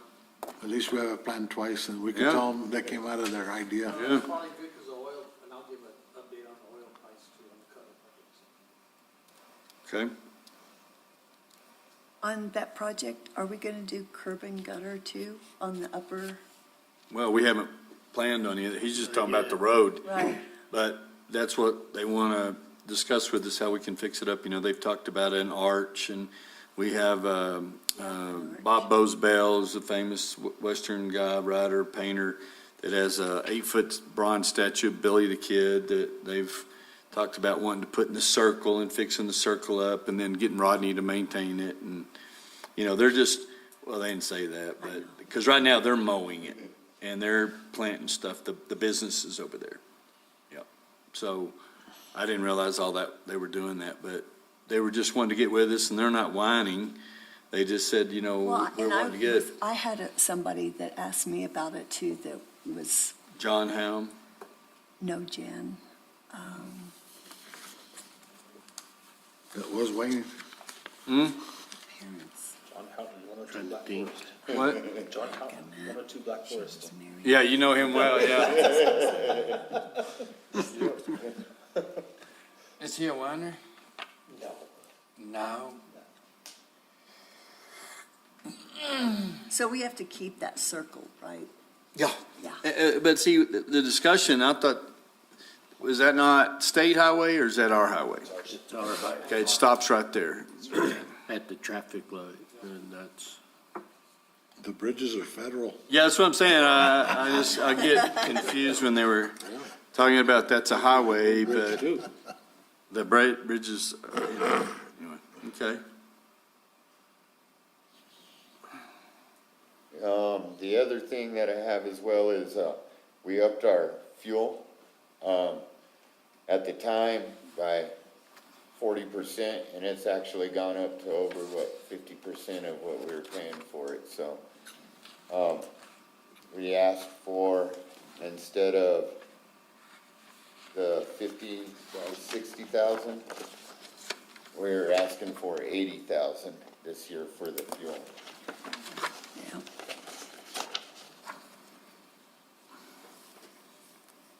The guys are gonna have to get rooms and start sweeping because we can't afford the fuel anymore. Yeah. We'll have to get it to where you can hook it up to the bike so you can ride down and it sweeps as you're pedaling. You might let them know about the sweeper, that, I think most Yeah. people know that the sweeper got hit, Oh, yeah, What? The sweeper got hit. yeah. Yeah, our highway sweeper that we send on Fridays early Friday mornings to sweep Midtown and the curbs. We were sweeping and somebody ran right up behind them and rear-ended it. And they did it good. They shoved that sweeper probably about 150 feet from where they hit it. What were they in? Chevy truck. Pickup They have truck. insurance? Yes, I've been working with the insurance on it, so. Was he hurt? I was gonna say, how's the driver He doing? missed a couple of days. He did go to the hospital. They told him, take a couple days. He was pretty sore from it, but he's back at work now and, This was in the morning? and he was actually coming back to the shop because it was later morning, and he was actually coming back to the shop with it, going down the curb right there at Pizza Hut. Yeah. Wow, I hadn't heard anything about it. But it bent the frame, bent the axles. I mean, they had to take the tow truck and pull it out from underneath the sweeper sideways. And when they were trying to load it, it was just dragging the sweeper with it. So. Wow. So we don't have a sweeper. Not right at this moment, no. If Rodney gets a Vertec. Yeah, he We can got a do sweeper that. attachment Yeah, on it. boom. Boom. Man, I hadn't heard that. It's terrible. Was it local? The truck had Texas tags, but they said they were local. Here's the other thing. I didn't know. I sent them to pick up a tree. And they're local because the lady came out. I sent Quincy and them to go get the tree. And Quincy was like, of course you had to send me to the lady. She comes out and she just looked at him and turned around and walked back inside. Was it the lady that hit? Yeah. There's a tree up on Hall Road and during the windstorm, and I was like, you guys go clean it up and just get it off the road so we can. And then when we went up there, she came out. And Quincy was like, he was not a very happy camper with us. Well, it wasn't our fault. What's her name? Right. Well, I don't know what her name was, but she wanted the tree because she wanted her son to come get the firewood or whatever, and he was trying to tell her, we're just trying to get it off the road. Well, we want it this long, and he's like, well, ma'am, we have to get it off then. So he come back and he's like, man, I can't believe you. I was like, I didn't know that it was her, She wanted it split and stacked. Rich, I guess her son has a mill, and he was going to cut it into certain lengths, so she wanted the whole tree, but we cut it down so that we could get it off of the road. And sure. Quincy just come back, and he was like, don't send me anywhere anymore. But so she is local. She lives there on Hull Road. On Hull? Yes, sir. Can't think of who it is. We got some pictures of the truck, but. Any wrecks lately? All right. Okay, well, so the sweeper, I don't see it in your budget anywhere for a new one. Well, that just happened. We hadn't had time to put it in the budget yet. This was last week during the fire and the. With their insurance on it, so. Well, they're not gonna give us money for a new one. Is it an old one? It's older. It's 77? no, it's not that old. I think it's a 2000. 2000, yeah. Well, that's brand new. So what are those things called? A what sweeper? Pelican. Street. It's a. It's the one that we had was closer to, it's a Broom Bear by Elgin. But they also have the Pelican sweeper, which is a little bit smaller sweeper and more mobile sweeper. Oh, they got all sizes. Pelican or Pelican, Oh, like the pelican, bird. like the bird. Hey, Culligan. Mayor, I think we ought to consider a couple of Pelicans. Those are really nice. Get those streets really clean.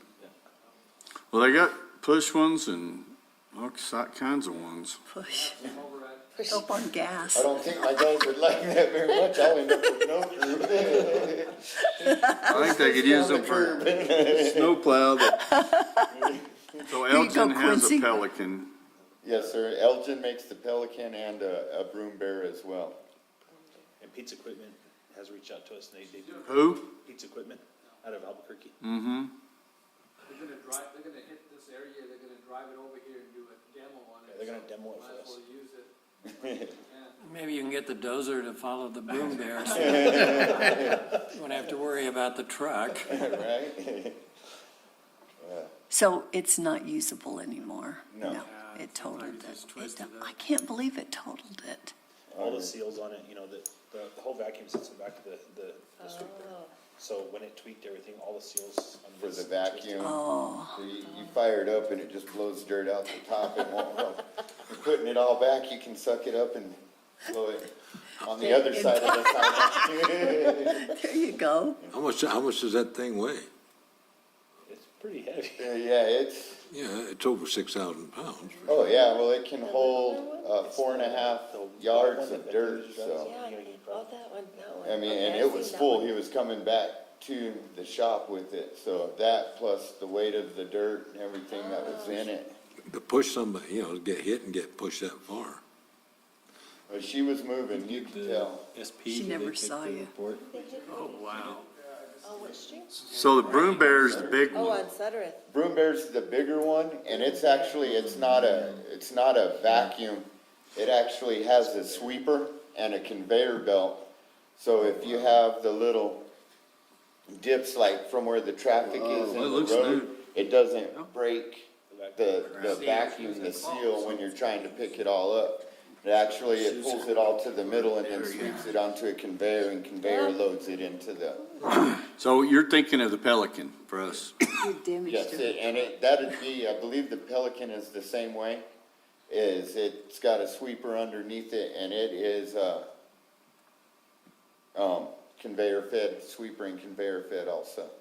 Well, because the Broom Bear seems to be much bigger. Looks like it's attached to But it's about the same size as our Timco that we just had.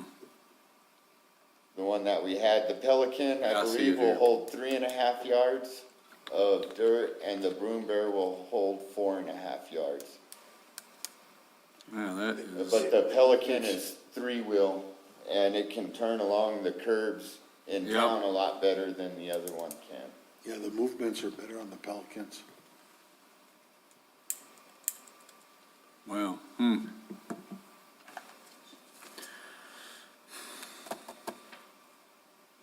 Okay, next. So, I mean, you're working on that, so difference in insurance and whatever, on what I don't know what the life is on these things, but. The life expectancy, from the representative that came down, for the Elgin and the Broom Bear told me the life expectancy out of them's about 8 to 10 years. And ours was that long? Right at, yes, sir. You said, what year model did you say it was? I believe it. Oh, okay. 2012. I think you said 2000, that's from like. It still did its job, it still was, I mean, that's Right. the thing about it, that's. And the thing. You remember what model it was? It's a Timco, 600, 435? I'm just curious, because. may be able to see it. I still have pictures of it. Well, I'll show them, I have pictures. he's got pictures. It's not necessary. I was just looking, they resell on them. I guess as far as heavy equipment goes, they look very reasonable. 430, 435. 435, okay. Timco 435 air sweeper. Okay. Okay, next. I think that was pretty much it. Yes, sir, I think that's it. If you have any other questions about any of it for me, or? I don't have the money for any more questions. Hey, buddy. Yeah, Rodney went before you. Yeah, right. You gotta go before Rodney. Switch that around next year. Yeah. But see, like, 2013's $119,000 for a Timco. And that's a used one, obviously. Mm-hmm. I think ours was used when we bought it, wasn't it? Was it used? I'm not for sure. 70 grand for 2010. So it's, it's gonna cost, but We gotta have one. I do like the idea of that Pelican style to get in there and get out. That's nice. With the 3 wheels. Okay, next. I think that's it. I think that's it for, Josh. I'd recommend that we break. I think we have, my count's right, about 22 to go through tomorrow. We should be able to knock that out in the morning, finish a little bit after lunch. Josh, you did a great job. Yeah, you really did. You missed the pictures though. Yeah. I can bring them. I had Josh send me take all those pictures for me so I could send them to the insurance company and work with them on that, so. And that is the other thing, our flatbed that we just got, doesn't have any body damage to it, but this winter, it slid off in the ditch, and when it slid off, it set the side airbags off. So that's something that I am looking into and getting quotes on to see, to replace the headliner and the seat belts and everything on it. It didn't set the steering wheel off, but it set the side airbags off when it slid off in the ditch. There's an inertia switch on those newer vehicles, so even if it's not hit, you know, like, a vehicle's not going over, 10 miles an hour for the airbags to actually deploy, but there's an inertia switch side to side to where if there's an impact or something like that, a dead standstill, it'll set the airbags off. That gum. And will it run with them deployed? It will, but Their But curtains you are, can't put a seatbelt on because it locked the seatbelts up when it did it. got curtains, I mean, they got them tied up right now, so you can Yeah. slide them down, you got yeah, curtains. I knew those things would hang down. Hull, is that gonna be closed again there at the bridge? I thought I saw there was a sign up there this morning, and I thought, well, they left their sign up. Then I see that I think there was a notice, for Monday morning. Whole road? Yeah, that's me, that's my project. Oh, okay. It's the bridge replacement, they're doing the guardrails, the curb, and gutter, and it's actually the same contractor that's working on Paradise. Gotcha. So it'll just be Hull and Paradise, so now Hull will be closed at Cree Meadows? At Green Meadows, and they're right there at, No, Morningside. we're not gonna close it. How many days out? You can, we'll leave it to where we. Monday, around they'll they'll close it. I'm not exactly sure, I'll have to look at the, Today, say exactly. we're gonna be how many working days there they're closed. for It shouldn't take long for them to do But that. How many days? I'm not sure, I'll have to check. And seatbelts and Yes, a everything. week.